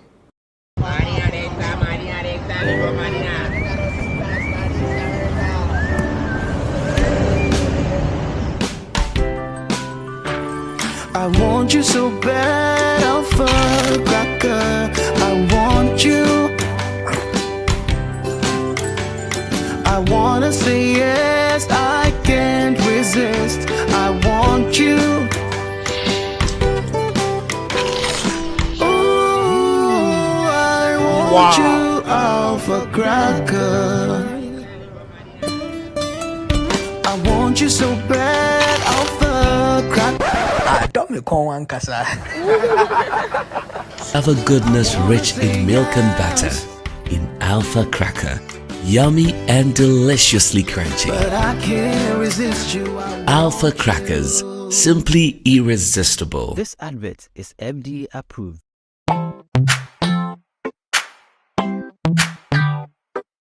Sweetheart, be mindful of your health. Dear products Nadia Makeup, I welcome you to Sigma Health and Beauty. You can call us the Beauty Embassy. Who pursue beauty more revealed with quality makeup products. There is only one place. The Sigma Health and Beauty 2022 Ghana Makeup Awards Beauty Retail Business of the Year. Of course, we are the defending champions. World-class makeup brands and Quaniet on, you name it. Maybelline, Dark and Lovely, House of Tara, and many more. Your professionalism in the beauty industry is unmatchable.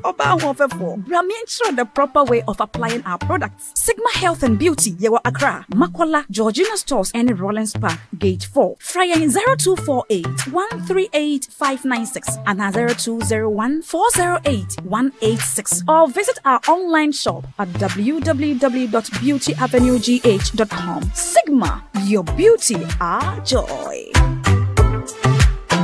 Everyone needs the perfect snack to munch on during a fun moment. Wow. Enjoy the tasty McBerry Twist cupcakes, deliciously baked and packaged for a sweet treat. Premium quality cakes baked with love for all, enriched in butter and milk. Yummy.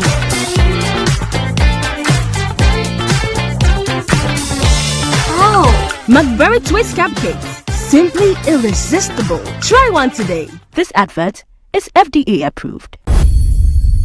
Kwame Obeng Asare adodo na nim se yefre ne A+ ya do din se bebrebe abigu mountains na chese ochema na chese brana atamel so teas na oye president na yade aga na fo bebrebe se biatem didie die omotomo ma ne papa yi na so hwe ni ho no mesie even Mahama no se president na yade ai kan se bebrebe e de fa ne ho emi pipifo bi kwa acha na chese Mahama yi eniku atamel se edifi atasefo asasi so na we nyina chi so ho ni ho no me e course na so ego for the momu de chese jese wan ka he jese wan nya we na chese we e de nebufo e ba so on tia se de ntia sa ne mo yin wo se ekoso e wa mamu we mu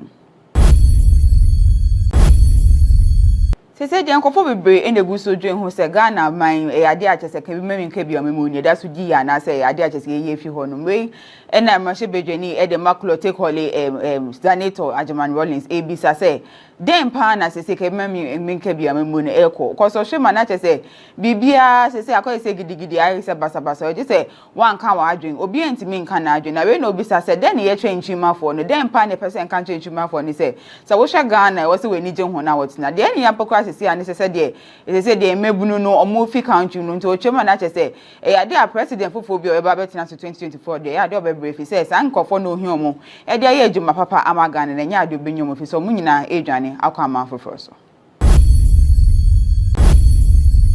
Prophet Kofi Odro Auda Alabasta Ministries ano chese ya de ode abetu jase se bensemfo bebre na ekoso Ghana man hase no e ya de a wo se yeja na chese ochema se nkofo bi kopie mu e wo UTV station ho no nom ko gidigidi no mu hia A+ de den na nya de asebe san nkofo no omudo nyame ndipa so o tey etwa osomo won ko hesa de nya de asa nipa ne do nyame no se oni Jubilee House an kasampo e na kasa sisi efi se ya de sebe nkofo mo te so sisi an ne mo de Ghana e fa so na ya de a chese so omudo nyame an kasa ne mawe nyina entimi nkoso e Ghana hasi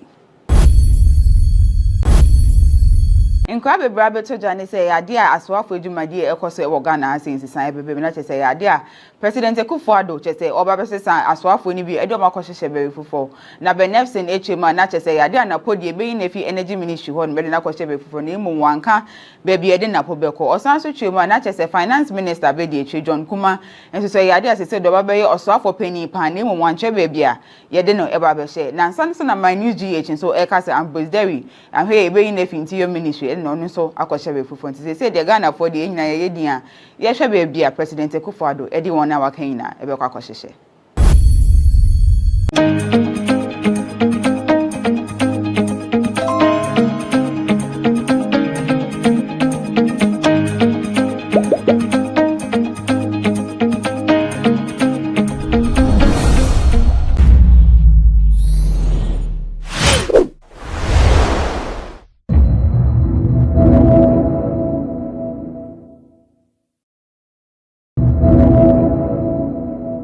6 billion for this. 600,000 Ghana cedis for this way. It pass. I buy stones. I bring excavators. I bring preloaders. I buy big. I bring machines. I have videos there. I am standing on the last sea defense project constructed by the government to safeguard the residents of the Dansoman beach from the raging sea. Now to my left is the nearest sea defense project constructed also for the same purpose. Now in between these two defense projects, the land now occupied by the sea used to be homes, playgrounds for residents here at the Dansoman beach. And to my far right, to what is the remains of a two-story building, used to be a very popular beach resort known as the Overmast 1 Beach Resort. After that are about 5 beach resorts here too, but they've all been forced to either close down or relocate due to sea erosion. Now we'll be engaging residents here at the Dansoman beach to understand how sea erosion is impacting on their life. Later I would also be speaking to an expert to know what the government and coastal dwellers can do to safeguard themselves from sea erosion and also to manage the harsh effects of sea erosion. Nikomi, a former professional footballer and the owner of the Overmast 1 Beach Resort, explains the impact of sea erosion on businesses.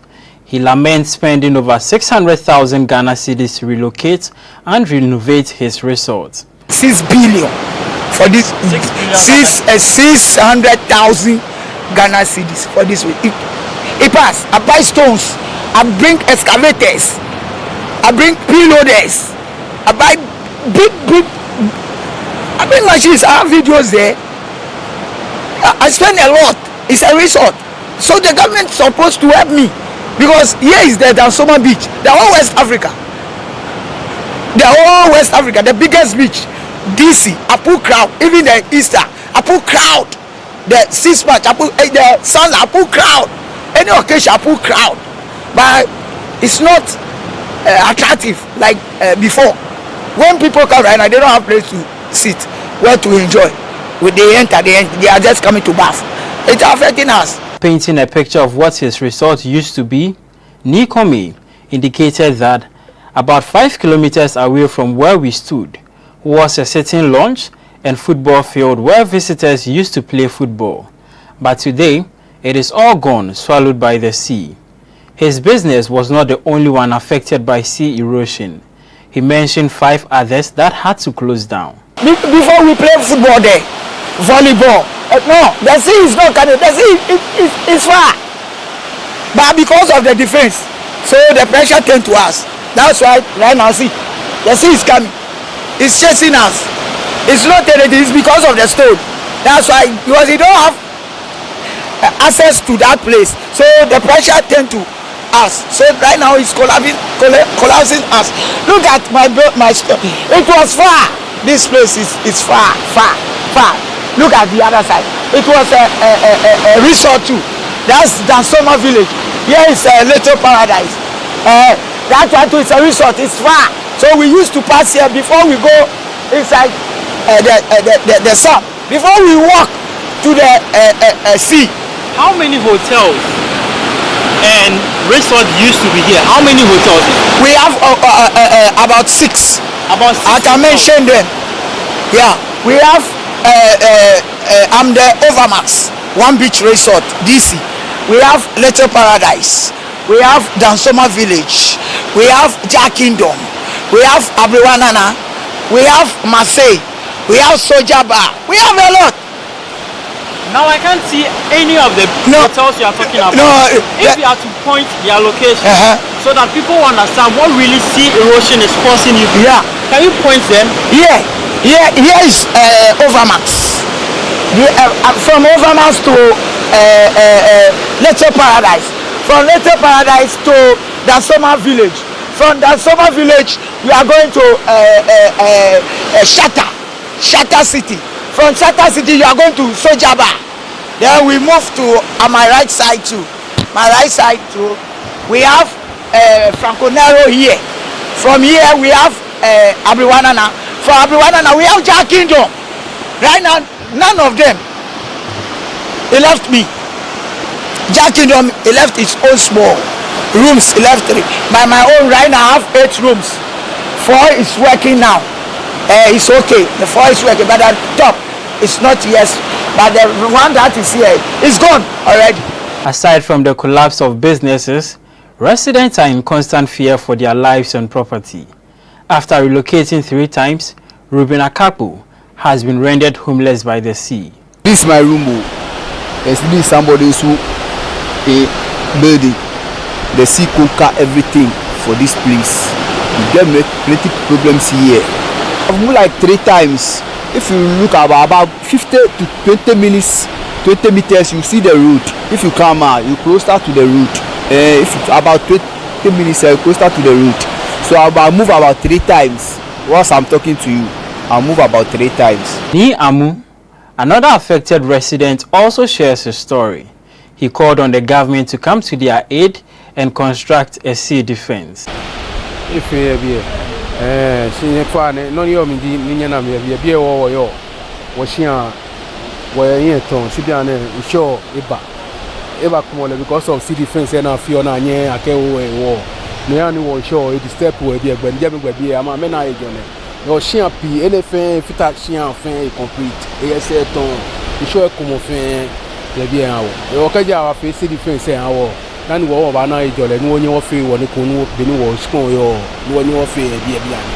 help manage sea erosion and its impact on coastal dwellers, Dr. Philip Jason Kwashiga, a research fellow at the Institute for Environment and Sanitation Studies at the University of Ghana, called on the government to invest in research and provide case-specific solutions. So yes, we have to look at case-specific. Where it is possible to move people backwards, that should be the best option. Where it will be more costly, then you find a better way of protecting the coast. And now we are talking of nature-based solutions. Okay, building with nature.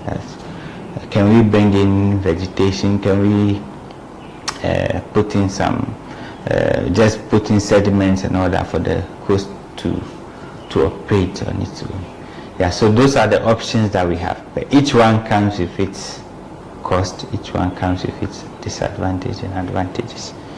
So what we are asking for, we look at it integratively. Let's have an integrated plan for our coast so that we don't just get up, go in. When a community is crying that there is erosion, you go in and put in grounds. That doesn't. Government coming in, I would say that we need to look at the approach more holistically. What I see happening more is that having small interventions at specific places where you have not considered the ripple effect on other places. So government should invest more on the research, the collection of data to really understand the situation along our coast. So eventually we will have a good plan and an integrated plan for the whole coastline of Ghana. So that when we are moving in to do an intervention, we know that this has been properly researched and planned, and we know this is what we are going to do at a specific place. Not just going in to put groundings, as is the case mostly now. And like the people are complaining, it has shifted the problem to their side. So they have a right to complain. Dr. Jason Kwashiga cautioned residents against human practices such as sand winning and other activities that alter the sediments of the sea. We should, as much as possible, as coastal dwellers, reduce or if possible, stop the removal of sediment from the coastline. That is something that coastal dwellers can do to help the situation. Okay, they should stop removing sediments from the coast. That will make enough sediment available for the coastal processes to occur without any alarm. That was my interaction with Dr. Philip Jason Kwashiga, a research fellow with the Institute for Environment and Sanitation Studies at the University of Ghana. We spoke about sea erosion, a phenomenon largely caused by climate change, with key focus on human practices that influence sea erosion and how governments as well as coastal dwellers can reduce and manage the impact of sea erosion without degrading the environment. I am Elliot Nweti, reporting for GhanaWeb.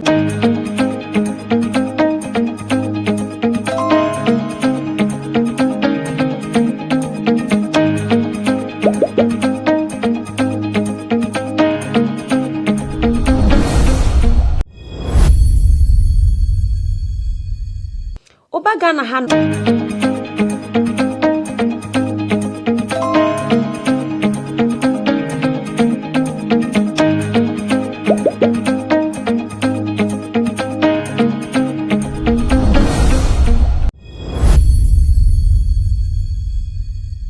Oba Ghana hanoma ya santoa eyobi a wagini din ye pan ewo Ghana hanoma sanse chema ukopie mu ewo asante mantema maame no okonkuden edema eye biae honom nanso ne chema asa na ukopie mu nso ewo fra mantema me che Volta Regional maame bi nso wo no nso ye chema ne ne adin ye ankasa ya to ne din se eye mama yakagbe na ye chema maame wonsro hwio ene agita wan ba che se odo ba hwefom sisi ye chema no nso ekokoden edema ye omanfo ewo angulo importemu ye chema ne enime na tamfo eba obetumi a chine ne che ye chema ono so bo no mo ne se na ya santoa ma asantefo no ye chema kopie mu nso ewo framantem a ya de mama yakagba yin so ebo no homodin ye pan edema omanfo a ewo ho no.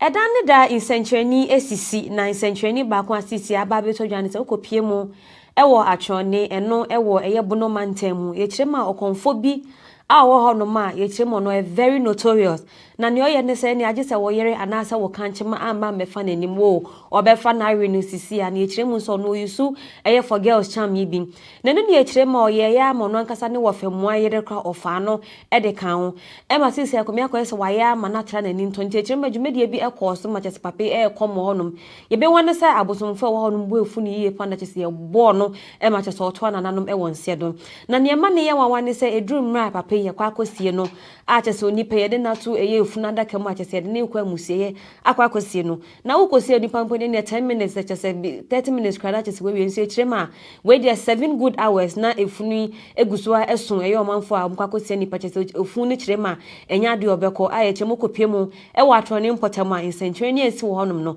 enya asem keto akra.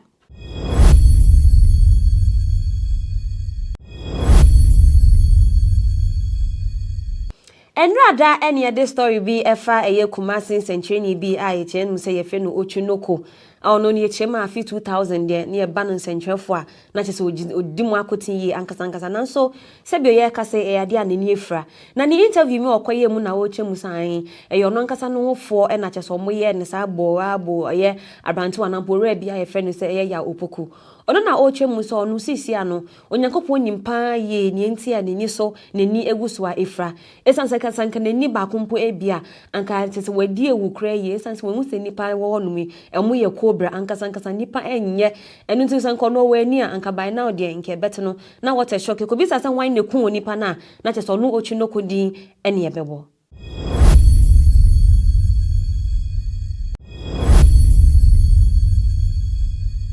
Nanama Meg so jini dinye pan ewo social media esanse eye Emmy Africa Awards ya ekoso yi ena aye maami ekokopie mu ewo asie bi na ntade a nampo na fade a otese ode koye no utum samanfo kire mu se ye maami na sisi ade wuji wani ji wudi ankasa ne kire ma ne dress no we the Egyptian mommy ankasa oba GhanaWeb a nso benya mfoni ni bi o manfo kire mu se ye Mac we the wuji wudi ye ewo Ghana hanu.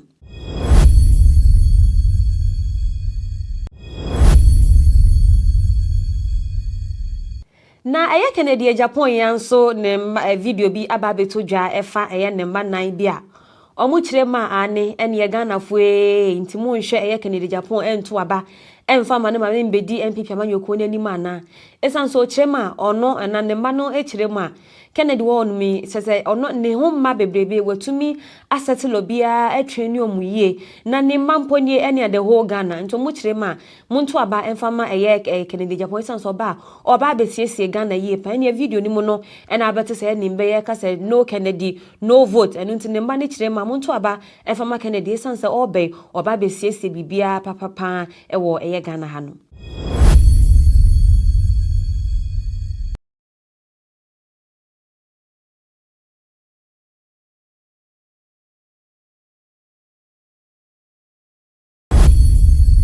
Prophet Kofi Odro out da Alabasta Ministries ano chese ya de odi abetu jase se bensemfo bebre na ekoso Ghana man ha sei no e ya de a wo se yeja na chese otwe ma se nkofo bi kopie mu e wo UTV station ho no nom ko gidigidi no mu hia A+ de dende na nya de asebe san nkofo no omudo nyame ndipa so o tey etwa osomo omom ko hesa na nya de asa nipa ne do nyame no se oni Jubilee House an kasampo e na kasa sisi efi se ya de sebe nkofo mo te so chese ya ne mo de Ghana e fa so na ya de a chese so omudo nyame an kasa ne mawe nyina entimi nkoso e Ghana has seen.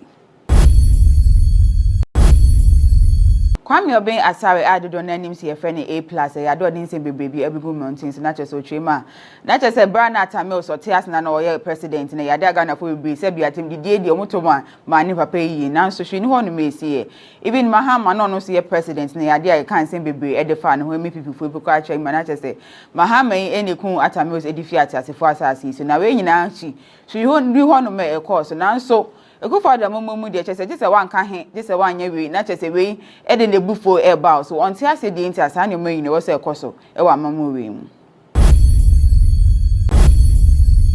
Sese de nkofo bebre enegu so dwen ho se Ghana man e ade a chese kan bi memi nka bi amemu ni da so di ya na se ade a chese ye fi ho no we e na ma she bedwani e de makulo take hole senator Ajaman Rollins ebisa se dem pa na sese ke memi nka bi amemu ne eko ko so hwe ma na chese bibia sese akoye se gidigidi ayi se basabasa o je se wan kan wa adwen obi entimi nka na adwen na we no obisa se den ye twenchi mafo no dem pa ne person kan twenchi mafo ni se wo hwe Ghana e wo se we ni je ho na wotina de ni yapokwa sese ani sese de mebunu no omo fi country no nti o chema na chese e ya de a president fofo bi o eba betina so 2024 de ya de obebre fi se san nkofo no ohia omo e de ya ejuma papa amagane na nya de obenyomo fi so munyina edwane akwa amafofo so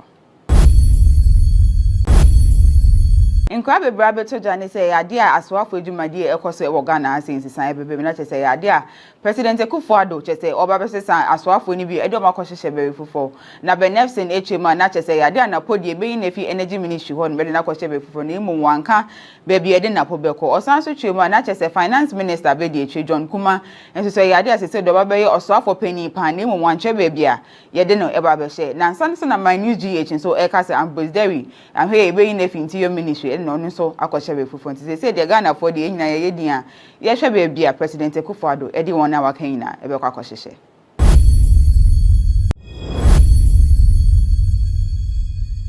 Nana senta monso ene beto yata okopie mu ewo eye UTV station no so a eye nkofo be se dunsie bi aye susu sa no mu kire mu ye MP Hwama Yoko no nkofo a omo kokopie mu emra na dwumedie e koso koto hye omanfo wo no mse sanso mu kire ma eye omo kasafa MP Hwama Yoko no hu bi me be ye deje ye eme kire ma cha opa ba mu ebri mu kire ma ye de krata ba ye fa krata ma tesa ye deje ye pa no ena UTV edi CCTV footages aba emra nkofo e boto hye eye studio honom no mu kire ma omo dwuma ye fo mienu bi a wo no ma chese ne nkofo edi ye omo e wo honom pa de enya asem ketwakra a oba GhanaWeb nso behu ne e course ho honom chema Isaac ba ko bi do ko bi so mzo na mo kwan o de na apache no yetu hye ne so bro na ma chese chema enya asem ketwakra ba GhanaWeb obenya video ni bi a share e de ama ho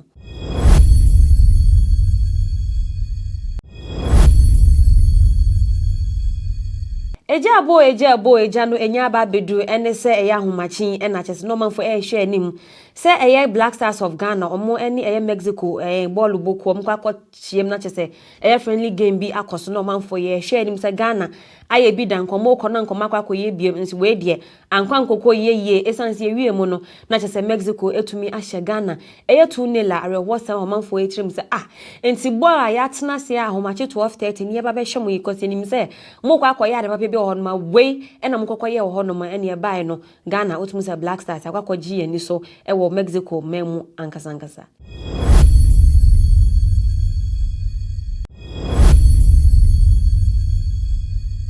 Nana nsenta monso na infoni bi ani video ahodo na nampo infoni e twegu ye pan aye hu se Ayama Mrs. Liadapa and sanitation minister or no any menim ni Martin Pebu edin kitawani mfuni beto jana for chema ye and yana Emma Mrs. Celia Emma Martin Pebu warning ye pa keke cancer medage and not doing edit channel. Now so Martin Pebu edin chichimwa bochum say ye Ghana for I am who ya mamonka and to sada cry nemum no mamino e who no chema meno or a very nice person. New Kachano and Mr. Martin Pebu.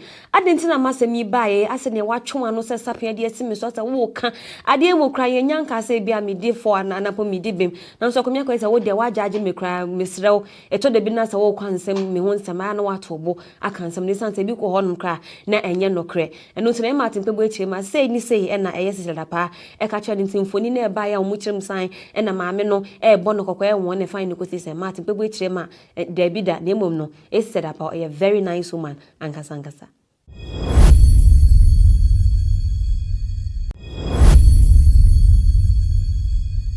Edane da insentreni esisi na insentreni baako asisi ababeto dwane se okopie mu ewo atwone eno ewo eyebono mantemu ye kirema okonfo bi awo hono ma ye kirema no very notorious na ne oye ne se ne age se wo yere anasa wo kanchema amba mefa nanim wo obefa na renu sisi ya ne ye kiremu so no yusu eye for girls charm yi bi na ne ye kirema oye ya mono ankasa ne wo femu ayere kra ofa no ede kan ho e ma sisi akomia ko se wa ya ma na tra nanim to nti kirema dwumedie bi ekoso ma chese pape e komo honum ye be won se abosomfo wo honum bo efu ni ye panda chese ye bo no e ma chese oto na nanom e won sedom na ne ma ne ye wawane se edrum mra pape ye kwa akosie no a chese onipa ye de na to eye funada kemu achese de ne kwa musie akwa akosie no na ukosie onipa mpo ne 10 minutes chese 30 minutes kwada chese we nsie kirema we dey 7 good hours na efunu egusua eson eye omanfo a mkwa akosie nipa chese efunu kirema enya de obeko a ye chemo kopie mu e wa atone mpotama insentreni esi wo honum no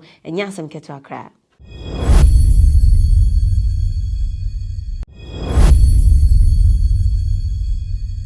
Ababawa aye freno se eye abadop edin semfa bi atodwa ono ne se yo ba bi anhu na otumu se echinyam no owo bi ye pa ni nyina ne se okire ma ono okokoye eye se bi eto yi bi ema ye koyiyi srade e wona mia bi ene ye digu honom edema no no na wo kire mu se sa na ade no ya enda fom sa o isan so no okire ma okoye ni de ni wiye no for 1 week na chese se bi ontumi nko ya ne so na chese ontumi enkote afi okire ma eye we wade mu de otumu se anya asem ketaka no so kopie mu e wo delay ni dwumadi so eno disanse mfo nyina etuja.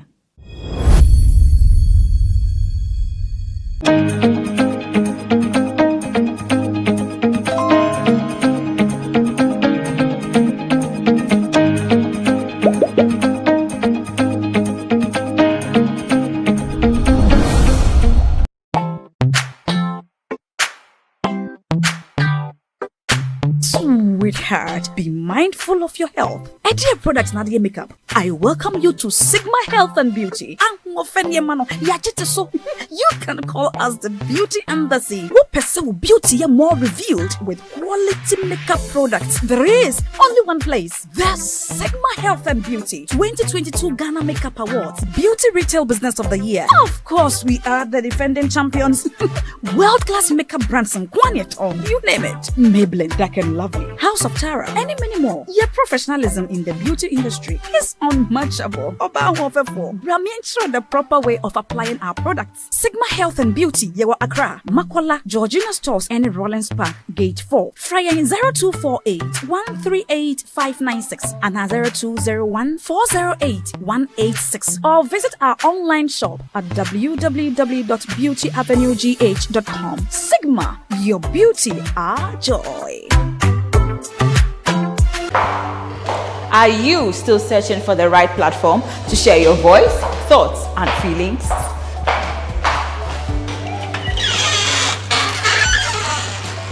Then the GhanaWeb Reporter on the GhanaWeb app is the perfect app for you. It is Ghana's only citizen journalism and infotainment platform. Wherever you are, whatever you are doing, GhanaWeb Reporter links you up to the world. The reporter also gives you the opportunity to blog or become a citizen journalist, so you share stories with the rest of the world about cities, music genres, pop culture, tech, politics, etc. Download the GhanaWeb app from the Google Play Store or App Store on your smartphone and open it. Tap on the member button at the bottom of your screen and follow the easy steps to register with your phone number or email, and you are ready to become a reporter. GhanaWeb Reporter, democratizing journalism and empowering content creators.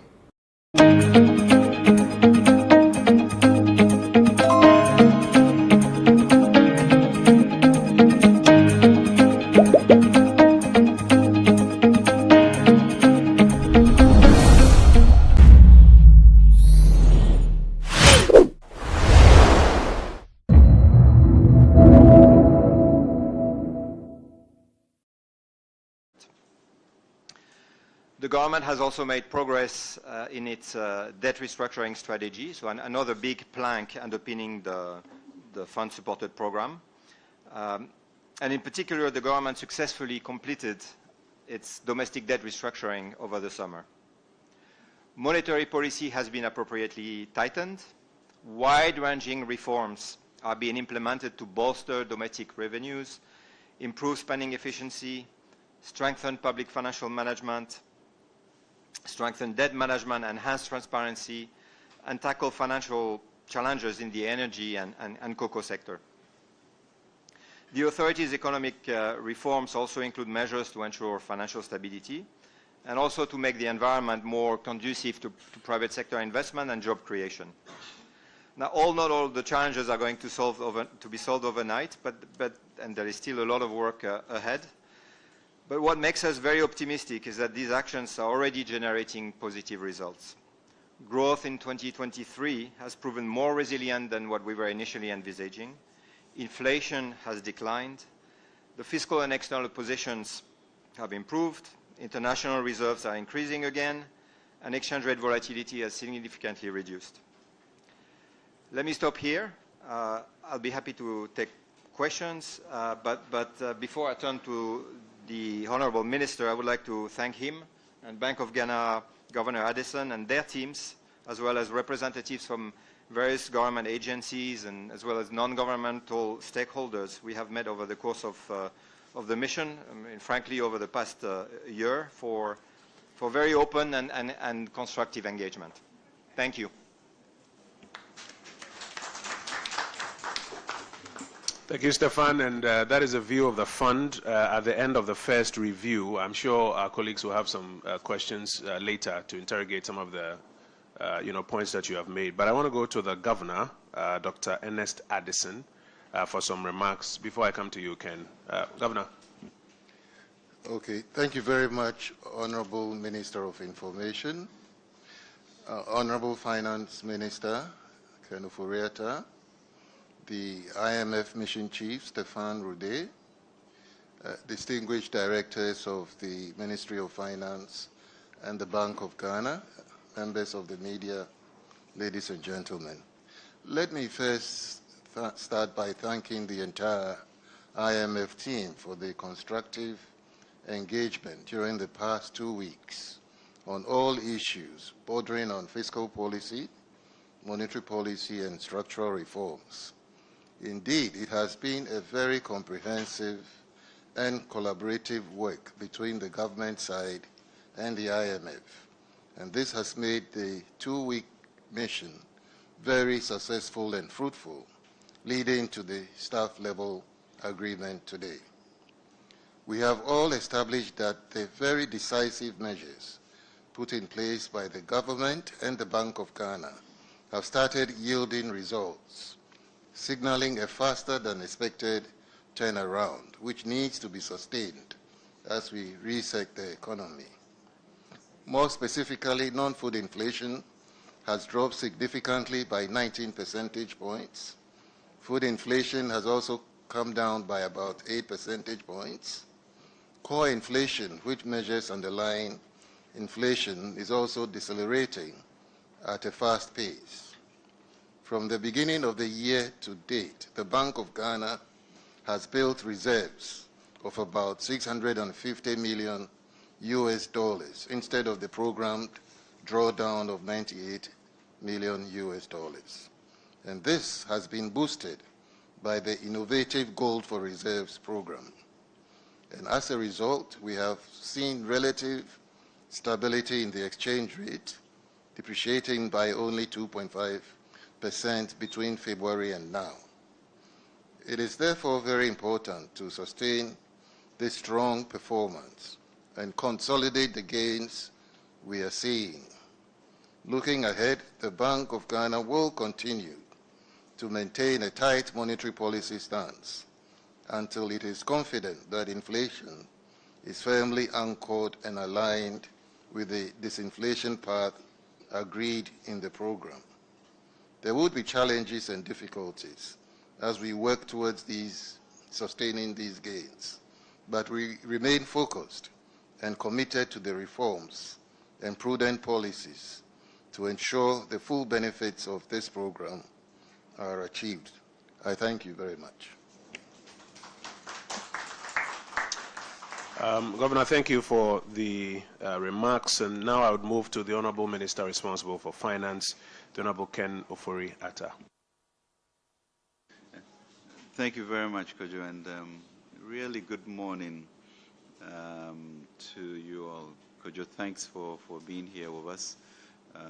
Governor and the deputies, great Stefan and the team, thank you very much. And certainly, if I have my own powers, I'll ask us to clap for the technical staff of the bank and the ministry and the team.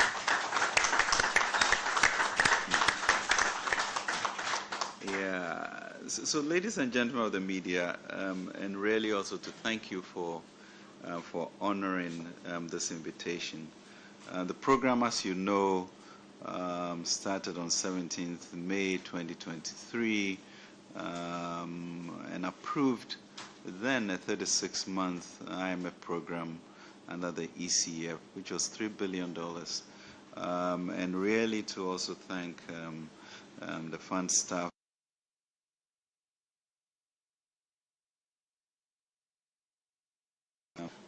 Our quota, when you look at a country like Egypt, also at 3 billion of a much bigger GDP, and Tunisia at about 1 point something, you realize the extent to which the fund staff worked to give us this very needed space.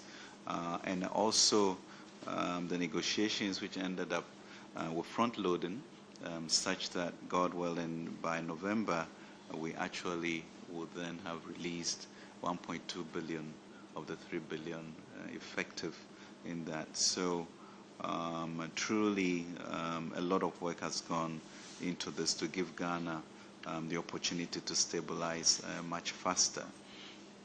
And this all hinged on the fact that Cabinet moved us very quickly to prepare the PCPEC program, which then underpinned the work that the fund also had to do. So I'm pleased to announce that the progress that we sought to achieve is very, very much on course. The stability that the Ghanaian economy was very much in need of has been achieved. We said we have turned the corner. And the major economic indicators such as inflation, as Governor mentioned, the exchange rate continues to drop and stabilize, and there's confidence returning in the economy. I'm happy to confirm that Ghana has just completed its first review of the IMF program, as Stefan has announced. The first review, had key deliverables, including the 6 performance criteria, the 3 indicative targets, and the 3 structural benchmarks that were due at the end of June 2023. So you can imagine the work and the anxiety, the speed with which people have worked, even as we also try to manage demonstrations in the middle of that. But we are all good and we are in good order. So assessment of the progress at meeting program targets also due by end September 2023, and end December 2023, and discussions on the policy framework for 2024. So while we await the fund staff to present the full assessment of the targets, I think we are now in a very strong position to look ahead into the future and give all stakeholders the confidence that is needed to support the country. So that's the backdrop. But in all of this, as you know, we really want to give gratitude to the Almighty God for providing the needed guidance to both the government, the fund staff, and all of us to be here today.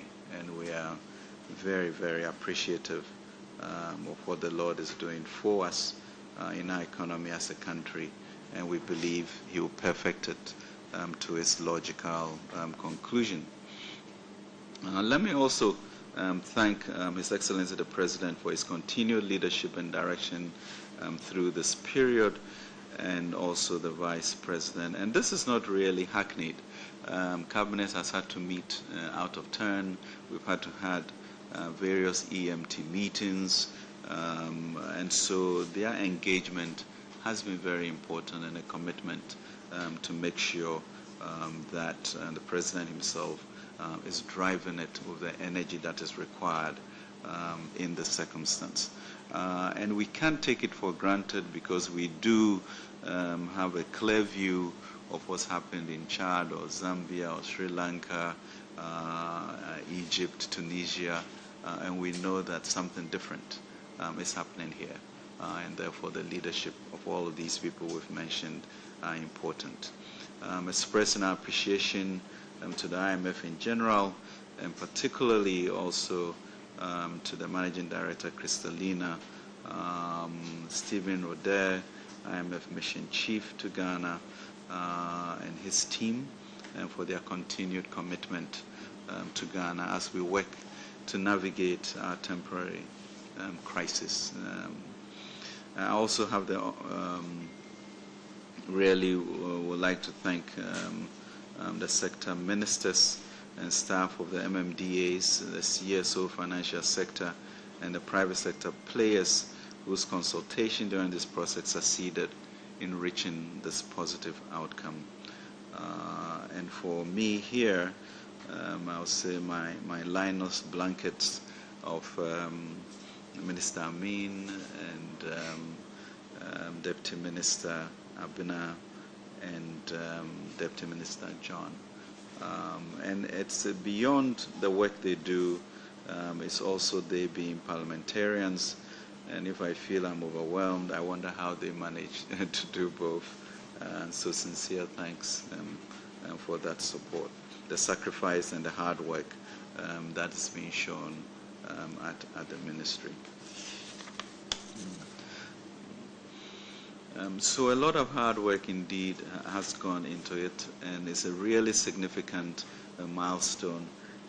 I believe we might be sort of in recent times the fastest to get to this first review in 5 months, and as we steadily make progress toward the approval of the first review, there's still some work to be done through November, and I'm sure we'll rise up to that occasion.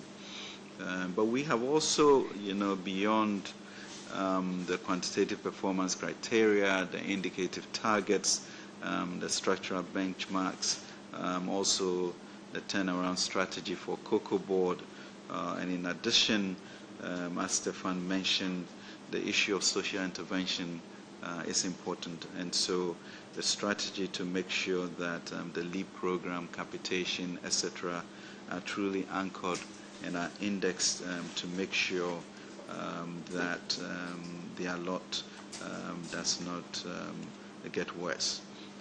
And we also have agreed to increase this to about 2.5 million people in short order, moving from 350,000 households to 450,000 households going forward. So a strategy on reviewing the earmark funds, we have that in the medium-term revenue strategy, performance for non-oil, Stefan mentioned, have been impressive this first half of the year, and we should continue with that. We also have an affirmative action bill, social protection bill, EPA bill, all approved, so that the empowerment of women and protecting the poor and vulnerable will be front and center to the work that we are doing. So it's important to note, though, that the SLA is only one aspect of the approval process. We have a few milestones to cross to secure board approval between now and November. Notably, of course, is the agreement and memorandum of understanding that we need to secure with the official creditor committee, the Paris Club. We're optimistic that once again our bilateral creditors will deliver the MOU in time for our board in November as we continue our engagements, which have continued to be positive. So let me also take the opportunity to thank the OCC for delivering the financial assurances in May, which has brought us this far. We also are making progress in our engagements with the Eurobond holders and commercial lenders, and we hope to pursue this in our trip to Marrakesh for the World Bank annual meetings, and hopefully by year end we should be able to secure that. So generally the macroeconomic environment continues to show strong signs of stability and recovery as government implements the IMF supported PCPEC program. Based on available data from year to date, GDP growth has rebounded strongly, averaging 3.2% in the first 2 quarters, compared to 3% the same period in 2022, mainly on the back of growth in services and in agriculture. The average growth of 3.2% for Q1 and Q2 is higher than the 2023 revised growth target of 1.5%, so we are doing well.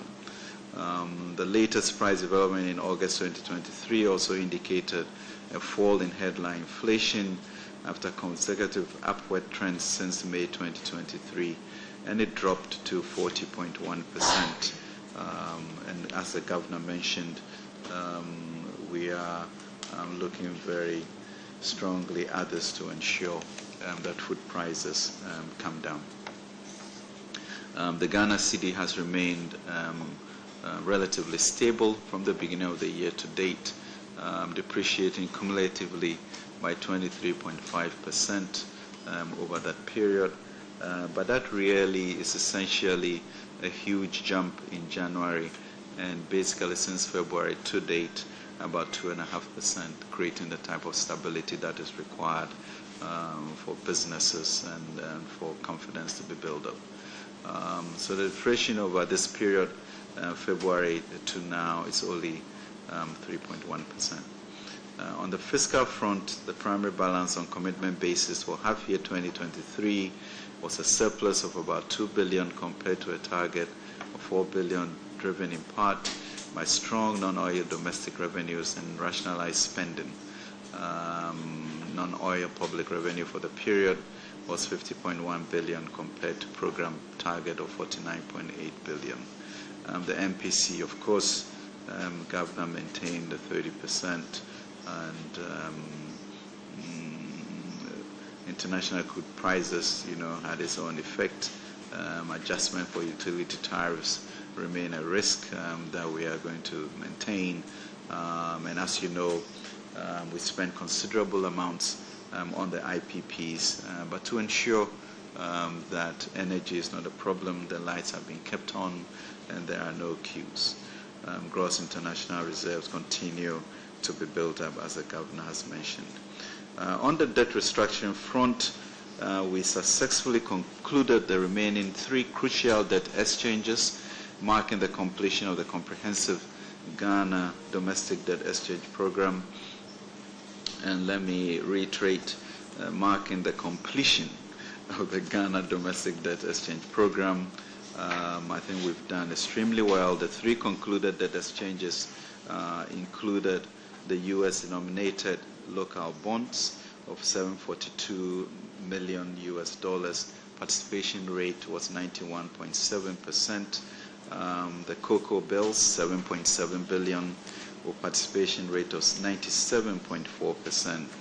And of course, the pension funds holdings of treasury bonds of 29.6 billion, with a participation rate of 95.3%. And really would like to thank Labour and the trustees for very cordial relationship to get to a good end. We also, as you know, on August 22nd, settled some 2.5 billion of coupon payments, the largest in our history.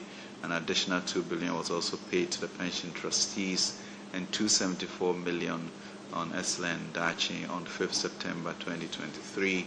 Looking forward to be ready in February next year for the second payment. As I mentioned, paid almost $500 million to IPPs and fuel suppliers as support from the Ministry of Finance to keep our lights on. So notwithstanding all of these uncertainties around the global economic recovery, we are confident that we are on the right path and therefore optimistic about the future. Already the economy is responding positively, strongly to the news of the GOG and IMF reaching an SLA agreement for the first review, and we are eager to leverage this momentum to the very moment when the fund and executive board approves the first review in November. We are also grateful to the IMF, the World Bank, the FDB, other multilateral lenders, all our bilateral partners, and the good people of Ghana for their support as we make steady and strong progress out of this temporary difficulty, through which many countries around the world are also working their way forward. But I think a distinct part of the Ghana program is whether we can continue as a nation to speak one language, because it is clear that when we work together, there's nothing that we imagine that will not be possible. And that's really the encouragement that I have. This is a moment in our history where we must strive to do what is good for each other, and we are confident that we will get there. So new things are being done. Even in this difficult wilderness, we can see that our rains, our rivers are doing well, and that the palms that we have would also thrive. So we are confident that we will work this through together as one people, restore our macroeconomic stability, promote robust and inclusive growth. We have done it before, we can do it again, and really what the Lord has started, I think He would perfect, as in Philippines 1:6. Thank you very much indeed.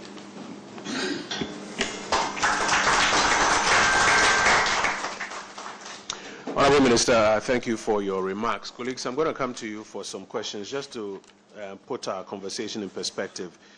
Between the fund and the finance ministry about two sets of issues, and I'm reading from the fund's statement, part of which were also amplified by Stefan. One says that there's been strong policy and reform commitment under the program and it is bearing fruit. Two, that the signs of economic stabilization are emerging. Three, that the growth already happening in 2023 is proving more resilient than initially envisaged.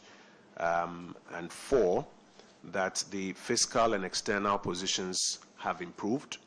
Also makes a fifth point that there is exchange rate stability that you are observing. There. You find a lot of them in the minister's submissions as well. And then minister also outlines the fact that the criteria that was set out for this first review, we have performed on that criteria very, very strongly. Net international reserves, primary balance, the ceiling on non-concessional borrowing, zero central bank financing, and zero collateralization, as well as the indicative targets, non-oil public revenue, social protection spending, and non-accumulation of payables on net basis. And then the structural benchmarks, we're also doing very well there. and in addition to that, the cocoa board turnaround strategy. Governor also mentions that while food inflation, etc., may be coming down, the bank has also got their eye on their inflation targeting, and if they have to continue with very tight policies to help out, they won't be afraid to do so. It's in this context that we are going to take our questions on these matters that we have discussed. So please give me a wave. I'll send a microphone to you. Just introduce yourself, and then I'll take your questions on the matters that we've been discussing. 1, 2. So Oye George. 3, 4. So we have our first 4. Oye George, number 3, and then number 4. Duke, is that you? Okay.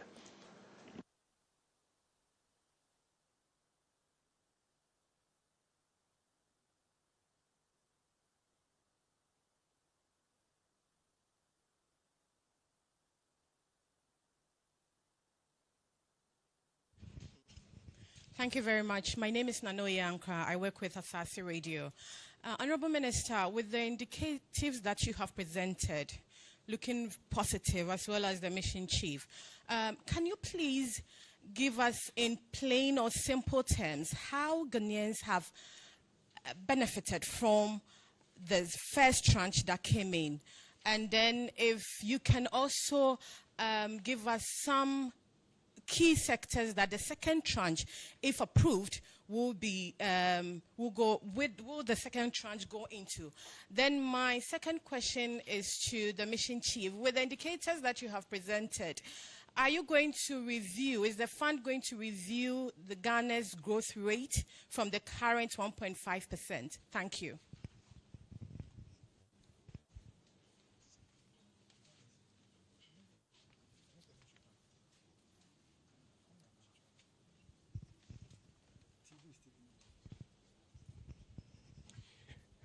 My name is George Rafi from Joy FM, Joy News. My first question is to the mission chief. In your first visit, you spoke about seeing signs of recovery. Do I get from you now that it has been elevated to signs of stability? Because there were concerns about whether indeed there are signs of recovery or not. And when it comes to the fund, what are some of the basic benchmarks that you look in reviewing the economy when indeed it's recovering or it's stabilizing? If you can help me out, I'll be grateful. Again, embarking on the fiscal consolidation program comes with its own shocks. Apart from the LEAP program, what other things are you impressing on government to minimize the expected shocks that this program will come with? There is review of tariffs, there have been complaints, there have been concerns about road projects delayed and all the rest. It has impact on the society. LEAP might be just a minute section of the society. What else are you advising government to do to ensure that this progress that we are making, whilst we are seeing growth, there are some who make an argument about jobless growth. What is being done in that space? Also to the Minister of Finance as well, I want to find out from you, what progress are we making in terms of the engagement with the external creditors? Are we making some significant progress? Some will say that going into an election year will be our biggest test. Having a fund program and an election year. What sort of assurance are you giving to us in terms of still being prudent with the expenditure, value for money going into an election year? Thank you.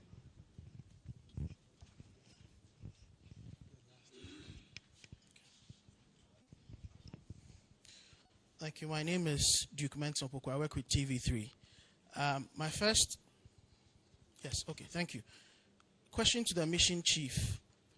Ghana is not the only country in Africa currently going an IMF program. If you do have the figures and you have the information, kindly share with us how favorably we are doing in comparison to other comparative African nations that are going through an IMF program.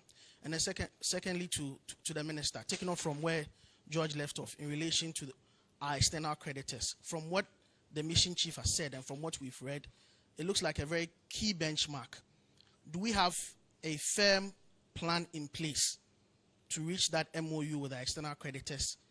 And will this have any impact on our economy? We've seen the impact of the DDEP and all the concerns. this benchmark that you have to meet in relation to external creditors? Do we have a firm plan, and what likely impact would it have on our economy? Thank you. Hello, I'm Maxwell Adumbile, Reuters. Quick one on the issue of external creditors. I want to be clear, is there a condition precedent to the approval, the final approval by the executive board? Do we need to get an MOU with bilateral creditors for the executive board to be able to approve this review? Is that the same with the Eurobond holders? If not, what is the arrangement? And if we require that, is this similar to what is happening with Zambia? Then the issue of Afrexim loan and then the cut-off dates with the Eurobond holders. What is the status now? What is the agreement? What's the funds thinking about Afrexim's loan? And then on the DSA. Can you take the Afrexim question again? Are we going to add Afrexim to the debt treatment process or not? Which of the the Afrexim 750 facilities that we took last year. Okay. $750 million. Okay. Okay.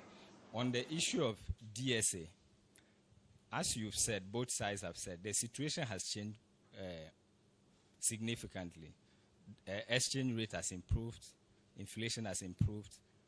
These have an impact on the debt that we are using to discuss with both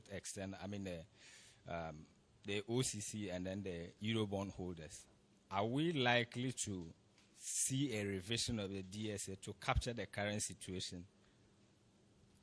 Thank you. Thank you very much. So, Stefan, you're very popular in Ghana now. There are some of the questions that come to you. I don't think I have to go over them. So maybe you take it and then I'll go to Minister. Thank you, Minister, and thank you, everyone. So I'll take a few of these questions.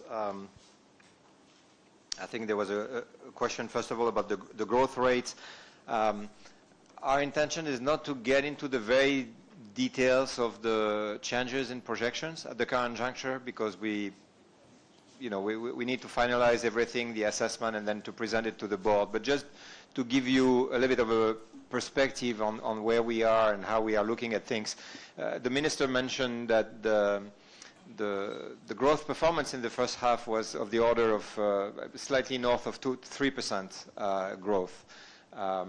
And what we had in terms of projection for the year as a whole was 1.5%. So that gives you an idea of the difference in terms of what is actually happening on the ground and what the assumptions of the program were.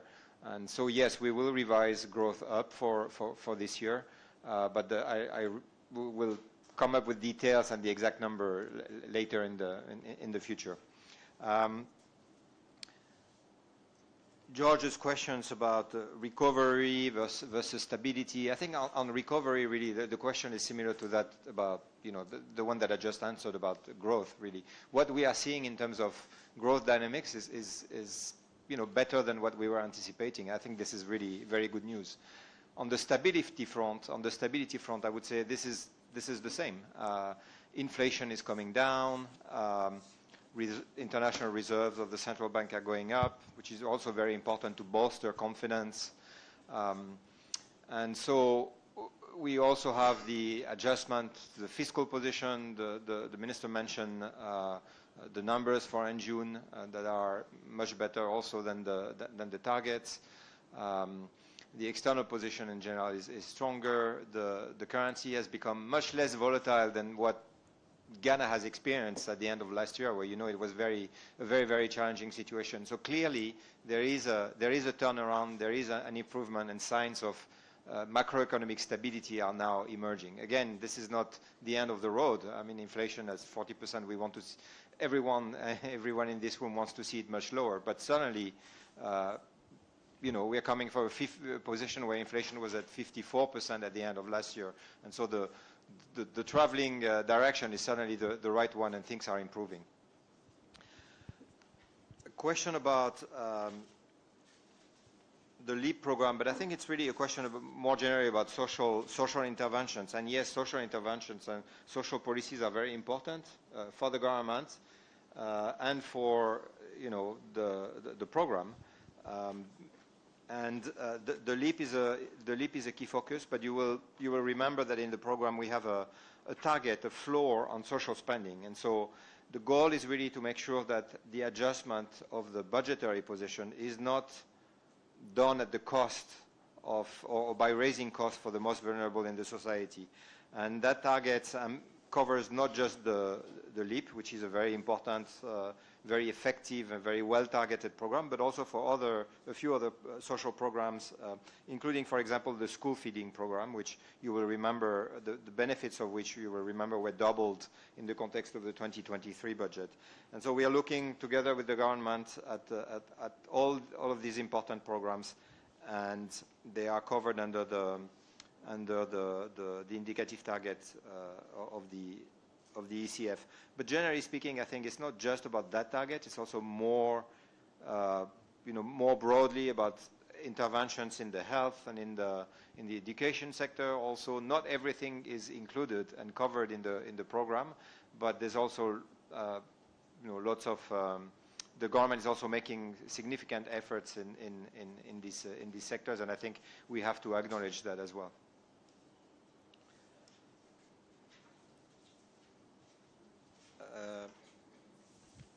Maybe just a reaction to the question on the use of the fund. I think the minister can say much more, but of course IMF funding has two purposes in the current environment. One is to help the central bank rebuild its reserve buffers, and the other one is to help the government finance itself at a time when the situation is quite difficult, especially when debt is being restructured. And so I think you have to think of it more from the macro angle as opposed to from an angle of IMF money financing specific programs. It's really about rebuilding reserves and allowing the government to function properly in general, not necessarily just for specific programs.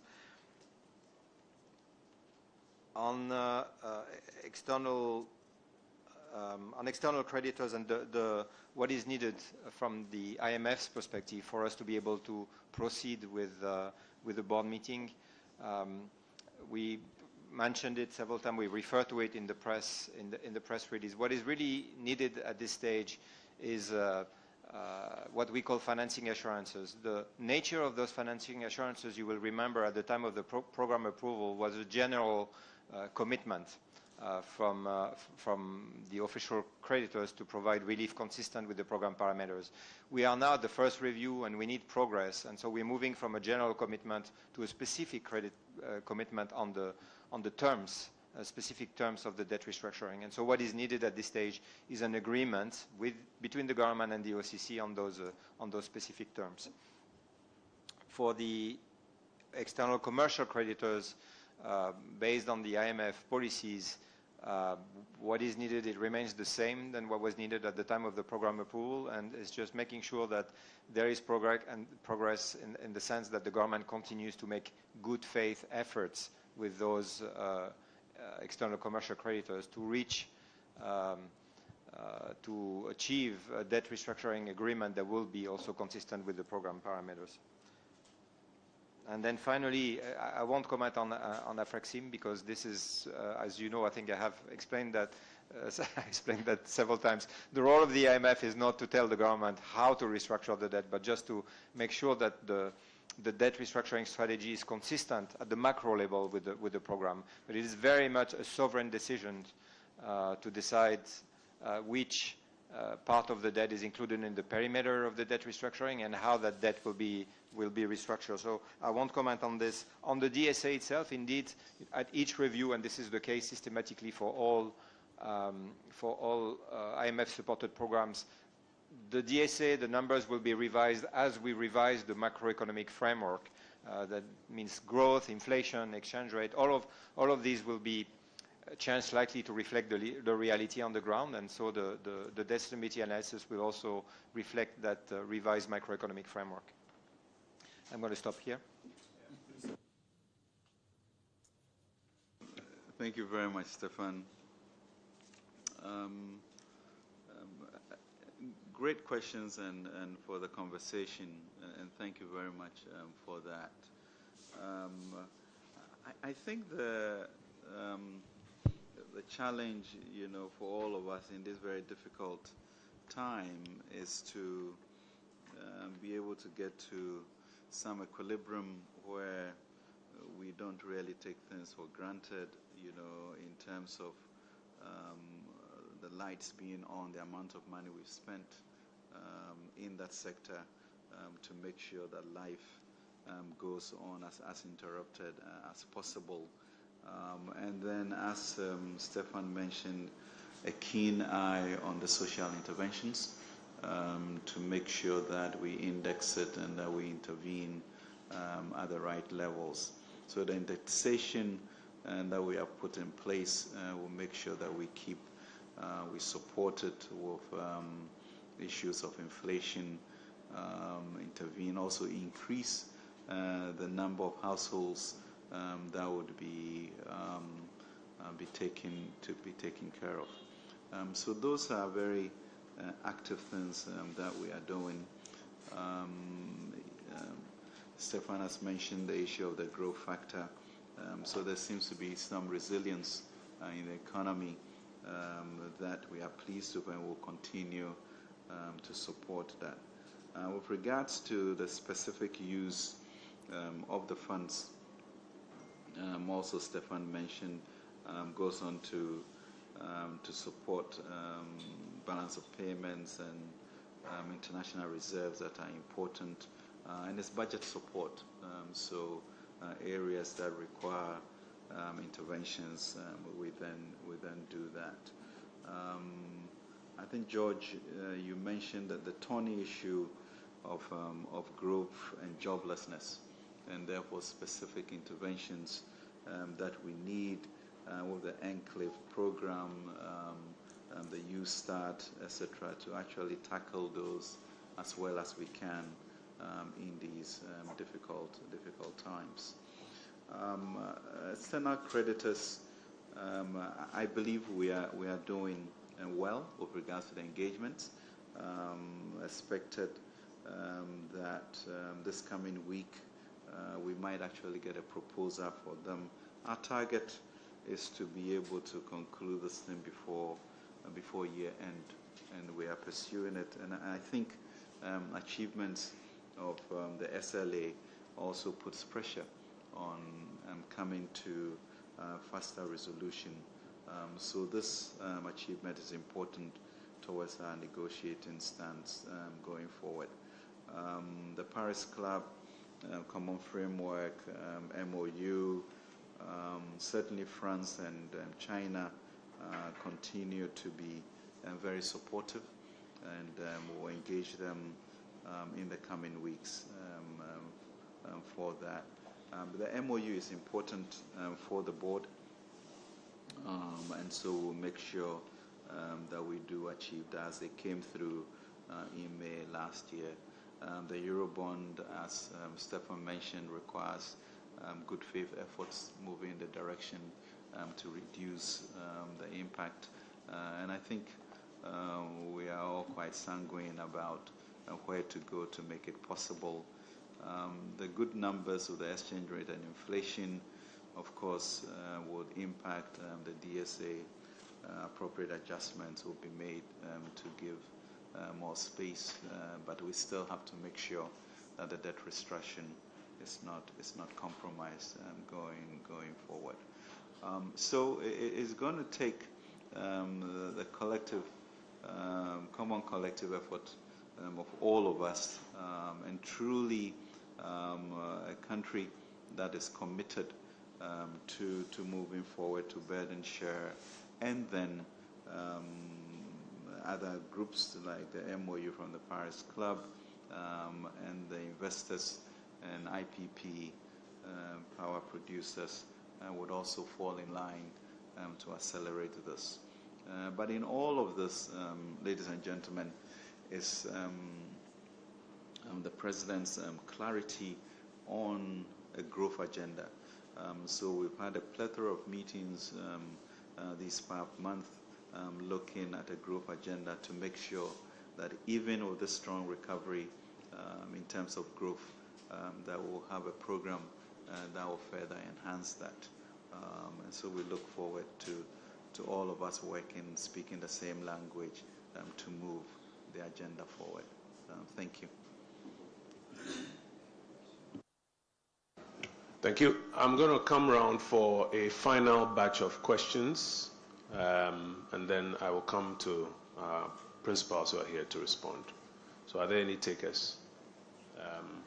1, 2, echo 3. George, if I don't get any takers, I'll come back to you for a follow-up.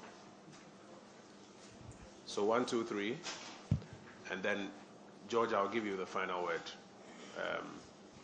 That's a bonus question for you. So can I get the microphone? Echo, you would have to move to where the microphone is. Hello, my name is Manuel Bruce from Daily Graphic. My question is to the IMF chief. Treasury bill rates are beginning to inch up again with a 91-day treasury bill now over 28%. Considering that this is the only market available to the governments for borrowing, does the IMF see this as a threat to the country's debt sustainability, which is a key component of the program?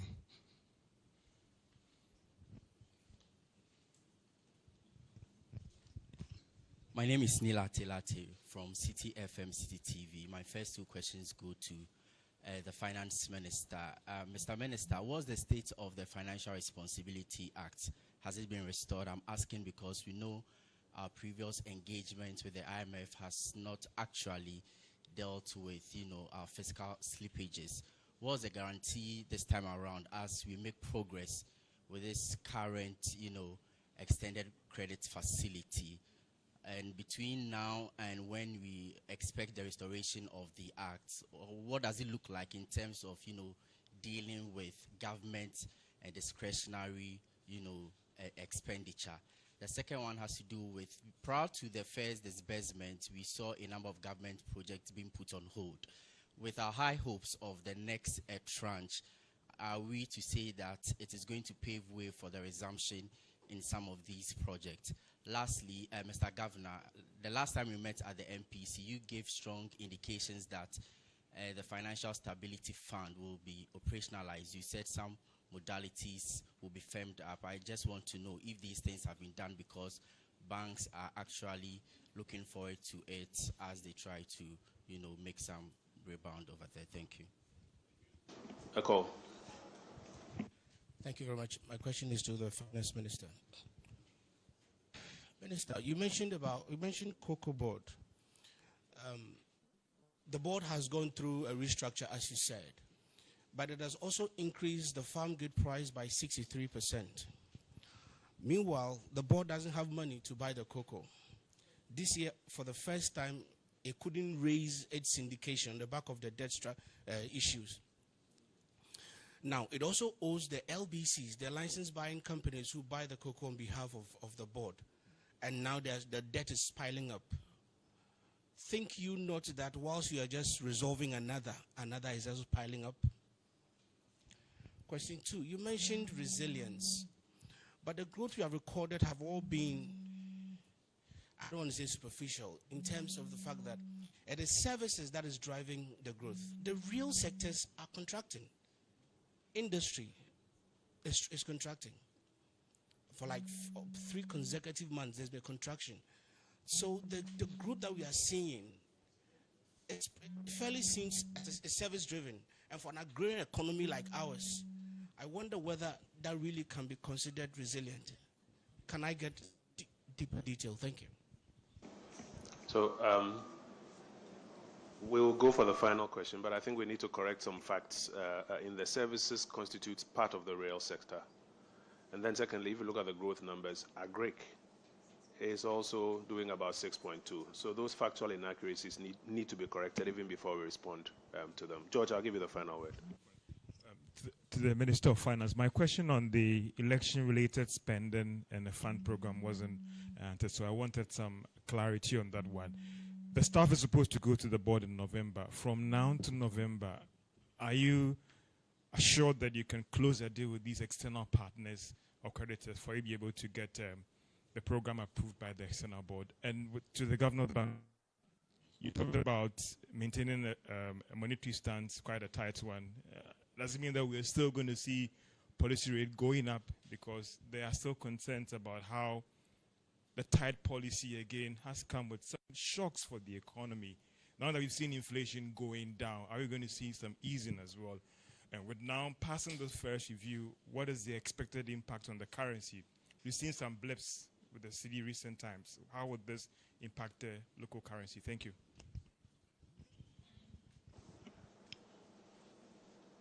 So, Stefan, again, I'll start with you. Or maybe I should start with Governor this time around. Yes. Governor, you've been on holiday this morning. Let me give you problems. Minister, I don't know why you want to drag me into all of this. But just probably to start with the last question on the direction of the monetary policy rate. You know I will not tell you exactly what the direction is. I think the important thing to note is that we're happy with the direction of inflation, and we are looking at staying on that path. And depending on the developments, we will take the appropriate decision. I mean, if it happens that inflation falls much faster, right? If it falls much faster than expected, then you could obviously expect that the monetary policy rate could go down. On the other hand, if it doesn't, it could also go up. So it's very, dependent on the developments in the data.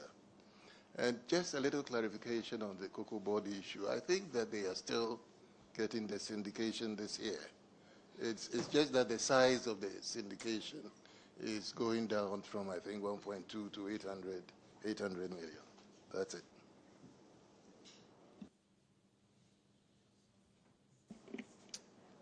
Stefan? Okay, I think there was only one question for me this time around, which was about the treasury bill raise, or generally speaking, the cost at which government is financing itself at the current juncture. I think it's a very important question because we see that this is the type of question that comes back often in the press, in the media, and so I'm glad I have the opportunity to respond to this question and to say that from our side at the fund, we really have no concern about the current interest rates at which the government is financing itself. It comes as no surprise to us that interest rate would be around where they are today, slightly below 30%, because inflation is running at 40%, and the policy rate of the central bank is also, around 30. So it is no surprise, and importantly, it is fully in line with our expectations at the time we designed the program and at the time we made the projections that underpin the debt sustainability analysis. In other words, that type of cost for the government is fully consistent with the expectation and with achieving debt sustainability over the medium term.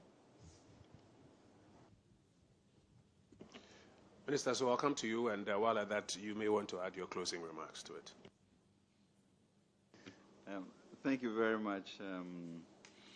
Thank you very much for this. I think most of the questions have really been answered. I don't know how to square the circle at this point, but I think we are in good shape. The issue of the Fiscal Responsibility Act, I think, was mentioned, and that, of course, was suspended due to the COVID, and then, of course, the second black swan of the war, also impacted that. But we actually are in discussions as to how to even make it more efficient, and therefore are consulting on how to do that. But when there are genuine cataclysmic incidents such as these, you do legitimately suspend issues, laws like that. So that's where we are, but we are looking at that. With regards to treasury bills, Stefan has answered on the fact that is actually below inflation. But your question is still legitimate, because then it also becomes an issue of cash flow and fiscal space, and therefore how one has to manage that to make sure that we can raise resources in the market, but somehow not move into the zone in which we're in and which led to this. So that's a difficult dance, but we'll have to do it. And therefore, our interest in bringing inflation down, it's really very, very primary in that. And the governor will respond when inflation is coming down. So that's work. So you saw 2 weeks ago the launching of the Planting for Food program, which really in the end tackling the agriculture sector, which fortunately had like an over 6% growth, becomes even more important for that. But the governor did mention that food inflation had actually contracted by about 19%, but it's still too high, and we need to figure out how to bring that down. Cocoa Board, both governor and I will now be on the board, and the ministry is also setting up a desk that will work with the finance division in Cocoa Board to make sure that we manage the future in a much stronger way.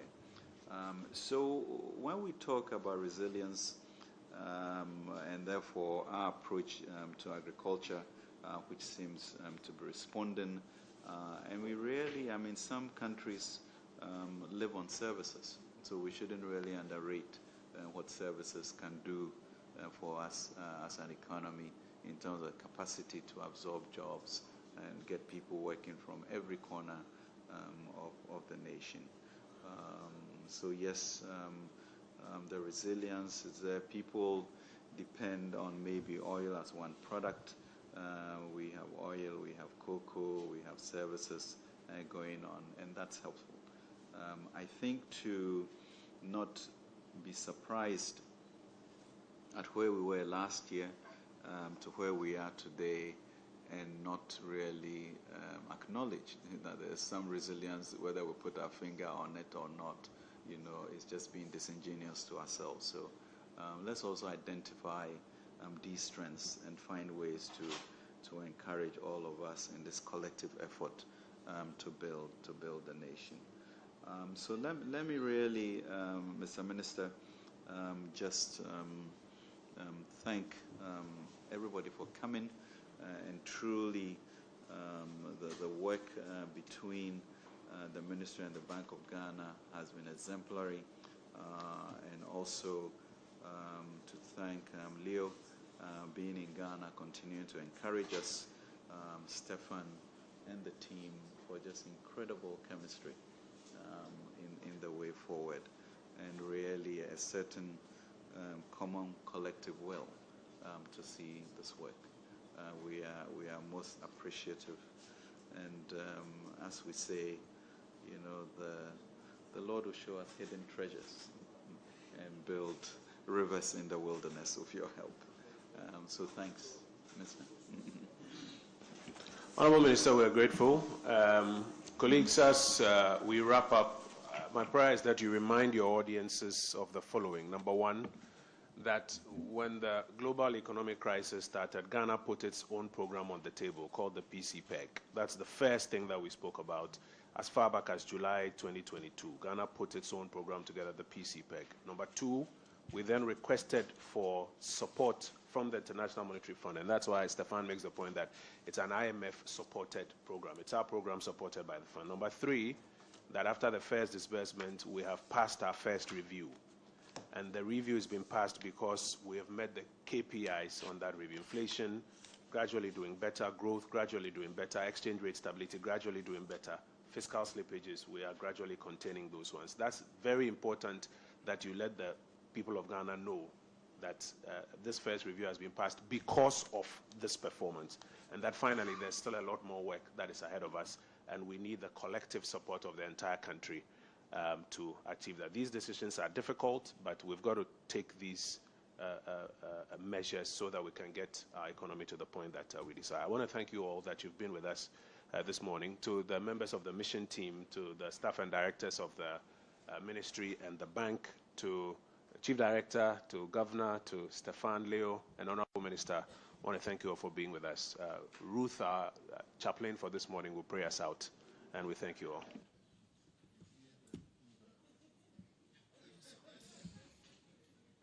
Well, Chief, perhaps you have to pray us out. Yes, I will. But before I do that, Honorable Minister, if you'd permit me, let me just mention a couple of the directors, my colleagues who have led this effort.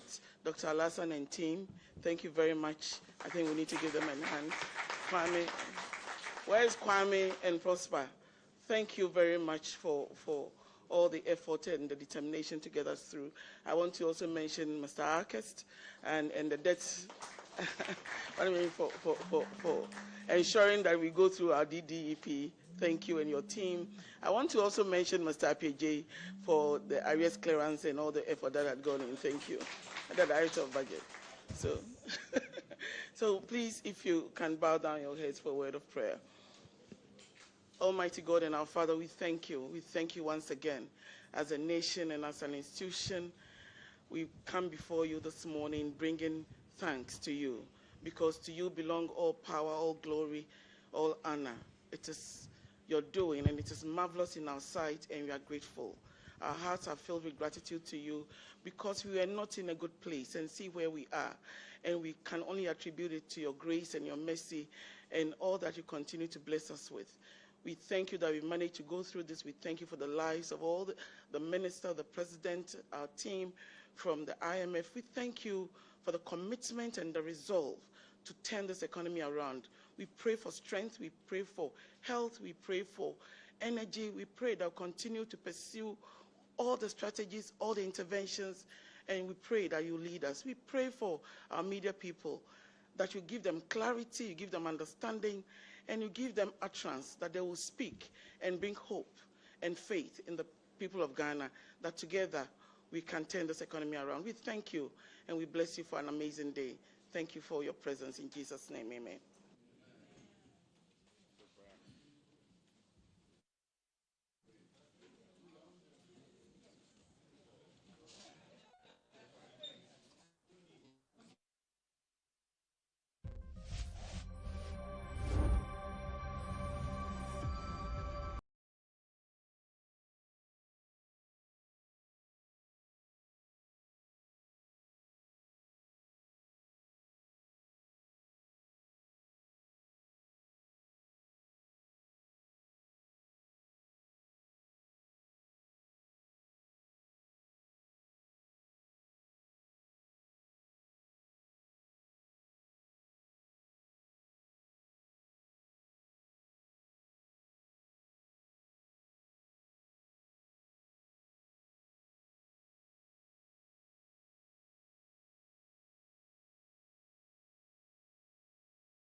you.